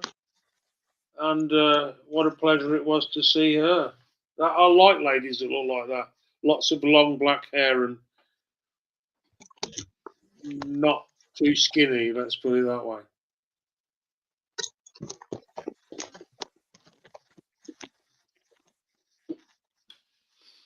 So I can't complain really for an Easter Saturday to 2025. like I say, I'm shaking bare bones in this tin. I found someone in town, an old friend of mine, and he had some very, very nice stuff the other week, a few weeks ago. I gave a bit of it to Barefoot because he helped me turn the lights I had on my car. Turn that little yellow light out. It's fucking come on again. Fucking thing. It's just an oxygen sensor, the number 4 oxygen sensor that goes behind the diesel particulate filter. You know, these new diesels have this like oven that cooks the gases so that the gases come out clean. And it's the oxygen sensor or the temperature sensor just after that device. Nothing serious. The car's running like a fucking champ. But if you don't turn that light off, you know, and it comes on for another reason, well, it don't matter anyway, Steve. It's nothing serious. All it's saying is that when the car starts up, that oxygen sensor, and there's 4 of them on the exhaust pipe, the engine knows, the engine and the computer know what sort of temperature they're expecting to be getting every time the car starts up. You know, they've got parameters. It should be within this range. And obviously that sensor's playing up and it's not giving the computer the right value. And the computer's saying, right, that sensor's not giving us the right value. That's an error. And it puts the alarm on and says, check engine light, and puts the code there. And I'll go to Barefoot and he plugs his computer in, it reads the code and says, yeah, temperature sensor number 4, bank 1, number 4, is giving a dodgy reading. Now, if it was broken, the glow plug lights would be flashing. If I disconnect that sensor at the plug, the glow plug lights flashes while the car's going, and that means that particulate filter can't run then. And these particulate filters are very, very sensitive. And if they can't use their cycle, it's called regeneration, where they burn all the gases inside, gets very hot and cleans itself. Yeah. And so if it can't do this cleaning phase, this cleaning cycle, it starts getting loaded with ash and soot from the exhaust cycle, and it gets damaged beyond repair. And they cost about 3,000 fucking euros. Oh. And my car itself was 8,400, right? Well, 3,000 fucking something euros, and then the labour is about half the price of the fucking car. Wow. So you have to be very, very careful with these things. You know what I'm saying? Yep. You get it loaded with stuff and stuff. You can send them off to be cleaned, but I mean, you're talking $2,000 to have it cleaned, and you've got to take it off and send it away. You know. So I'm very conscious of that, and I don't want it to get fucking knackered. So I'm keeping a close eye on it.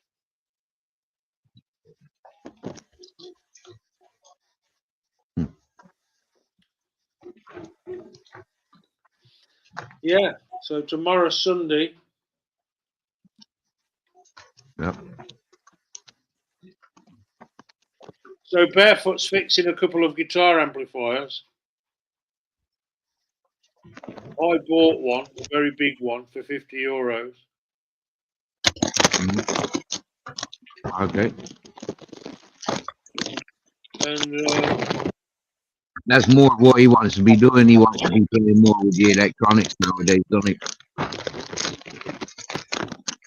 Well, I think he likes it's interesting for him. He likes doing it, you know what I mean? But working on the cars is a bit more challenging physically for him. Yeah. He doesn't do my mechanic stuff. He just plugs that machine into my car and lets me read the code so that I know what to fix.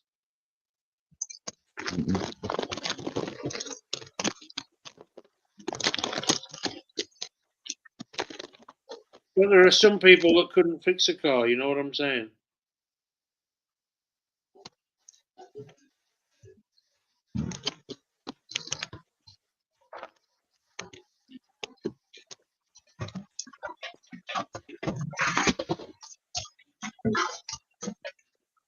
to be cold tonight.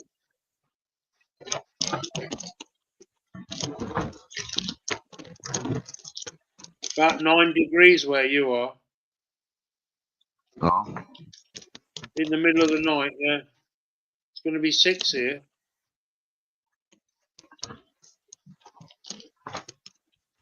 And with a wind, a bit of wind chill. Dude, everything's good. I just feel that my body and my soul are packing up a bit. You know, I'm still optimistic. I can't seem to find a way out of what I'm doing. You know, I don't think there is a way out.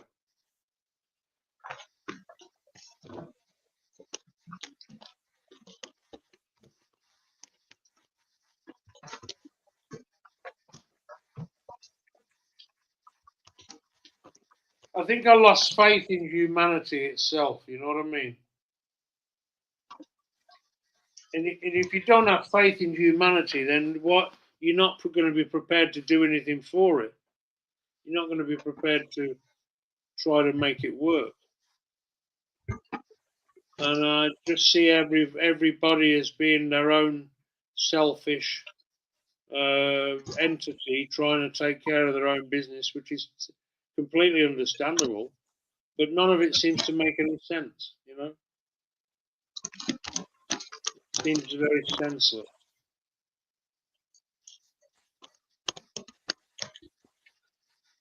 It's like we really are waiting for Jesus to come back and say, "Hey guys, wake up! What are you doing? yeah. What are you all doing? You're not supposed to be doing this. What are you fucking doing?" But I They've got. he's not going to be saying that. He's not going to be saying that to me or you, I don't think, to start with, because we're the last people that need his guidance.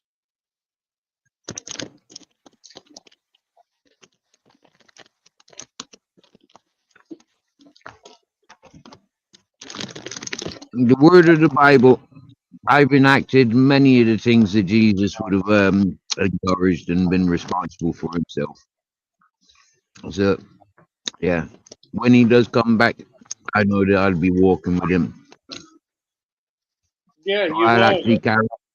You are very much like that, I must say. You're not kind of putting on a show. You know what I mean? You are very authentic.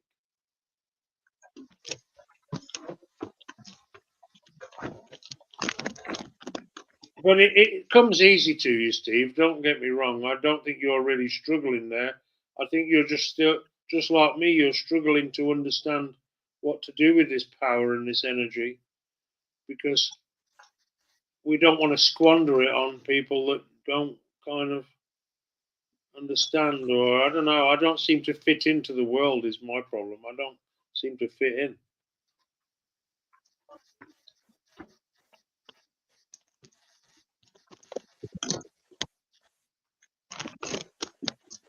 We're going to have the psychologist on Tuesday anyway, as I say, so we'll see what she's got to say for herself. She sounds very nice. She sounds very kind of. I just said I want somebody to care about me. I said I want somebody that's going to be thinking about how I'm doing.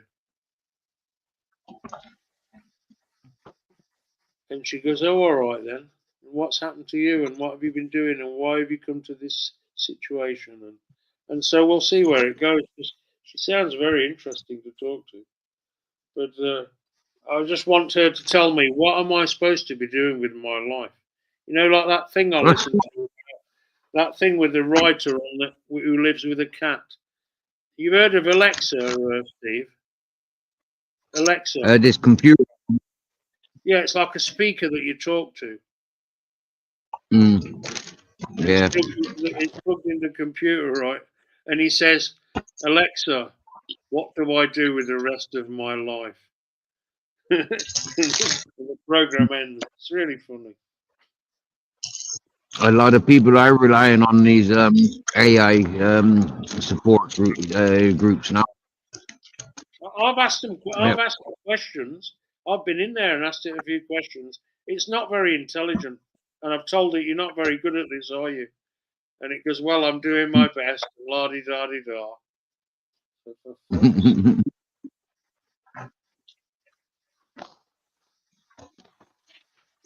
I'll just go in there and tell it to generate images of middle-aged Spanish brunettes for me that I can adjust the characteristics of. Narcissistic brunettes. Yeah. I'm sorry, but Hey, you that's a type into serious. AI, one thing you'll find your perfect partner.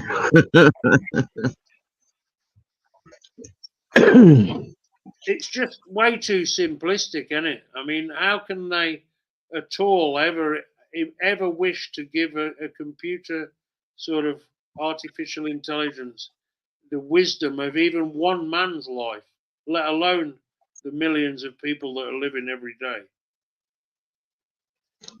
Well, that it just I'm not sure why, but I just went brain dead as soon as you said artificial intelligence. Why the fuck are we dependent on artificial intelligence rather than our own fucking common sense?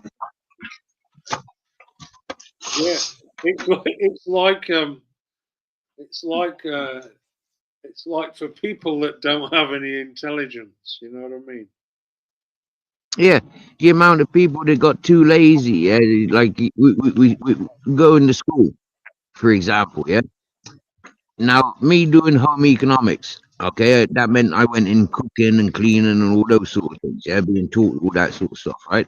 Now, the amount of people um, they try bullying for doing home economics, like you should be doing metal work or woodwork.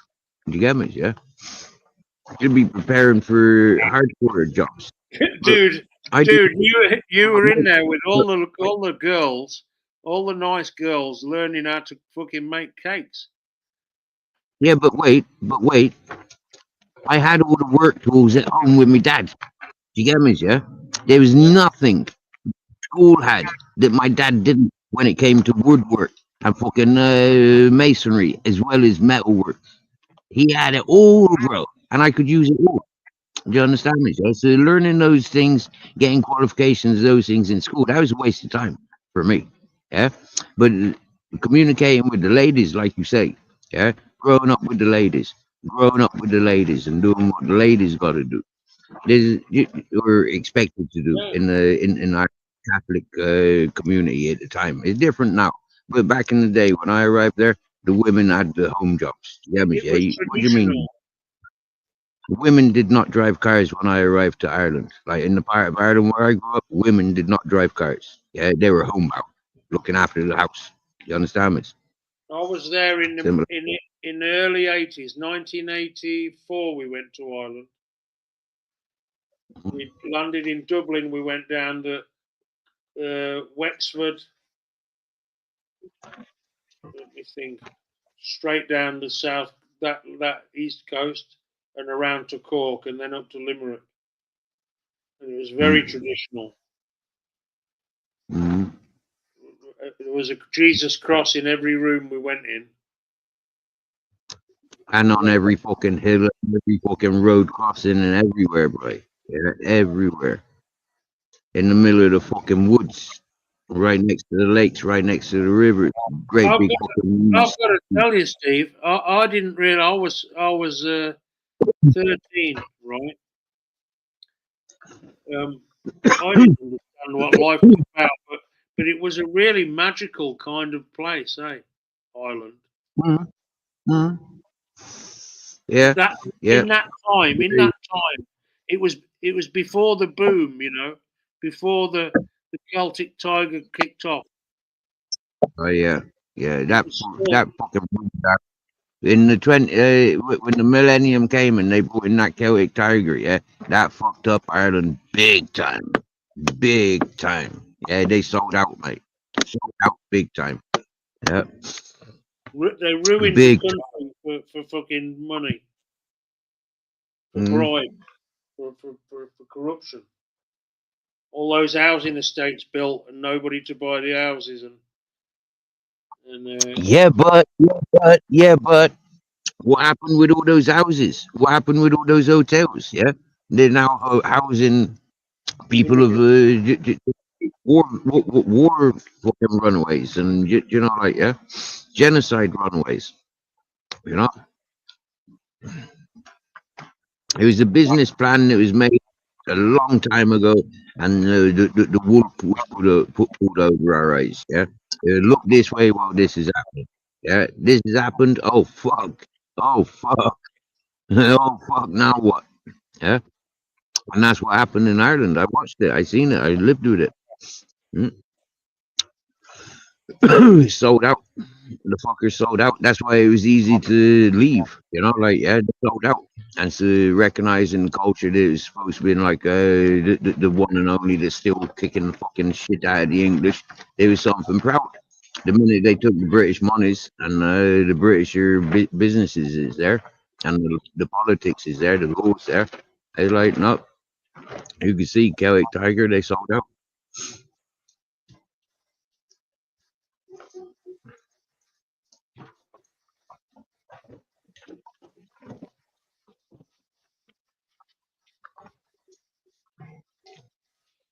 Yeah. Well, it just damages every society. This rabid economic, capitalistic. Well, I mean, everything's been capitalistic since the word go, and you know, since the sending kids down the coal mines. But I thought it was disgusting the amount of holiday homes that were being built there. Like when I first arrived there, do you get me? Yeah, it was like becoming like what happened in England. You know, like the tourist towns became fucking ghost towns, and then they became filled up with junkies, rehabilitation centers, and fucking halfway houses for the criminals. A bit like what happened to Australia.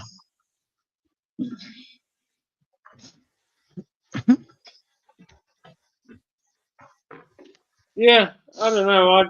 I still believe in decency and going people working for what they get and putting the effort in and actually doing it and not sitting there with a hand out and hoping that somebody's going to come and do their work for them. Now we're living at times now where everybody is entitled. Yeah.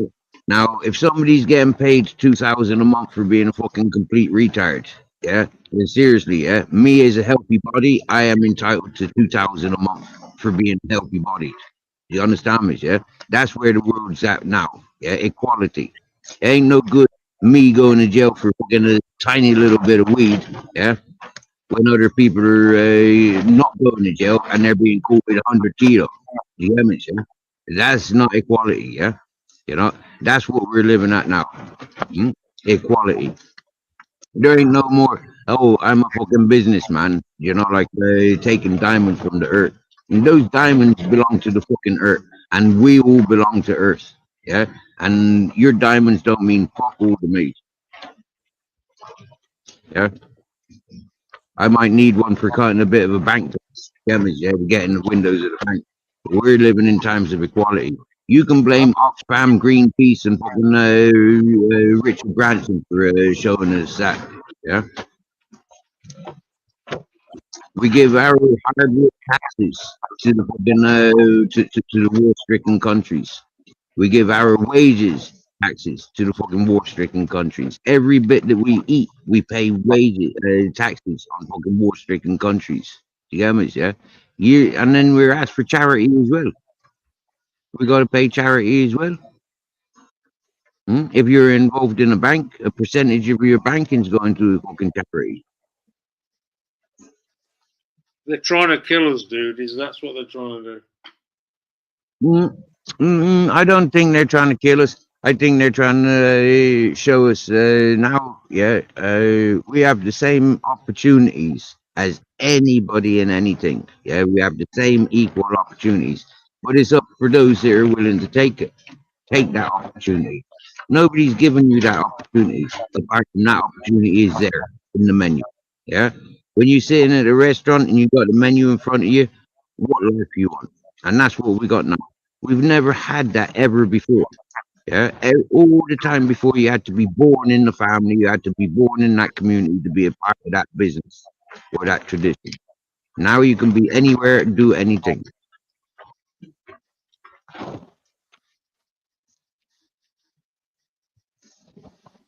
Yeah, you can. You could in England if before the Brexit, you could do everything that everyone in Europe could do, but they cut that off for some stupid reason. That's called equality. Yeah, that's called equality. Okay, that's good. You know, like England put a lot of laws down on the rest of the world. Okay, they're not gonna. It's a trial error for Americas. You watch how Americas will change in the next 10, 20 years. Okay, what happens first is little islands, little countries, little communities. The greatest of examples are set on. If you have a look at the DWP sort of stuff, a lot of those and medication, yeah, a lot of those things are tried in Wales and Scotland before they hit the streets of England, and it's Yeah, for why, yeah. The at least they've Welsh, just established that a woman is a woman and a man is a man in the courts. well, that was established in the Bible. I'm sure that was established long time ago. That didn't need judges and fucking solicitors to translate that. You know, a man is a woman and a woman's a man. They didn't need to translate the differences. There's two fucking genders. It's There's two surprising. genders. It's surprising they only just did it though the other day because they were trying to say that if a man felt that he was a woman, he could say that he was a woman, which is a complete load of bullshit. Only a woman can A have a woman, baby. a woman that is now a man is a fucking alien to me. It's a fucking alien. It's a fucking zombie. And a man that becomes a woman is a fucking alien or a fucking zombie, in my Yeah, opinion. completely sick, completely ill, mentally ill. Well, we all have illnesses. Do you get me? Yeah, like I get satisfaction of being grubby and like like in my uniform. I like to be outside. So like a lot of people will say I'm ill. But like happy days. Yeah. So we've all got our own illnesses and it's individualities. But excuse me, there should be an island for those fucking aliens. Yeah, there should be there should be an escape. I should not be at risk from being around such fucking aliens. Really, it's like being a weed smoker and going to prison with a load of murderers and a load of bank robbers. Yeah, what the fuck? Why put me into fucking prison for a crime? I'm not a criminal just because I smoke. But like those impressions are made. Yeah, and this is arguments that I've been arguing all my fucking life. Yeah. And like 13 years ago, standing in front of a load of coppers in riot uniform that wanted to fight, I didn't want to fight. I wanted to go free party. So get out my fucking way. Move, bitch. Get out my way. Get out my way, bitch. Move, bitch. And no, I won't do what you tell me. And then excuse me, you're public fucking servants. Get out my fucking way, you will. And that's when they got violent and beat up on me. So for me, it's like happy days, yeah. Fuck them. Fuck their law. Fuck their system. It don't work for me. Yeah, I'll work around it. And by working around it, I ain't gonna be getting into trouble. But those fucking those ones that put me vulnerable because they've got their sick interests and they want to drag innocents down with them. Fucking hell. Am I responsible then for how I respond? Get the fuck. And then where does justice come in?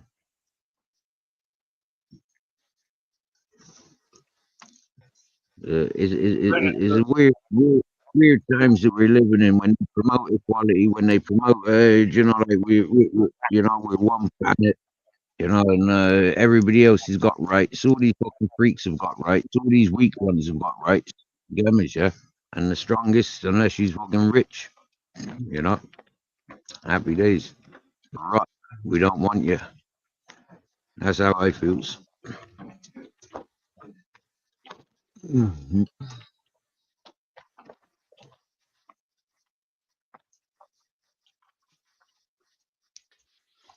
Yeah, well,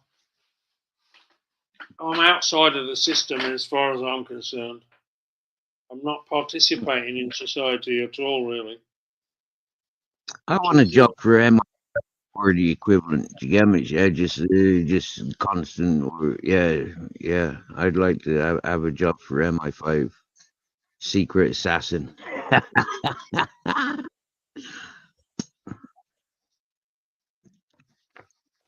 Steve, What? they are looking for people. Well, tell them where I am. I need a job. Yeah, I need a once-off, big time job that I can just get done and just kick back until there's another big job. They, Just give they, me a really are, card. they really are looking for work. Yep. I'm ready to be employed. And I won't work for no less than 1,500 a week. MI6.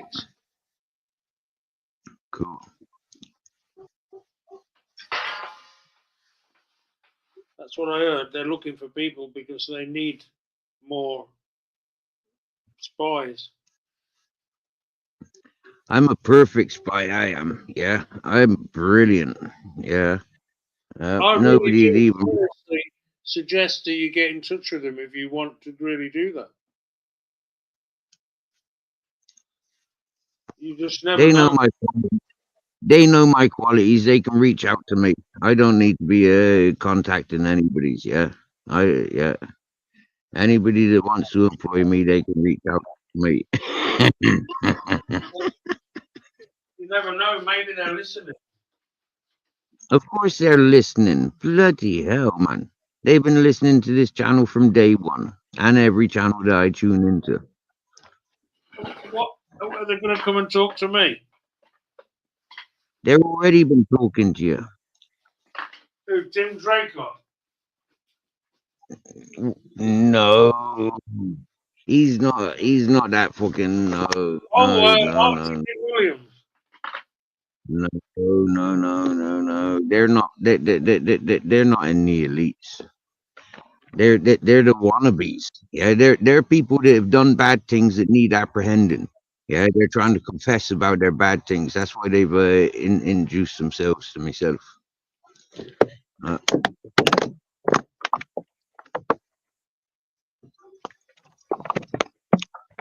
Why have you had conversations with those two people? Have you? I've had conversations with Arctic Nick Williams or Augie of Crime. Yeah. Here, tell me, is that page still open? Because I was told that that's been taken down, and now because that's been taken down, all these other ones are being linked and taken down. I haven't heard from him in ages, and normally, if he says something to a reply to anything I said in that room, but I've said that Roger is not happy that you're using his picture of his face as your profile image. When I type in for that page, that page ain't available, so I'm thinking I'm blocked, and I'm thinking if Roger hasn't got access to that account, to view it, then maybe he's been blocked also. So yeah, it's finding out whether it's still up and going or whether it has been taken down. Roger will know, but I haven't heard from him in 2 weeks. It was him that told me it was fucking taken down. I haven't seen Roger for at least 2 weeks or heard of him. I haven't seen him for ages. Right. He told me that that channel's been taken down. Yeah. That will give a massive. That will give a crime. Has been taken for the lies that Arctic's been. Arctic Nick Williams' channel. I think he's just. You've met him, eh? Yeah. I've never met him, but I've had a lot of abuse from him on the messenger, and I warned him several times. Just you be careful. We don't that I don't run into you one afternoon. I mean, I don't even know who he is, but he was giving me a right load of shit. He keeps saying he's going to expose me. Oh yeah. And I said, what are you That's going to one. expose me for? Mhm. That's one of his child lines.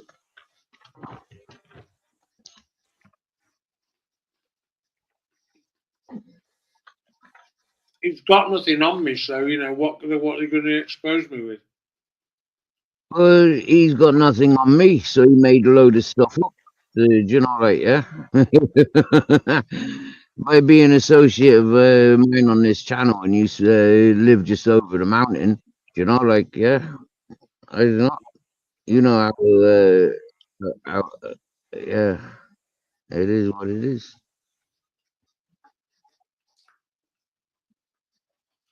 It's all good, I man. wasn't, We're all just living I our life. wasn't around it when that fucking all that stuff was going on. I only came to Spain fucking in 2014, I'll tell you and what, left. I haven't heard anything about Sparkles for ages. No. I seen Antonio, the other end. No, I seen him a couple of times. I seen the English fella from up there, Dave. I seen him a couple of days ago. yep, the old bloke. Yeah, yeah, the old fella. Yeah, yeah. He's very mates with your mate with what's his name with that Sparkles.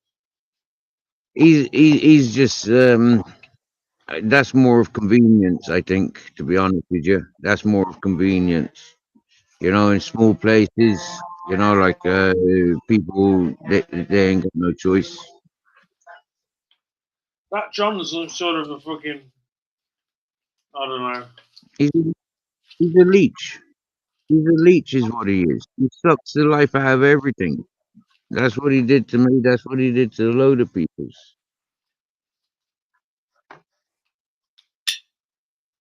Yeah, well, my dad was an electrician in the Sizewell power station in Norfolk. Yeah, he gave me the whole spiel about his dad being an electrician in a nuclear power station.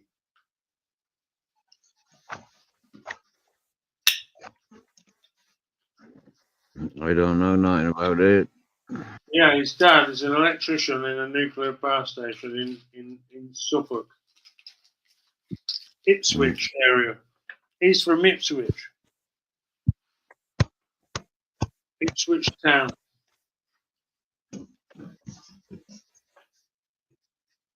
I know he tried fucking sucking the life out of me many times, and I kept giving him benefit of the doubt because you know, like what else is there?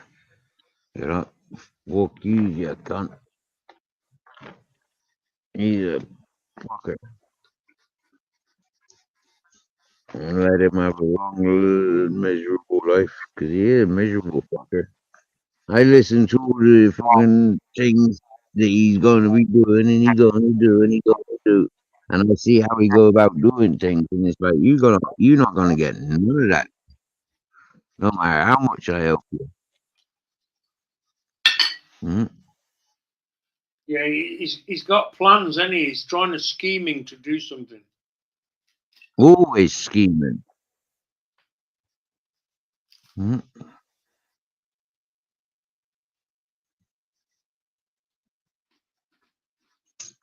Yep. He wants people to work, but he won't share none. I gave him the perfect fucking setups for people, you know, like yeah, and yeah, he just fucked me over every fucking time. Can't rely on that fucker to share a balance. He might be a narcissist. He a junkie. Yeah, he's a fucking junkie is what he is. Yeah, his fucking consciousness got burnt out on the fucking smack years ago. He a burnout junkie, that's who he is.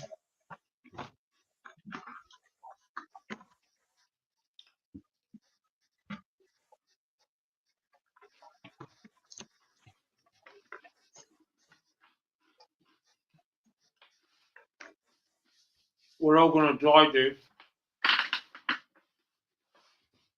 Yeah, I know. That's a good thing about life, you know, is it encourages death. I just don't It's want the to have a only pain. guarantee. Everything dies. I just don't want too much suffering, you know. But you know what, right? Yeah, if you're setting promises, if you're making plans and you're not committing to all those things, yeah, then you will suffer. Do you get me? Yeah, because at that moment when you dying and you ain't fulfilled your fucking promises and your commitments, yeah, you's fucked. Yeah, you're answering to yourself. And if you haven't learned that from the mushrooms and the LSDs and the bad trips from the fucking smoke and the drink and the fucking ketamines, yeah, then you're never gonna fucking learn it.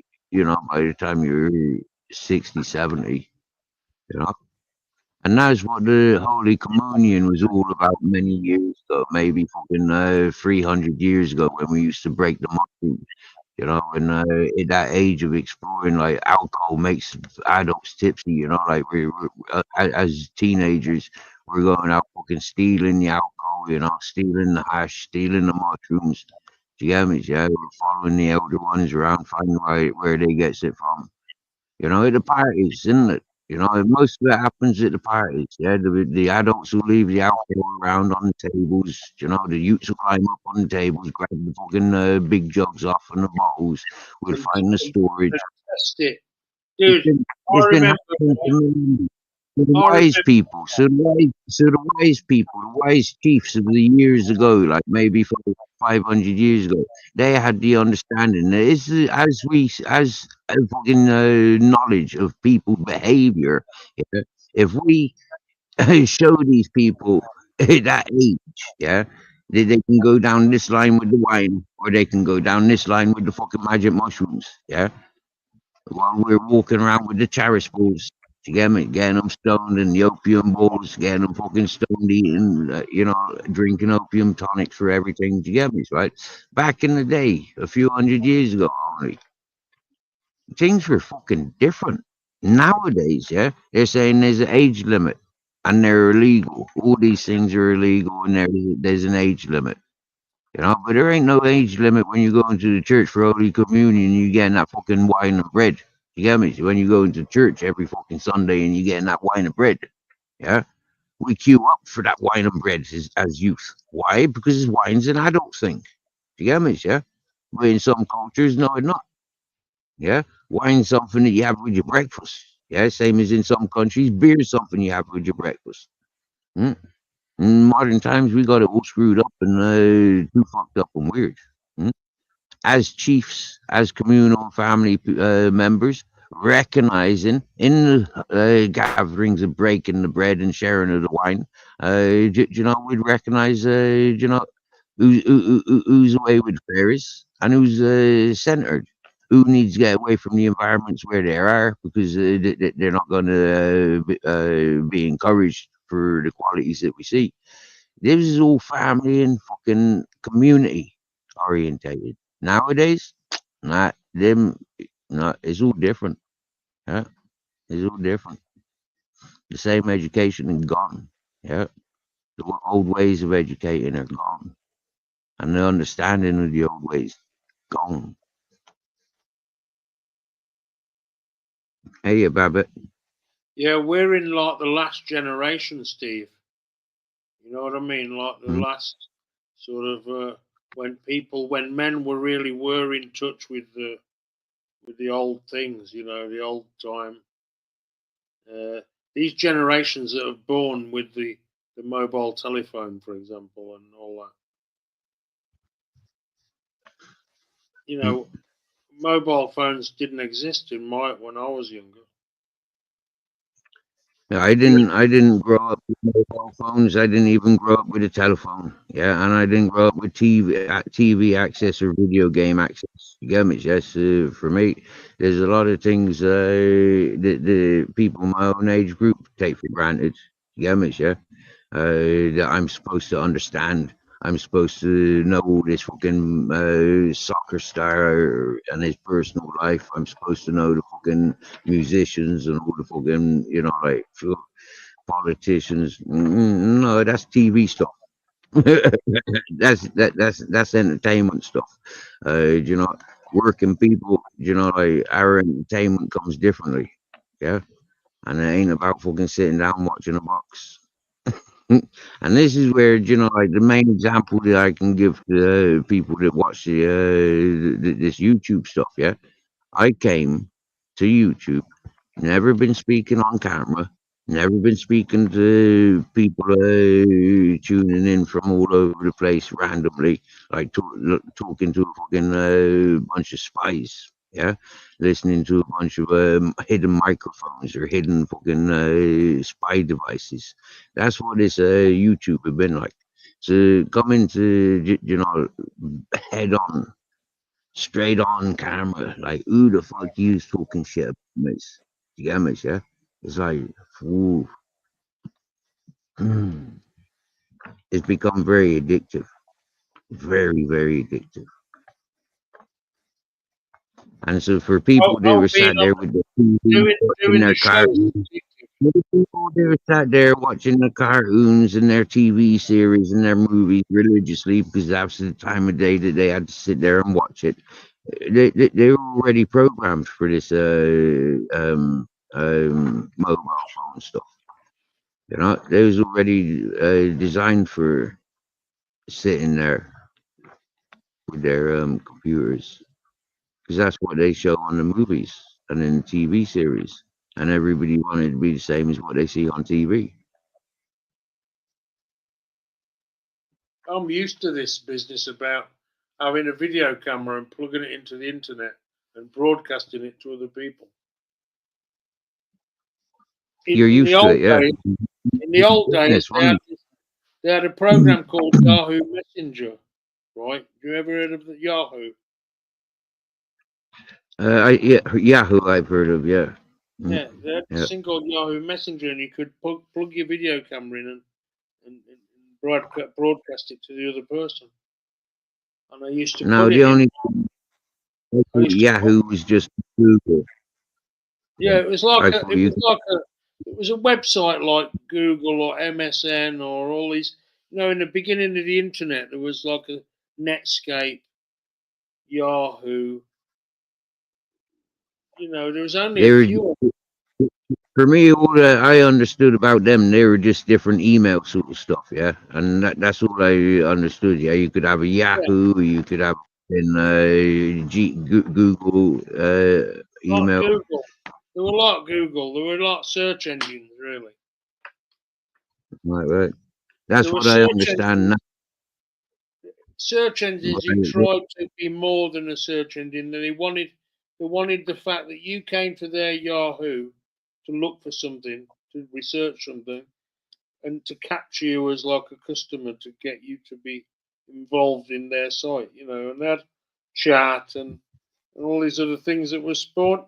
These were new things, you know, and you could plug your video camera in and send the image on the internet to another person, and I would put my camera on the window ledge of a house that I was living in and point it down the street. You know the streets in England, in Ireland, they've got them street lights, them yellow street lights, orange street lights that make everything.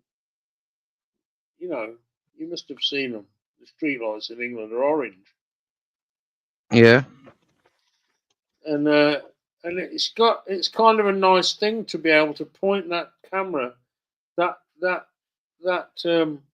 camera down the street and capture all those things happening. The cars would be driving by at the bottom of the road, and people walking up and down the street with shopping bags or whatever, all day and all night. You know, I would have that thing on all the time when I was on the internet. Okay. It had like a night camera, kind of infrared type, not infrared, but a very high sensitivity night camera, so it would work at night. because I was always a weed smoker, yeah. And in England and Ireland, that's frowned upon. Do you get me? Yeah, that's criminal. Do you get me? You know. So for me, I always like that privacy of not, like being around cameras. That's how I grew up. Mhm. Yeah, but Yeah. I would have been quite old then by the time I was using these video cameras. I mean, you have to remember, the internet didn't exist. It Oh would have yeah, been but in.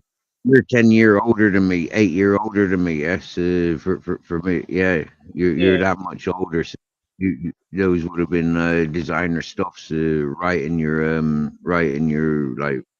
What do you go to work for? You go to work to buy these new fashionable things. That's yeah, well, to that's be the thing. honest, that camera I bought in America because I needed it to take videos of the machines that I was selling to try to promote them. There you go. Yeah, business world. Yeah, so Yeah, you're in the height of business, height of technologies.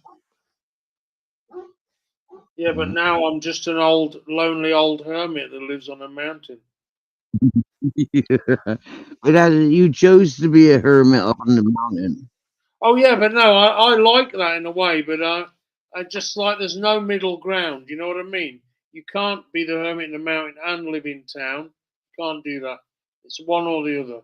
And I don't deal with people living in town, living in these circumstances that all those people are living in. I can't afford to do that to myself. You know, uh, I'm probably going to be dead within the end of this year. I would be surprised if I'm, like you said, that bloke's been telling you he's dying for 15 years. That would be great. If I get another 15 years, I'll be thrilled. And if I did, and I do think I'm probably am going to die, so I need to sort of start thinking about what am I going to do? How can I really live my life to the full? Uh, and I don't think I'm going to be changing anything because I can't interact with society. I don't want to know those people. That lady that came on to your channel tonight, I wouldn't mind getting to know her. I must say, but something like that. Oh, my back. Ah, what I do need is a good supply of weed. But there fucking ain't Don't any. we?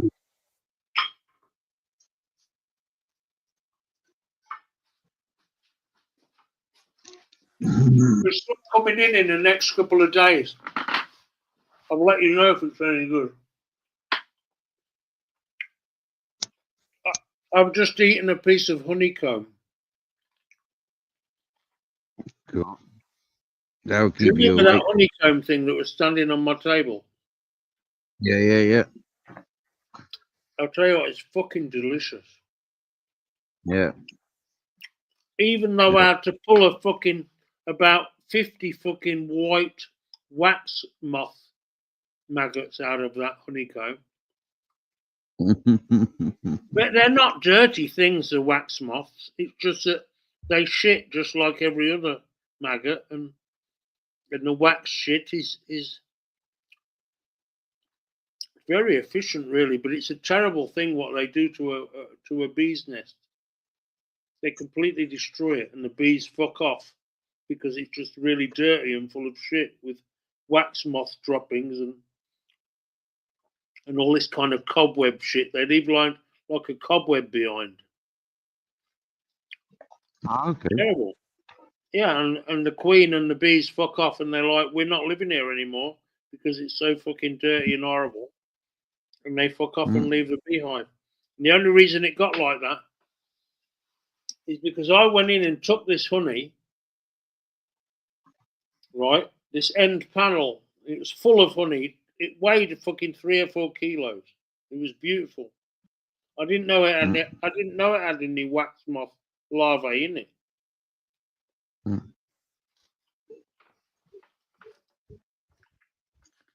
I took a little square of the honey out and ate it, and I thought that's very nice.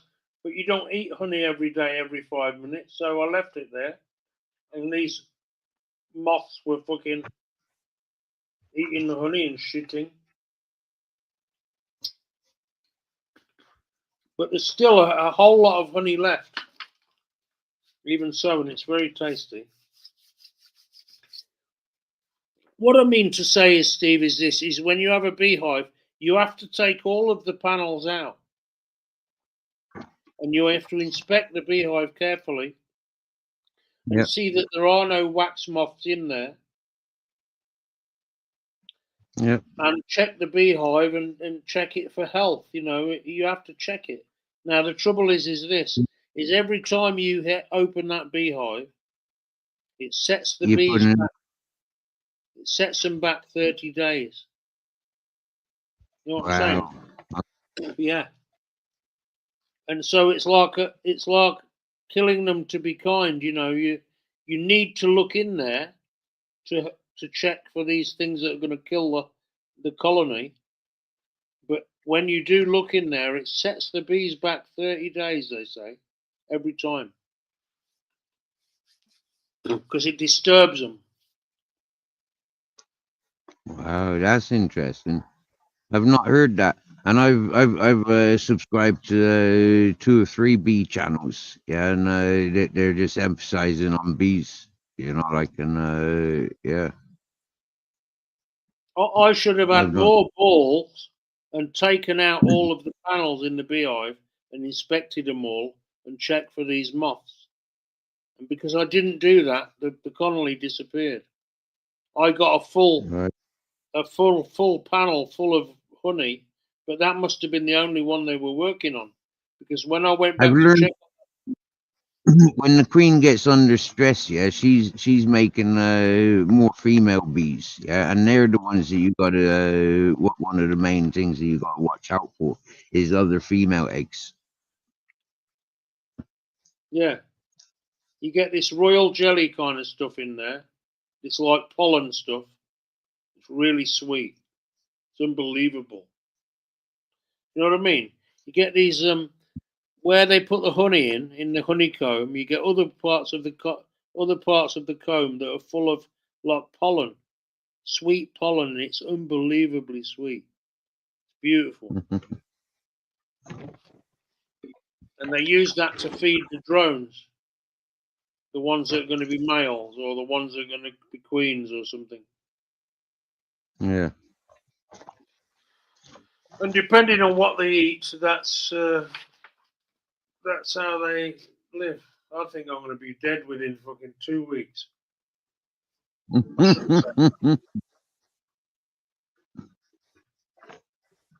shouldn't say that, really, but I don't know.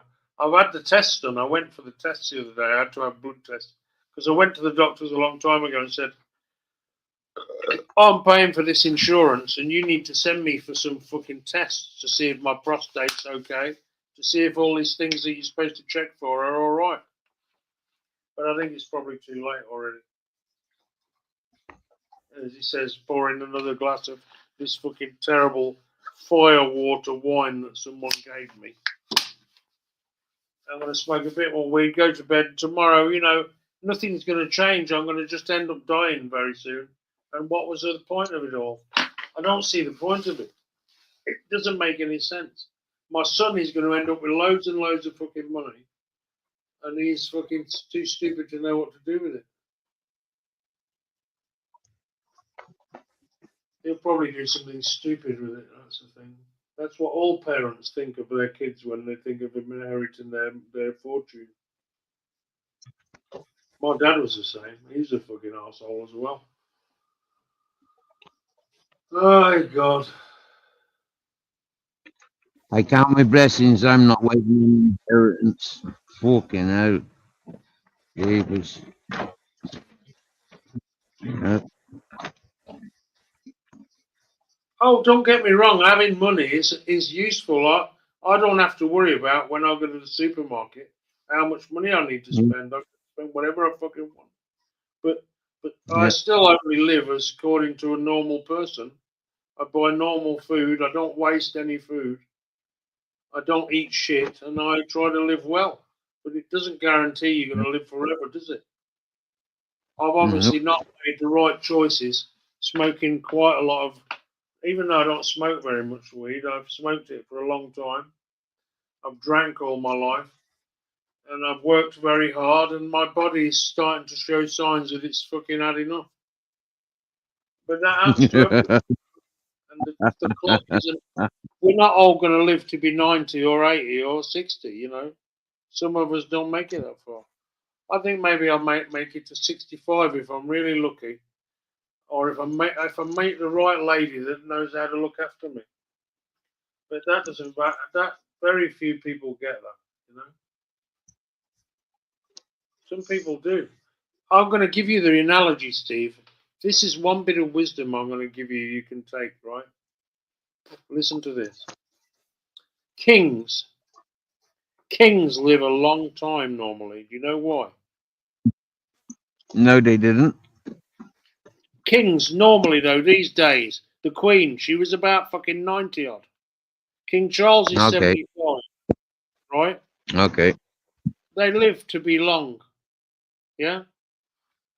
That's because they've got loads and loads of fucking people looking after them, and everything's free, and they're just fucking lording it up, walking around, fucking, you know, just living it up. And that's why they live to be fucking 80. He's got people fucking ironing his newspaper for him. He's got somebody putting his toothpaste on the brush for him. Back in the day, kings used to go to war. Yeah, when their country was in war, the kings would be leading the way. Yeah, Kings don't do that no more. Kings Yeah, don't you're do that no more. Kings, princes, they don't do that no more. Yeah, their lives are a fucking fragment of what they used to be. Yeah. So, yeah. Yeah, you're right. They used to have to rally the troops and go and persuade different landowners and different barons to come and fucking put their sword to the fucking test, you know. I'll give you such and such if we win, or will you defend my honor and all this kind of shit. You know, because the barons were living well because of the king's favors, you know what I'm saying? If he was a good king.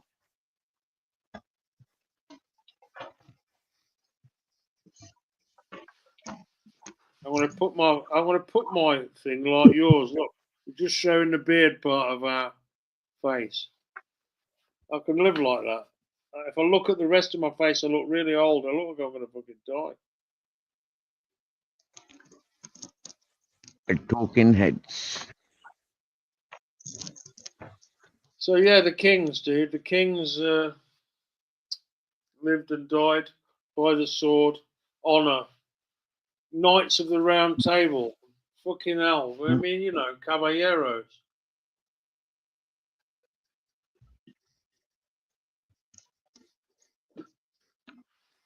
Knights of the Round Table, honor, squashbuckling, chivalry, maidens, Rapunzel, you mentioned earlier.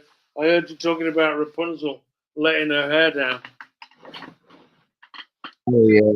Yeah, I normally refer to Rapunzel when I'm talking about the big floppy, droopy tits that get shown at me at 4 o'clock in the morning.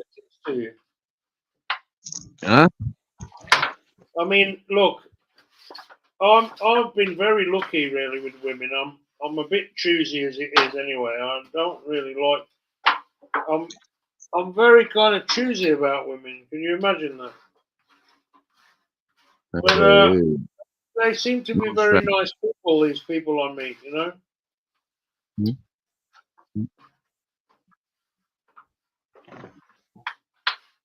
I think that's what's really important. Are they nice people?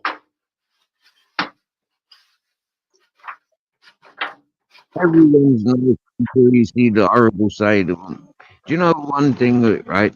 For me, I'm about smell, sound, looks, you know, like natural feeling, everything.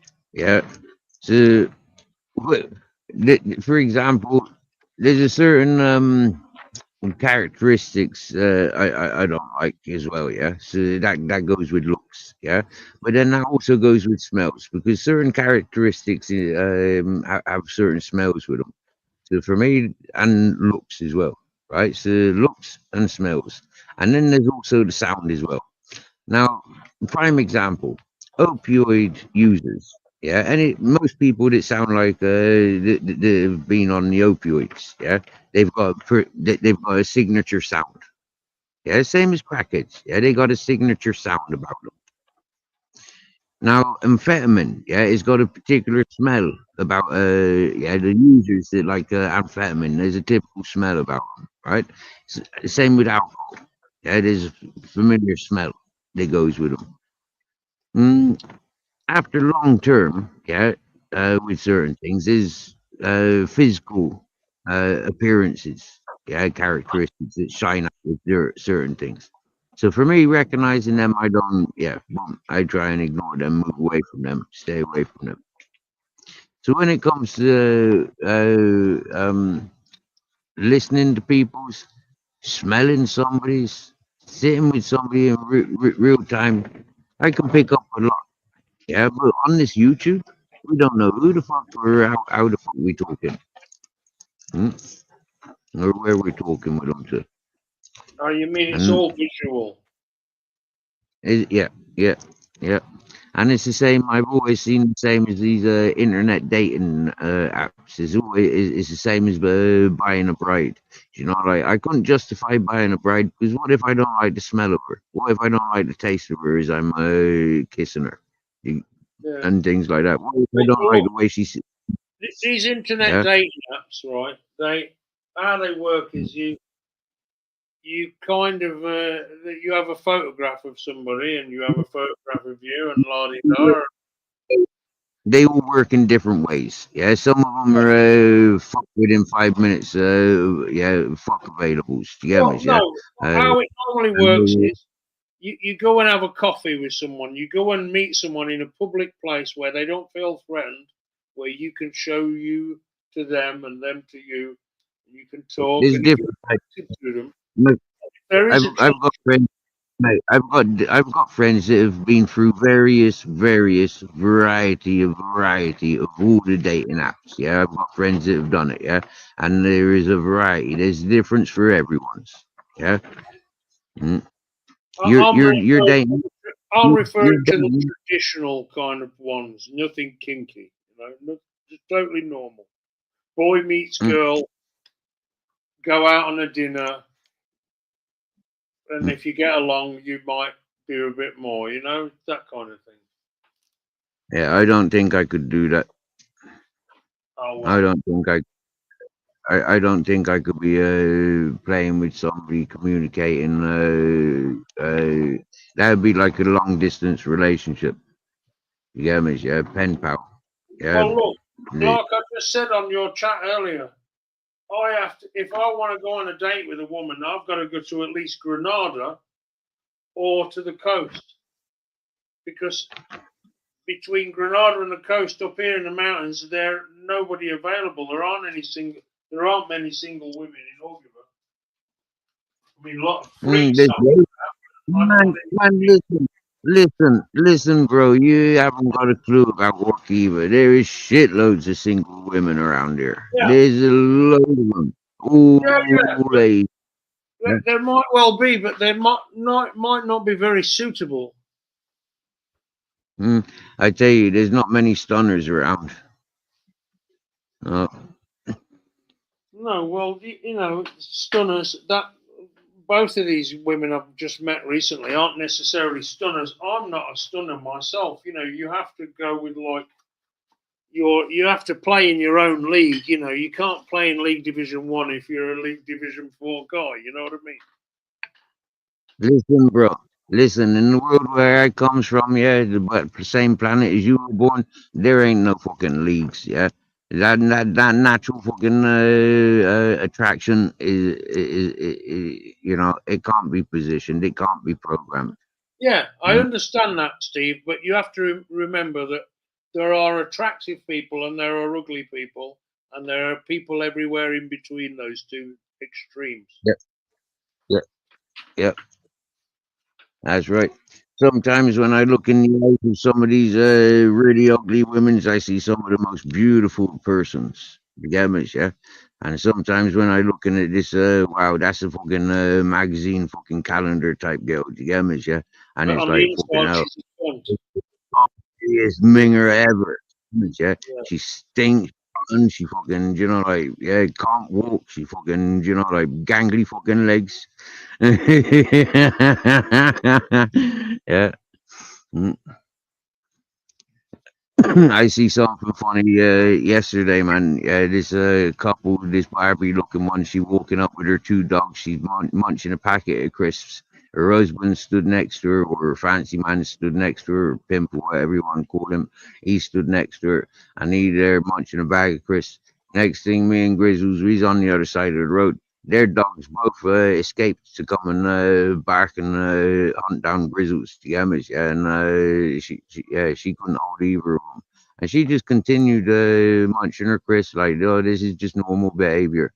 The image, yeah, he stressed and panicked and grabbed his dogs. But yeah, and Grizzles just laughed at him. They stopped about a foot away from Grizzles, kind of like, oh shit, he's 3 times the size of us. We weren't expecting that. Yeah, he's got a waggly tail. Oh shit, he's going to enjoy eating us. Yeah. Grizzles is a beauty, dude. Even though I know you don't get along with him 100%, but he's a very lovely dog. Mm. He was very nicely He- behaved when you were staying there those few days. He was very well behaved. Yeah, he's got good manners. He's got very people friendly. He's very animal friendly. Yeah, but he's a slag. You know, like, he's all over the place. Oh, And he he's ran off that one night, didn't he? He ran off for all fucking night on the mooch. mm, Come back in he the was morning.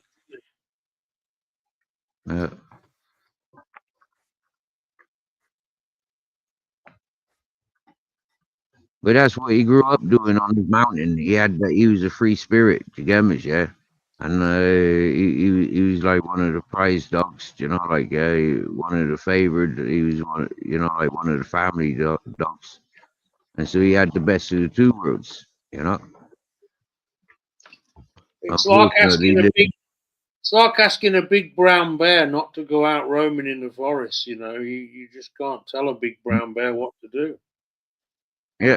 It's like trying to put me into a closed environment. Like when I was up at your place, I was uncomfortable because it's closed environment. Do you get me? Yeah, it's the same as same comparison to what Grizzles got to tolerate. Yeah. Yeah, like living up here in the summer is really nice if you're outside, but when you were here and all that wind and rain and inclement weather, it's not much fun being out. But it's quite cold out tonight. But It's very open where you are, very exposed and open for the for the weather that comes in. You've got it. You've I've got got it quite there. a few apricots already grown on that tree, about the size of not cherries, but a little bit smaller. You know, budding apricots. Not the Nice. size of cherries, but a little bit smaller already. Okay, nice. And that rain we had was unbelievable, wasn't it? That 3 weeks of rain. Yeah, yeah, yeah. It's been great. All That, this rain that we've had, we're that's when loving I it. called the psychologist, you know. Oh dear. Yeah, I just got totally depressed. I was like, what the fuck is going on here? I'm going out of my fucking mind. You know, when you can't I go tell out. you, hey, I tell you what, right? If you ever want one a funny experience, yeah, scream and shout on a live stream on Facebook, and they ask you if you wanna talk to a counselor. Yeah, I put suicide prevention in today because I was looking for this page that flashed up in front of me. And because it had the word suicide in the question, it said, do you need help? Oh yeah. Funny, isn't it? ridiculous, really. I mean, I don't know. I don't know what they think they're trying to do. If someone's going to commit suicide, they're hardly going to go to Facebook for fucking advice. Yeah. Didn't you ever meet that Amanda, that girl that was knocking about with that English Paul? Don't know. She slit her wrists and hung herself. Oh, right. Yeah, somebody said something about that not long ago. Yeah, that's old history before my time. Over the river, over the other side of the river, she bought a place. Right. He's happy and both with a nice French lady now.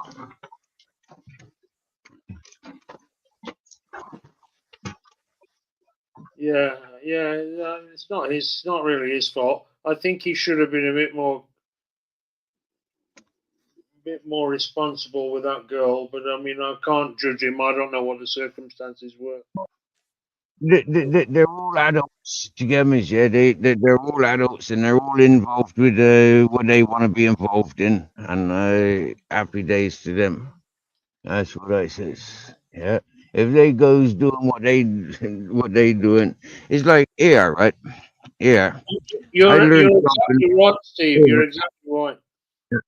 Yeah. I learned something very, very important a long time ago, right? Now, my mate, okay, she's got a child, who's about 10 years younger than me. Okay. Now she ran away from a foreign country in a foreign part of the world. Yeah. She ran away with her son, and now she was playing around with gangsters. Okay, gangsters. Do you understand, right? Now she lost her son when he was like 13 to another gangster, a different gangster. Yeah, took this fella under the wing and showed this fella how to be a gangster. All right. Now she's confused. My mate is confused. Yeah. Why her son don't want fuck all to do with her. Yeah. And I said quite simply, mate, you're not a gangster. You told your son who his dad is. You told your son he's the blood of a gangster. Your son looked at the next gangster that was going to take him under the wing, and he fell for that gangster father image that you took him away from. But you never took him away from it because you filled his head with it all day, every fucking day, that he's the son of a gangster. Now check this out. Check this out. When I first recognized that I could relate, yeah, how and where somebody, what direction somebody might go, it was when I recognized I touch a diesel engine or a petrol engine, yeah, and I know my way around it. Yeah, just getting covered in fucking petrol, diesel, and oil. Yeah, I know my way around those things. Yeah, they're second nature to me. And why is that? Because that's what my blood is. That's what my grandfathers are. That's what my father is. That's what my uncles are. You understand me? So some of these people are completely naive and thick stupid. That when they bring their children up around, from this, take them away from that, chances are their kids are going chasing it. Ain't no good, you better stick with your gun and see it through rather than go halfways and not see it through. Yeah. Those people, they grow up with drugs around them. They get involved with the drugs. Yeah, they learn a fucking hard lesson. Yeah, they either come out of the drug scene and work their ways through life doing other things, or they go full blown into it. And there's casualties with that. A lot of it, depression, antisocial behavior. Singled off. Loads of reasons. Steve, listen, wait. I don't think you're going to get many people around the world to be sympathetic to the to the hardships of the children of gangsters.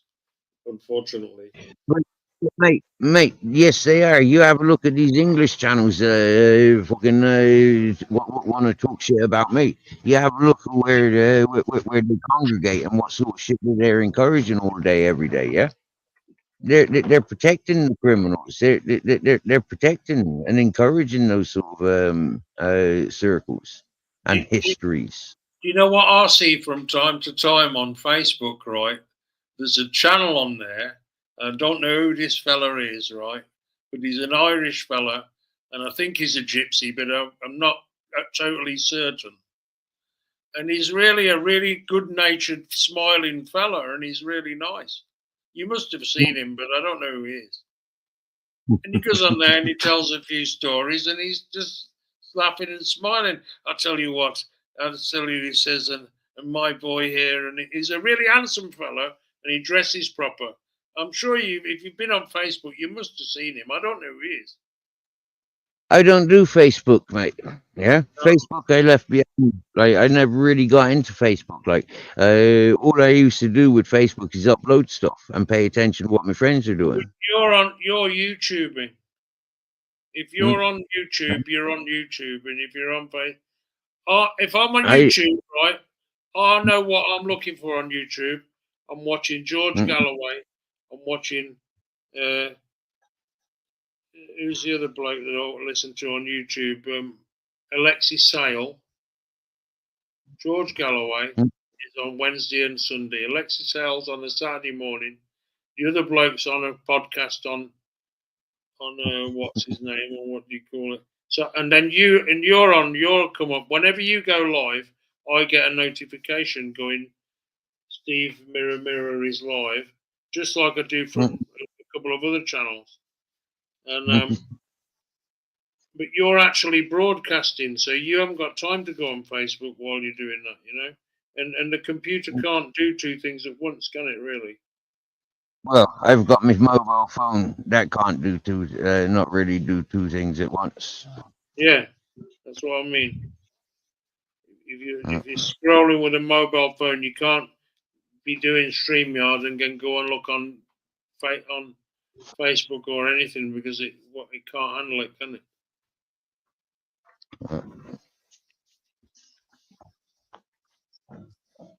But still, all the same, you know, look, we've got to be selfish, Steve. That's what we've got to do. I am very selfish. And we've got to look out for number one, because no fucker else is going to look out for us. Yep. I do look out for Grizzles. He's me number one. Captain used to be me number one, but now I got Grizzles. He's not a bad boy. You can't blame him for being who he is. You know, I don't blame him. We had that conversation earlier, didn't we, about do we, if we bring children into the world, you know, it's not their fault, is it? Exactly. I've justified. I've justified and made every reasoning possible for understanding this relationship. So it's not holding him responsible. Not at all. No. I reason with it, and you know, I'm very compassionate and considerate towards it. When's the last time you heard from Chad? For my birthday. Just the other day, then. Yeah. What's he got to say? Happy birthday. What about the dog, and what about everything else?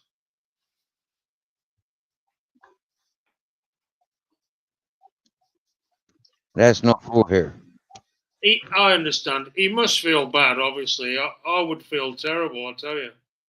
I feel terrible about machinery that's sitting in a farmer's, under a barn in a farmer's field that belongs to me. It's not a human, it's not a dog, it's not an animal, but it still makes me feel bad, and he must feel terrible to have had to have abandoned that dog with you. Of course, yeah. He never abandoned the dog with me. Well, no, but I mean, you know what I mean? Not abandoned in the sense of he abandoned it with you, but in the sense as it's his dog, it's his soul, it's his dog. You know, you can't just Yeah, leave dogs. there was two other carriers before me. Sparkles. Yeah, and a Norwegian fella.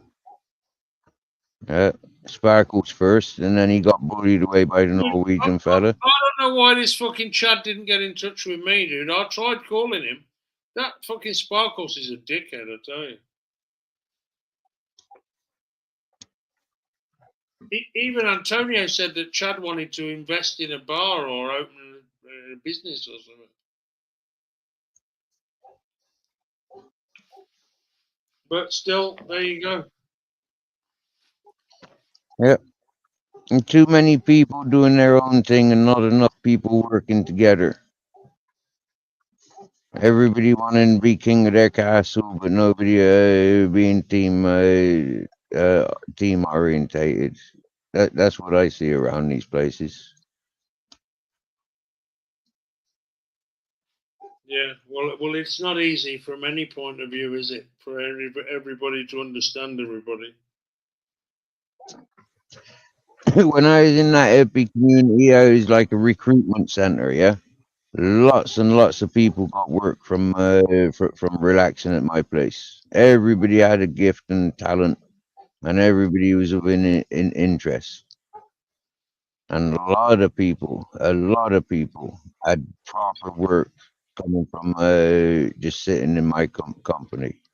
Other people that visit and make communications. That's Barefoot, he'd tell you. I got him loads of work. Yeah, well, he does his mechanic stuff, doesn't he?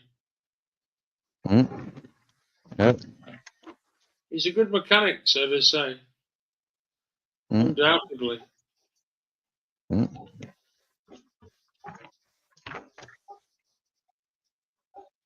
I'm a connector. I connect peoples. You know, like I'm a tramp. You know, like I'm a hobo. I'm unsettled. But like I recognize like the first the love at first sight. You know, I recognize quality peoples. Do you get me? Yeah? And I recognize. Okay, fair enough. He might be Marmite to yourself, or you know, like he might be ice cream. And it's same with women. I don't look at women for myself. I look at women for my mates and my family in that sense. Yeah, who are they suitable for? Who do they remind me of? Mm. I'm not I looking for don't. I myself. just look at them and see if I think they're absolutely beautiful or not. And sometimes you see a woman and you think, fucking hell. Especially on that Tinder. I think half of these profiles, I don't know where these people are, but they don't really. There are a lot of beautiful women around, that's for sure. But I'm not sure where they are. They're certainly not up this mountain. Mm. Oh yeah, you're a few miles away from your nearest neighbor. They're definitely not on your mountain. They're on the other mountain. They're on my mountain. There's no women on my mountain either. There's a lot of nonsense going on your side of the mountain, though. I don't know. I haven't been over there for more than a year now. No, I mean about where you are now. Oh, over here. Oh Over yeah, that this side, side. there's a lot of nonsense going on. Yeah. Yeah. I mean, it's Yeah. over the top, isn't it? For real, some stuff for real. Yeah. I think there's a lot of shit going on over there, personally. Yeah. I avoid it. I keep myself to myself. I avoid it. Yeah. I put myself out on the main street and I duck and dive around fucking back streets, taking the dog for a walk for peace and quiet. But like, yeah, I avoid. I speak to the settled old fellas, you know, happy days, meet and greet.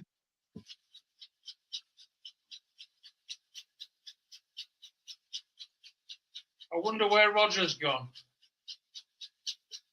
He's still in town. He's still in town. He's not gone anywhere. Yeah, he's down there. He gets very bored, you know. He's a bit bored of being in Orgiva. Yeah. Because he's been there a long time now, you know. Right.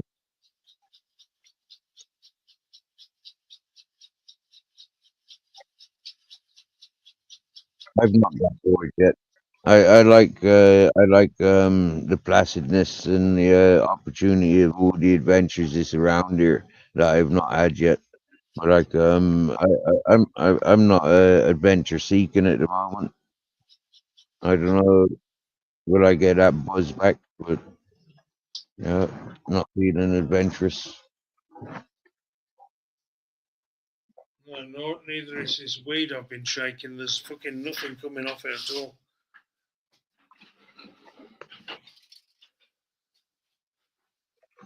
There's nothing adventurous at all about it, man. I know potentially if I wrap up this dream catcher and I take a walk around, yeah, I won't have a need to come back here for you know like and that's heartbreaking. You know, I'm not What do you have ready to to do? separate. What? What did you say you had to do? Nothing. If you take a walk away from there, you don't have to do what you were saying. I won't have a need to come back here. Oh right, If I like go walk, you'll move on to another place.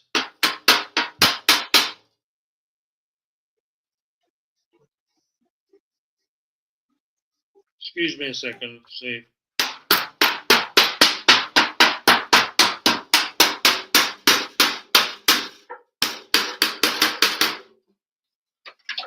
Dude, there's just nothing coming off here. What just a disgrace this is.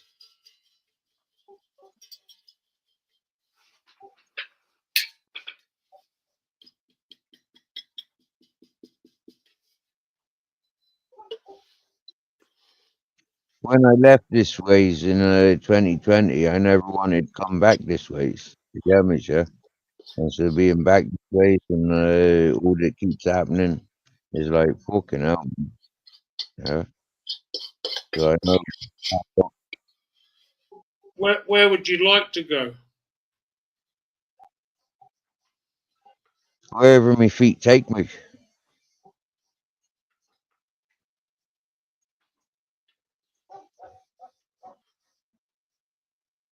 Yeah. I'm not too keen on travelling around. I like the fact that I've got my own place, got my own bed, my own land. Nobody can throw me out of here. You know, if you go moving around, the people they don't want to accept you. You, especially come on, like you say, you're a tramp. If you go to a town and show up as a tramp, people like go, "Oh, look, there's a tramp." You know what I'm saying? That's the default reaction of people who live in a town. There I are walked past, when I I was walked past younger, people. there were millionaire tramps. I walked past people today. They were in their £500,000 4x4 Jeep, and I was at the traffic lights, walking on the side of the road, yeah, on the pavement, and they're parked at the red traffic lights. And I see this car because somebody else mentioned it and showed us the price of it on the phone the other day, yeah. And it £500,000 Mercedes 4x4 fucking thingy majiggy, yeah. G-Wagon. And right, yeah, that one of them.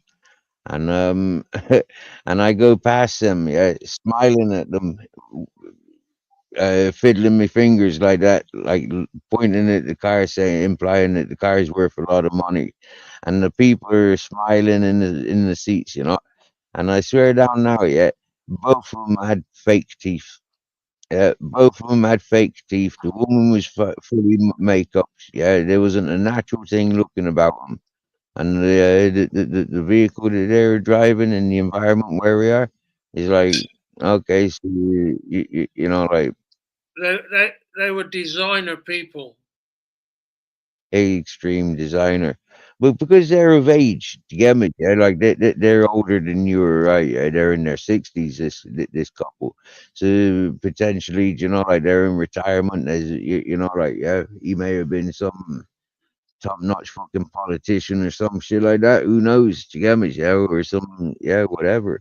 But like, it's just the toys. Do you get me? Yeah, they've grown up from like yeah, 60 years ago, we're in Spain. Like, wow, man, the commodities that they've got today. Wow. And are they then? I question then, are they even Spanish? Because the Spanish, I've never seen Spanish being so blasé with toys like that. They're quite conservative, really, with their toys. So yeah, that looks more of American or German influence, my opinion. You know, I was thinking about getting one of those cars about 5 years ago, Oh, and I discovered that even one of the economical ones was doing like fucking, I don't know, 9.7 liters for 100 kilometers, which isn't bad, but they're extremely expensive cars. They look really mm-hmm. cool, don't Mm. Hello, head of turtle. they? Is a Mercedes 4x4 like a Land Rover, but a Mercedes one? Yeah, yeah, very boxy looking. Yeah, Yeah, very square, like yeah. old school. Like, I like them. I think they're really good looking, but they use a horrible amount of fuel, and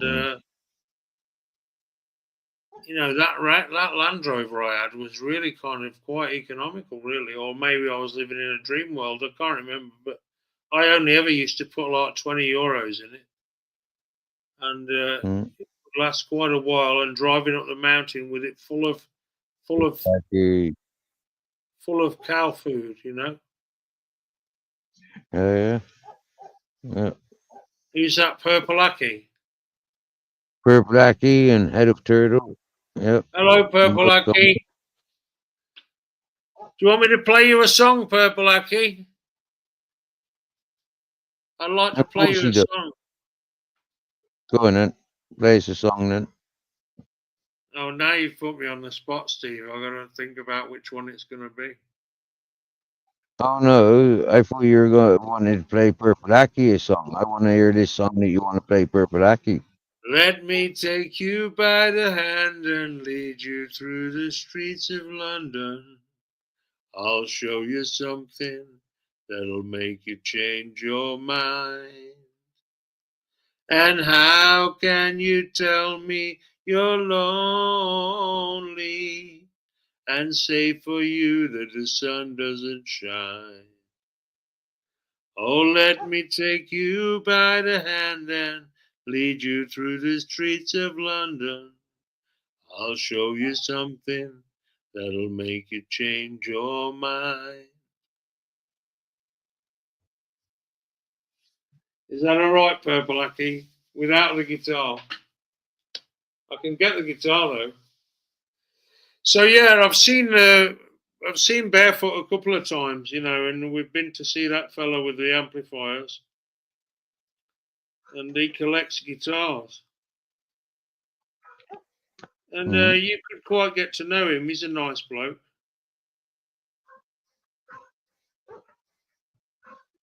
I know Barefoot. Barefoot's lovely. Oh no, not Barefoot. Yeah, but the fellow with the guitars. He lives in town. He's a painter and Okay. decorator. Oh yeah.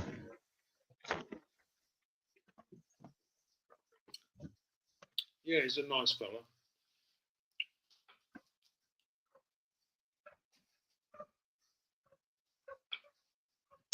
Maybe you need somebody to clean the brushes.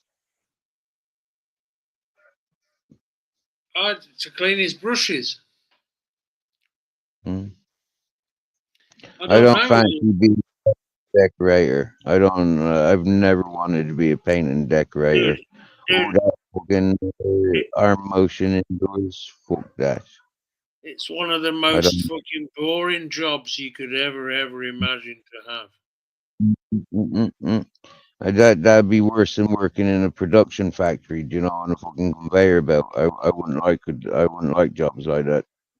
Yeah, Conveyor belt. Steve, Fucking. Steve, I swear to you, I'm going to be honest to you. I've got to paint my own house, and I just don't give a fuck. I Mm-mm, can't be fucking bothered to do it. If I've got a woman mm-mm, in here who's nice and is prepared to treat me nicely and be nice to me, just treat me mm-mm. fairly like a proper woman, and she says to me, I would be happy for us if you could paint that wall, then I might consider painting it, right? Mhm. But until that happens, I'm gonna leave it as it is because it ain't bothering me at all. It looks quite good, especially with that painting of a woman with the naked breasts on the wall. Mhm. I wouldn't change a thing about any of it, Steve. To be honest, not a fucking thing. Happy days. That's your home. It's You all built right. it. I'm not 100% committed to it because I'm alone here and there are no other people to enjoy or to elaborate it with me. So what's the point of, it's like this place is like the tree that falls in the forest when no one is around to hear it.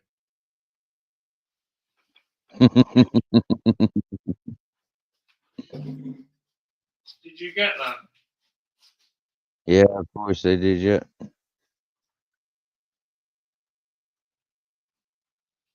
Actually, let me take this in the other room because you don't need to listen to me.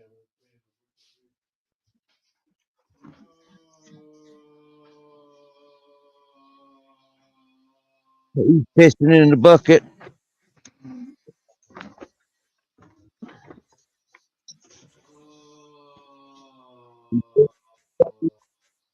He's pissing in the bucket. He is. He is. He is pissing in the bucket. He likes pissing in the bucket.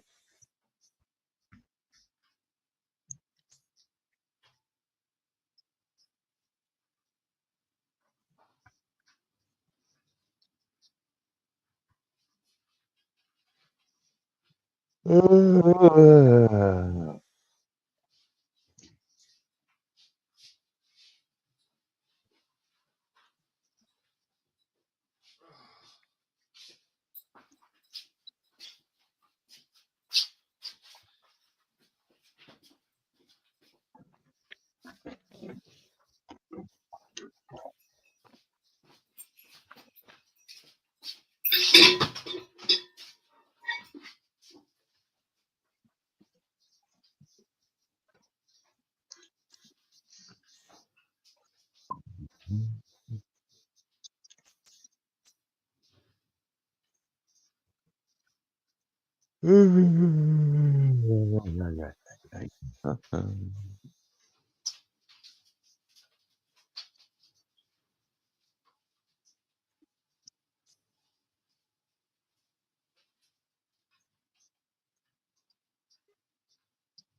oh,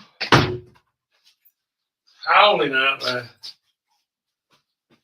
Yep. Howling gale.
All right, we're jamming. I wanna jam it with you. We're jamming, jamming, and I hope you like jamming too.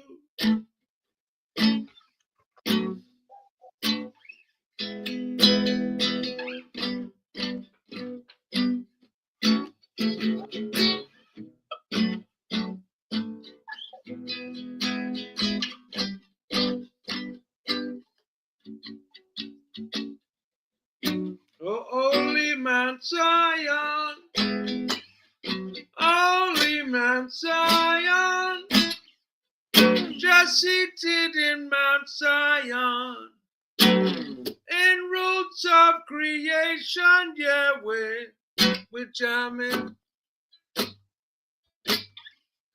we're jamming.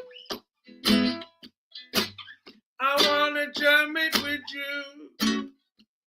We're jamming, jamming, and I hope you like jamming too.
Yeah, these people are just telling lies.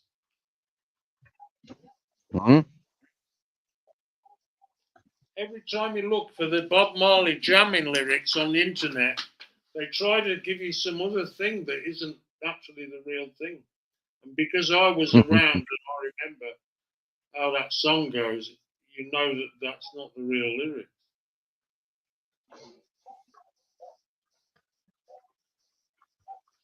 Every time you have to go through this kind of loop here to get this lyrics.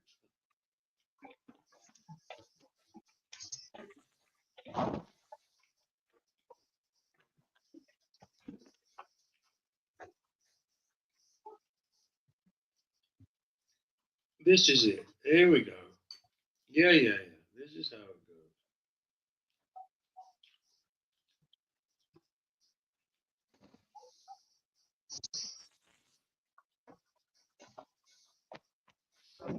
Yeah.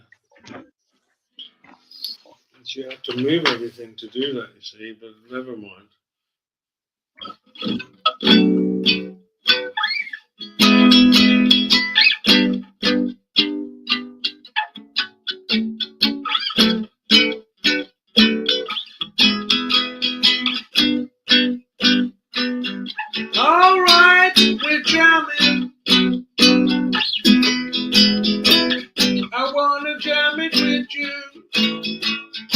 jamming, jamming, and I hope you like jamming too. Ain't no rules, ain't no vow. We can do it anyhow, and I will see you through.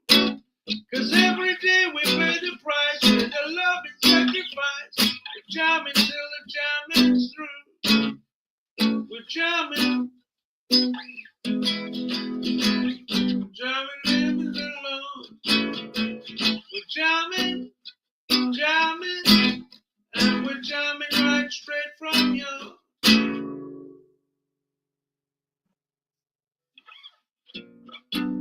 No bullet can stop us now. We neither beg, no, we won't bow. 'Cause neither can be bought, no soul. We all defend the right. Judge our children must unite. Your life is worth much more than gold. Oh yeah, we're jamming. I wanna jam it with you. We're jamming.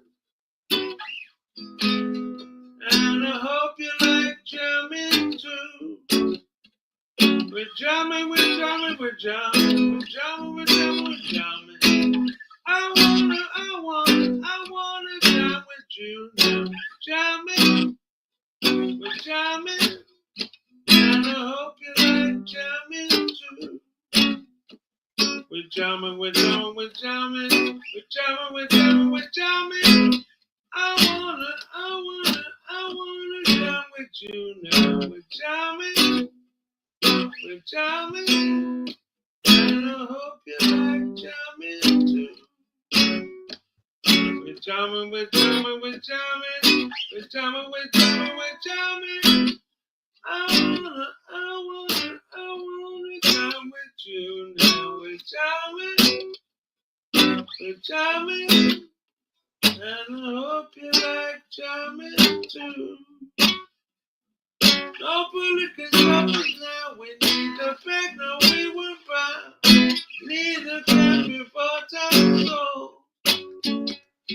The love and now resist. The love I can't resist. Oh, we're jamming.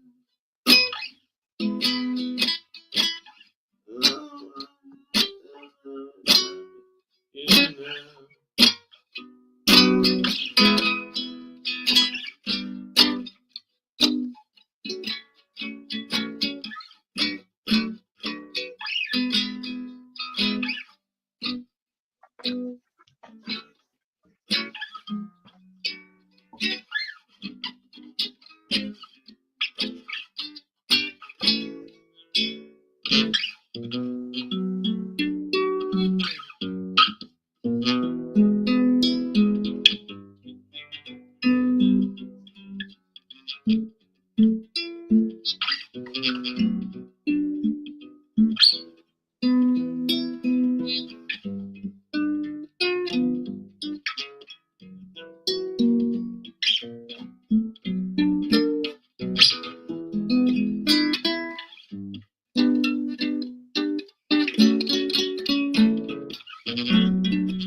Bueno,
Knock,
knock, knocking on heaven's door.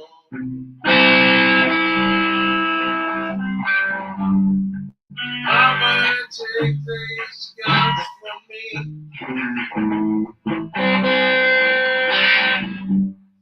I can't use them anymore.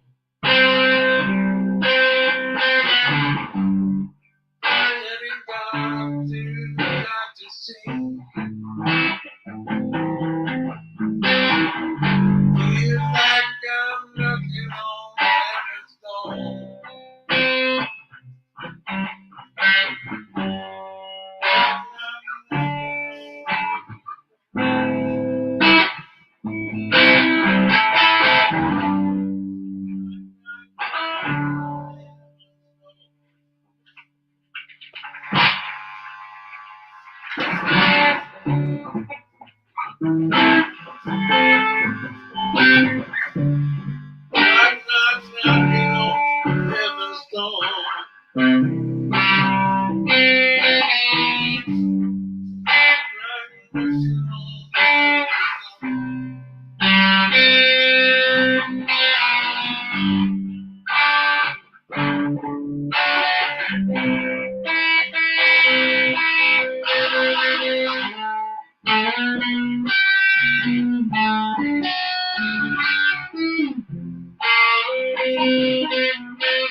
La la dee da dee dee dee.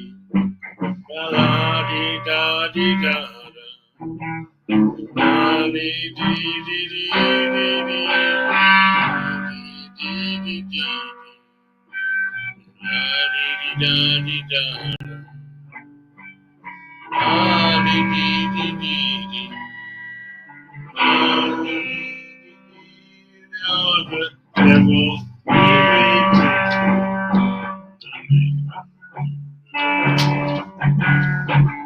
wait for my daddy. Wait for my daddy. Yes, we see.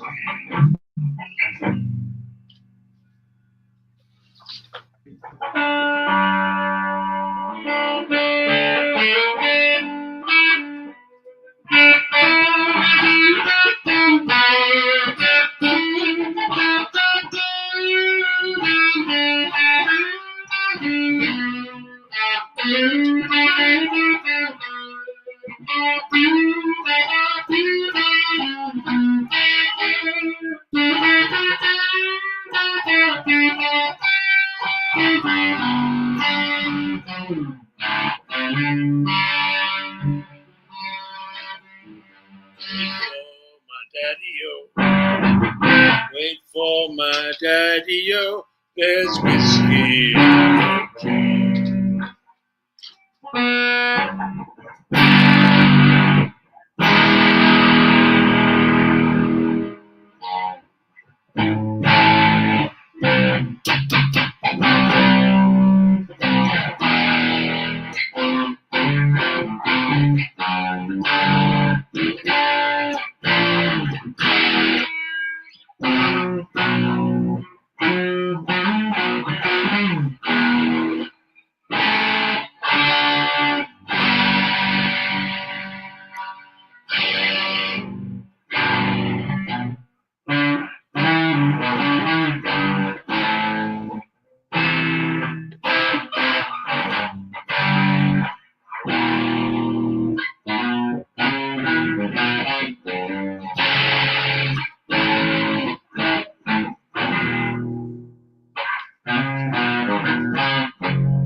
Guess you just got back today.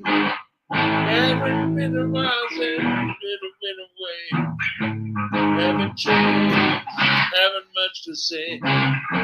Don't you think them cats are crazy? They were asking if you were around. Where you was if you could be found. Sitting in downtown. Driving all the old man crazy. The boys are back in town. The boys are back in town. The boys are back in town. The boys are back in town. Them boys are back in town. The boys are back back in town. The boys are back in town.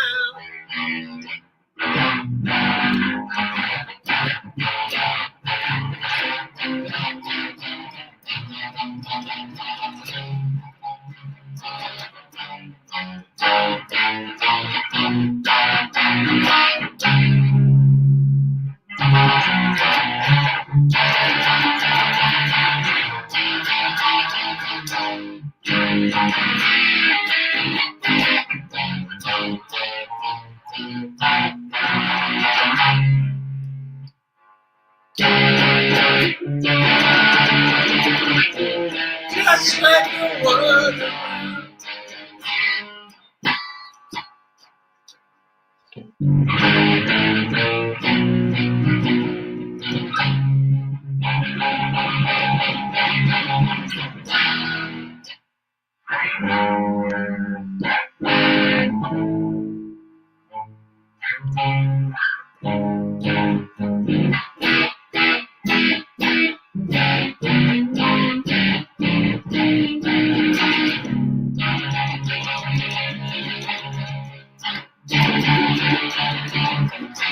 Just like the world around.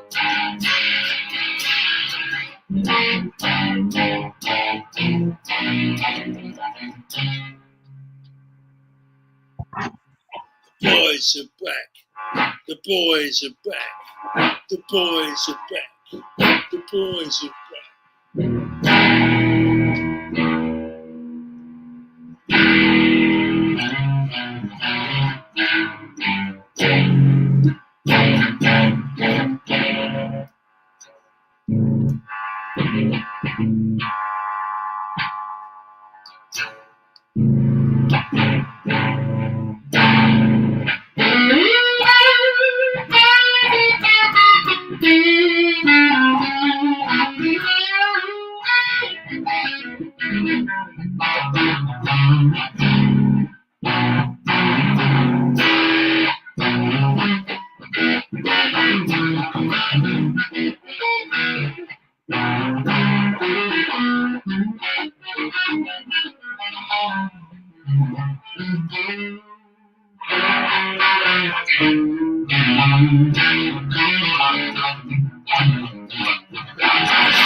police car and a screaming siren, pneumatic drill and a bridge of concrete, a baby wailing, a stray dog howling,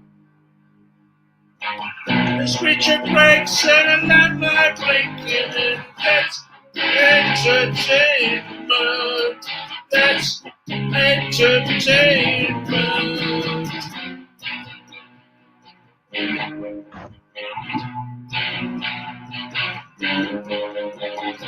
A special class and a rumble boots, electric train and a ring-top phone booth.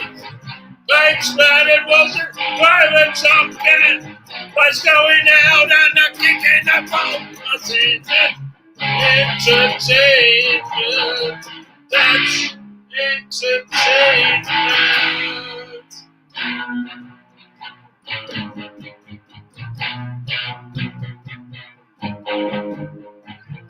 There's this meeting, slow time Mondays. Facing down rain on a boring Wednesday. Watching the news and not eating your tea. A freezing cold flat tap on the wall. I said that's entertainment. That's entertainment. Ah!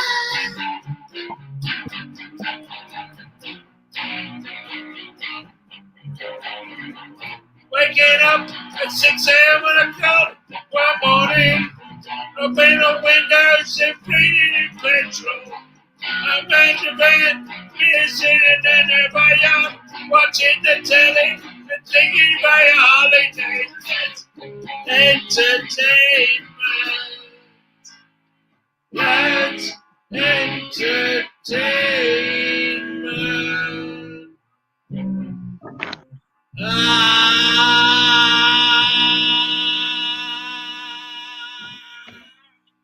Yeah.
Mr. Nistel, stop that!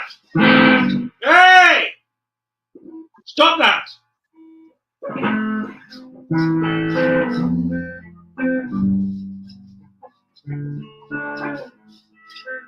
Just a castaway, I am lost at sea. Oh, another lonely day. There's no one here but me. Oh, loneliness that any man could bear. Rescue me before I fall into despair. I'll send an SOS to the world. I'll send an SOS to the world. I hope that someone gets mine. I hope that someone gets mine. I hope that someone gets my message in a bottle. Oh, message in a bottle.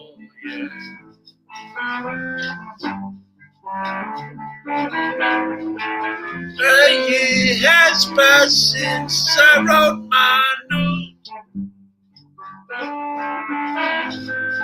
I should have known this right from the start.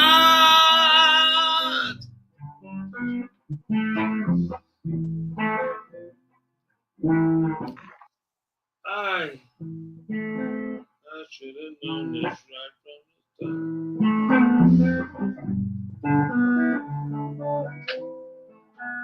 Only hope can keep me together. Love can mend your life, but love can break your heart.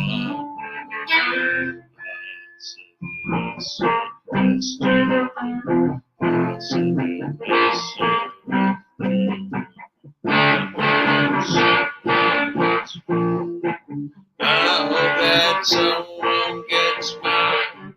I hope that someone gets mine. Message in the bottle.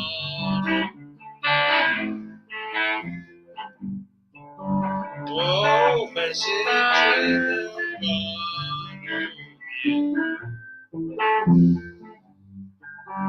Oh, message in the bottle.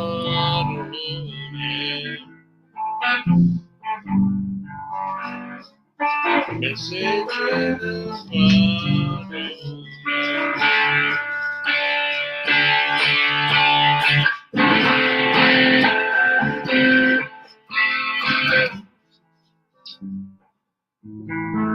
Woke up this morning, don't believe what I saw.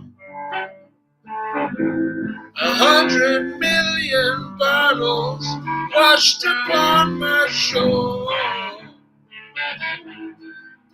More loneliness than a man can I know, it says no, it says. Seems like I'm not alone at being alone. 100 million castaways looking for a home. I'll send SOS to the world. I'll send SOS to the world. I hope that someone gets mine. I hope that someone gets mine. I hope that someone gets my message in her mind.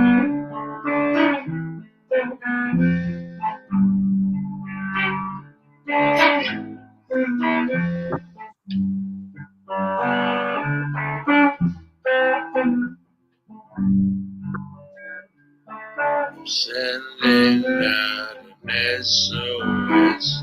I'm sending out an SOS.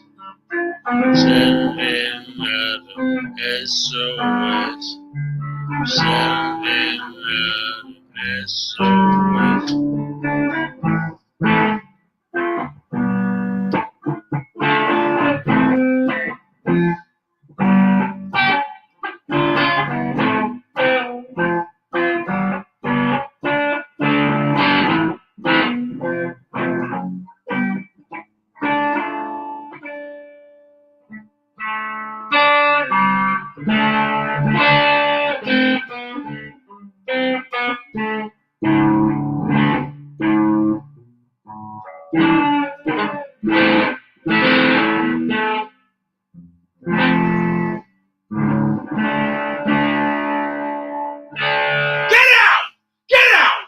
Get down, you piece of shit.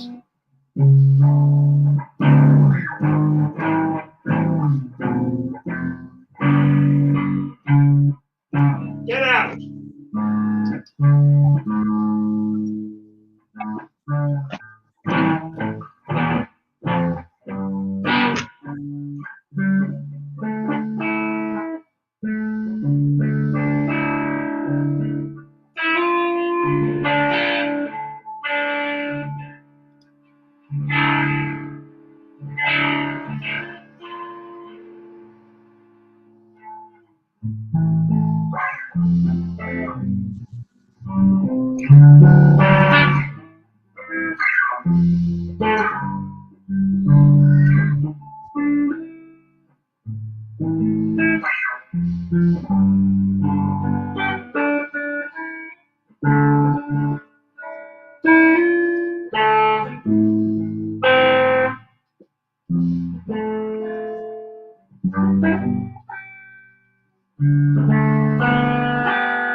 How does that shit go?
Never meant to cause you any heartache.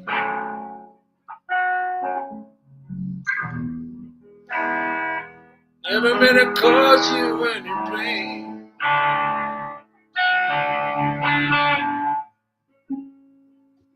Only wanted to just see you laughing. Only wanted to see you laughing in the purple rain. Purple rain, purple rain. Purple rain, purple rain. Purple rain, purple rain.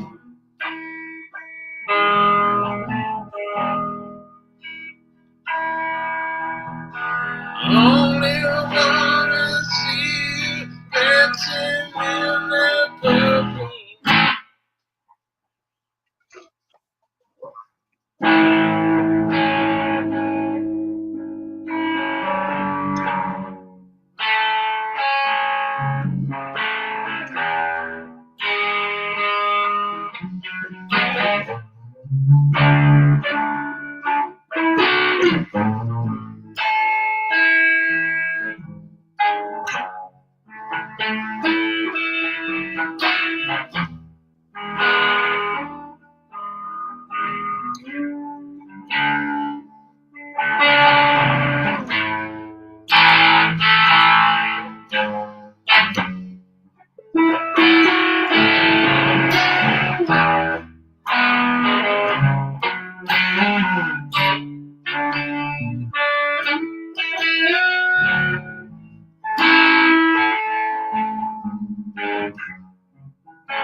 Oh,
That's all, folks.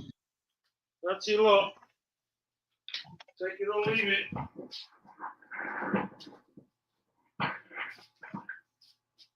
Since you've been gone, since you've been gone, out of my head, I'm crazy.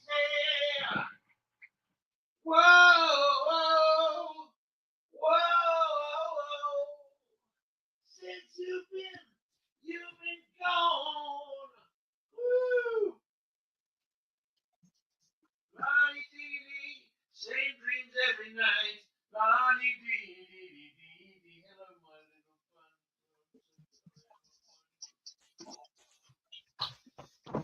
You're up like cooking up, baby. There's nowhere to go. Can eat some grapes. Take my ass off to bed. What time is it? 3 o'clock in the morning. What a fucking disgrace. I'm calling the police. Same time every night. La-dee-dee-dee-dee-dee-dee. La-dee-dee-dee-dee-dee-dee-dee-dee-dee.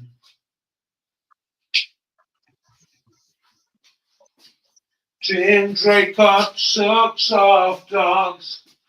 La-da-dee-dee-dee-dee-dee-dee. Since you've been gone.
Yeah, we're all going to die, people. Don't you forget it.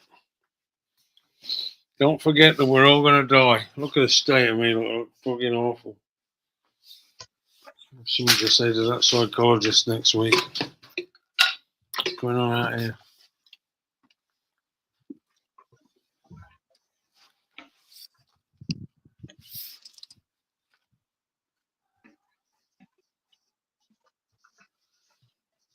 I can't see any of that, can it?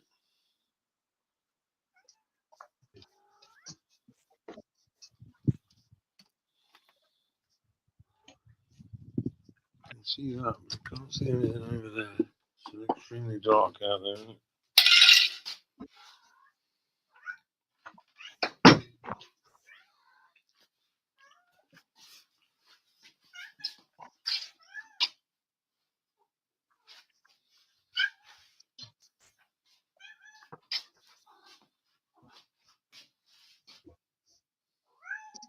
Catch you kids stealing my food, I'm going to kick your ass.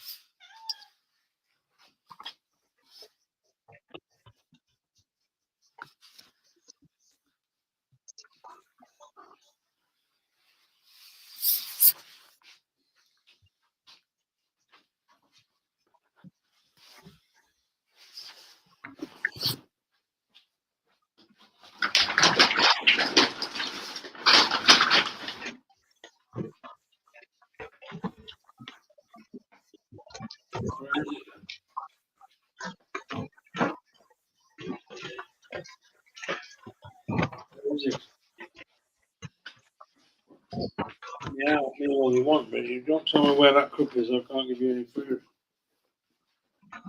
Where's it gone?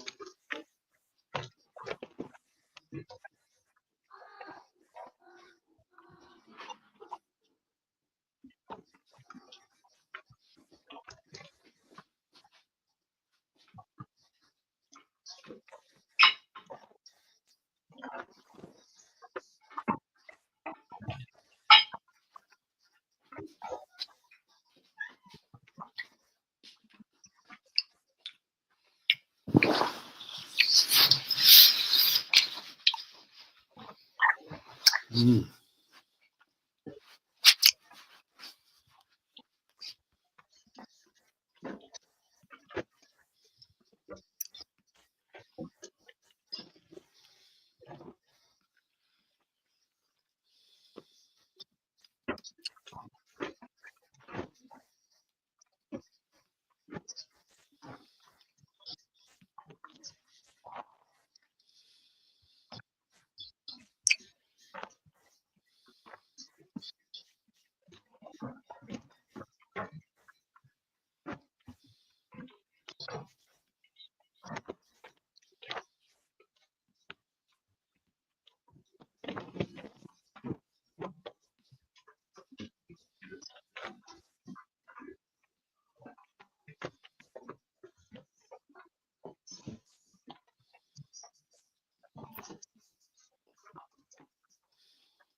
Yeah, more fresh honey, Babette, but I'm spitting wax out, if not everything else.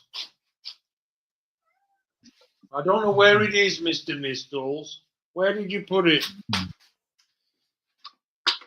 Where did you put it, Mr. Nistles? Where is it? I don't think it's in this box. No, there's no cup in there. What have we done with a cup for the cat food? Hmm?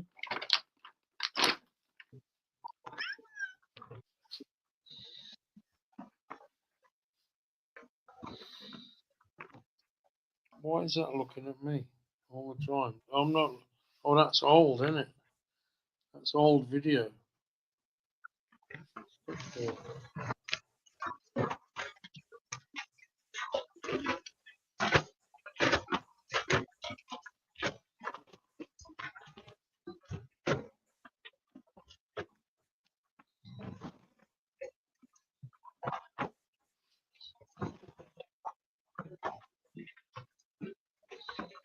Very bright video, I must say. Where's this cat food bowl gone?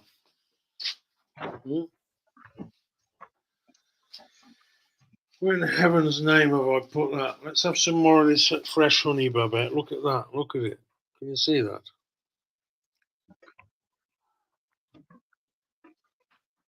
It's not fresh. It's about a year old.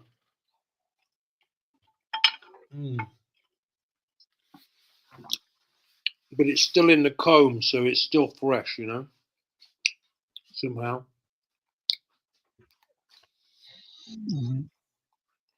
I don't know what you've done with that. Here it is. I found it now. Here it is.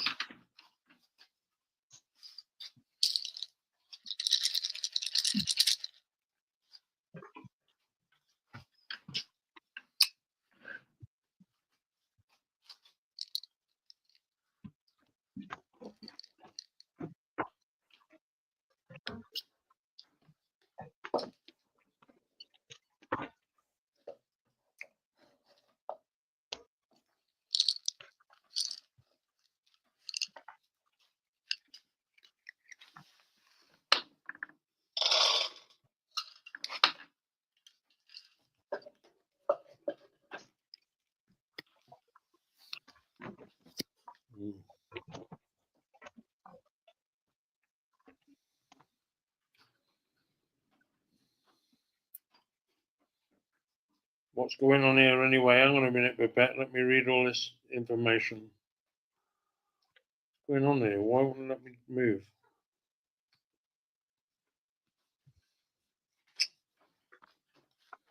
Everything's gone completely fucking shit. What's going on here?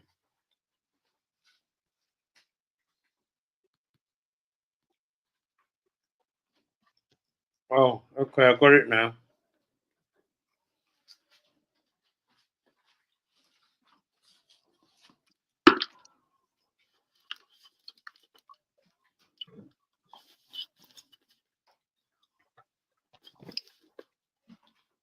Spitting wax from honey, eating honey. I'll eat some grapes now.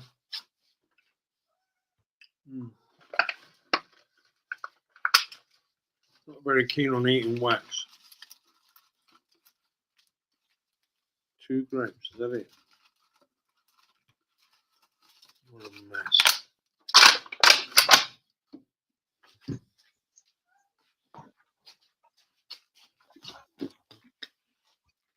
Spitting wax. I've got a line coming up on my screen. I'm not keen on that at all. What causes that?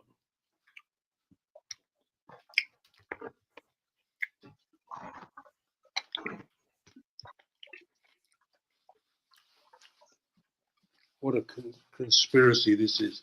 This is all a conspiracy theory. Do you know that? I blame Benjamin Netanyahu for all of this. All of that genocide that he's been doing is his fault.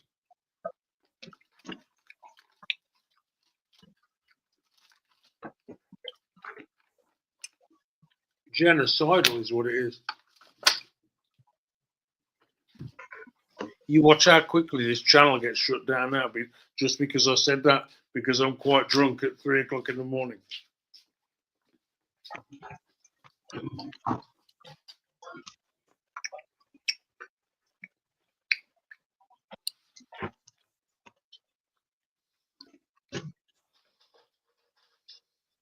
But I bet you're an absolute darling, ain't you? I'm just reading your messages, putting the ducklings outside. Fresh honey, mountain man, Mirror, have a great night. Enjoy the honey. I bet it's very yummy. You need to share some with Mirror. Big hugs and much love. Good day, Steve. Head of Turtle. Perkapalaki with jamming. Fantastic. The 2-hour remixes are really brilliant.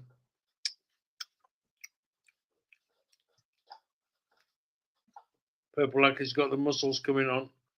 And that was that. Well, people, I'm going to... What is this purple line that keeps coming up on my computer for no reason at all? Fucking charlatans, these people at Apple are, you know. Absolute fucking charlatans. Look at the state of me.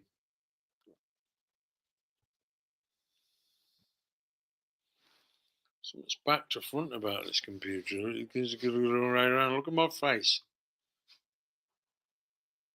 There I am. Look. Look at me, broken. Look at a broken shell of a person. Not showing me a very good light, this computer, is it? It just look fucking awful.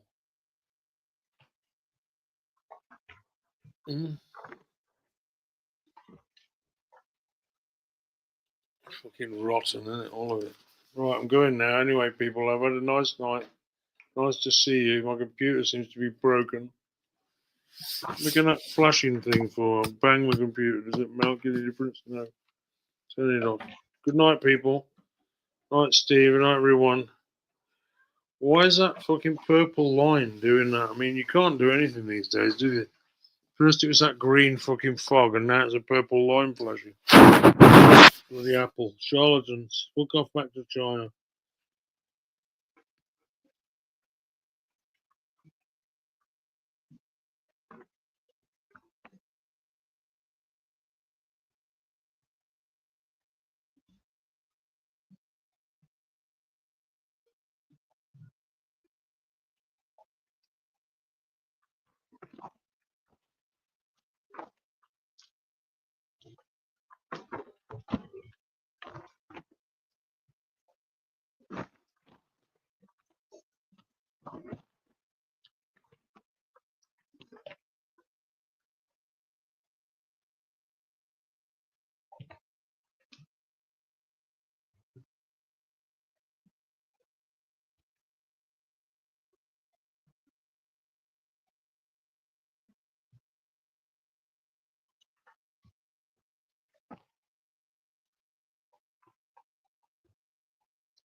Oh, thanks, Mr.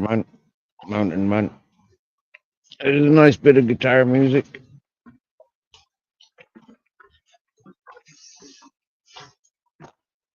He can sing as well, can't he?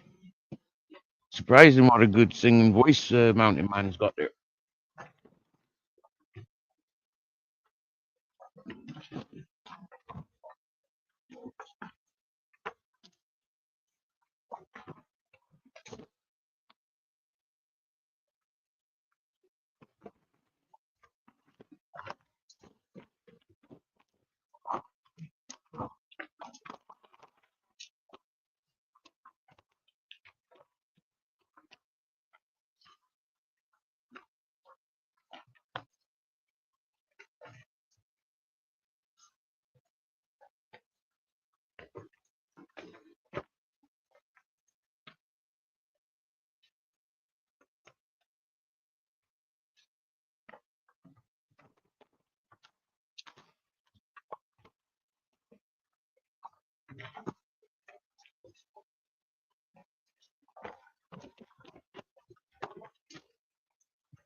Well, it sure is fresh outside.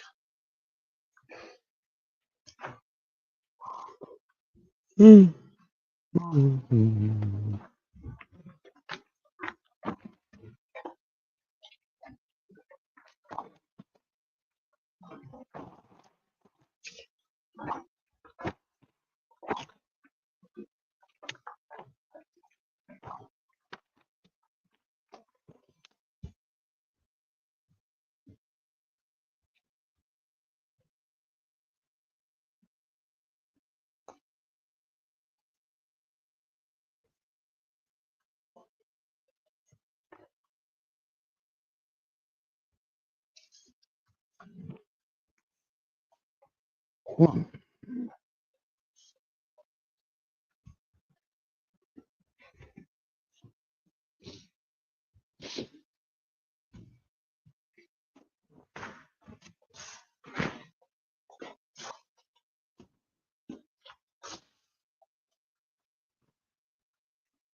Hey.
Hmm.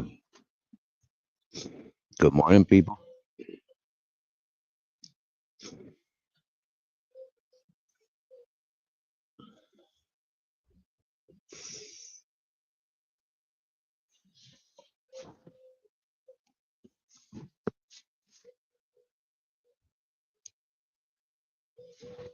Cock-a-doodle-doo. How the fuck are you?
Yeah.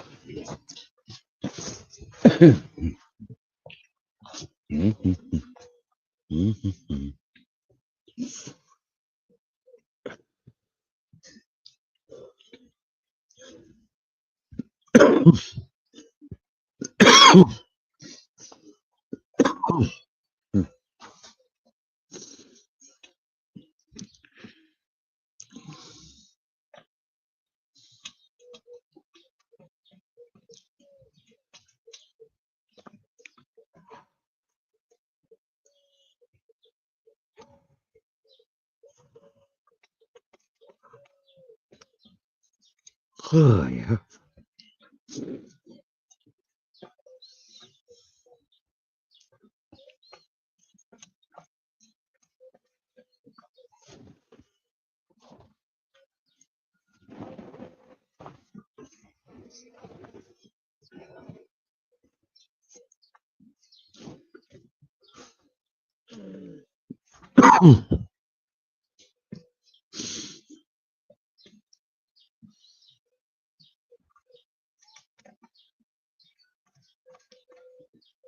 The beautiful sounds of morning.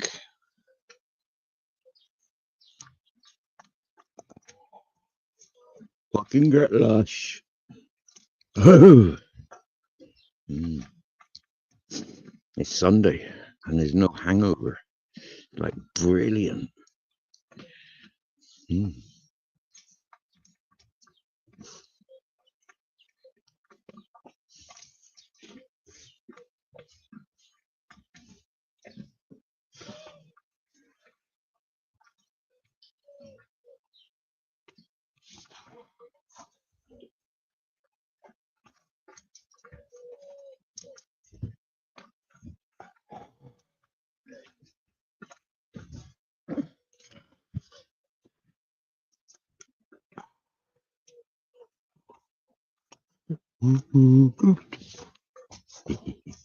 That is a beautiful sound.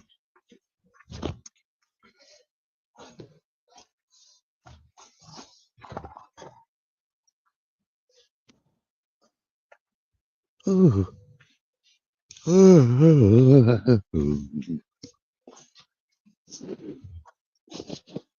no chatters. So we talk later. Yeah, bye for now.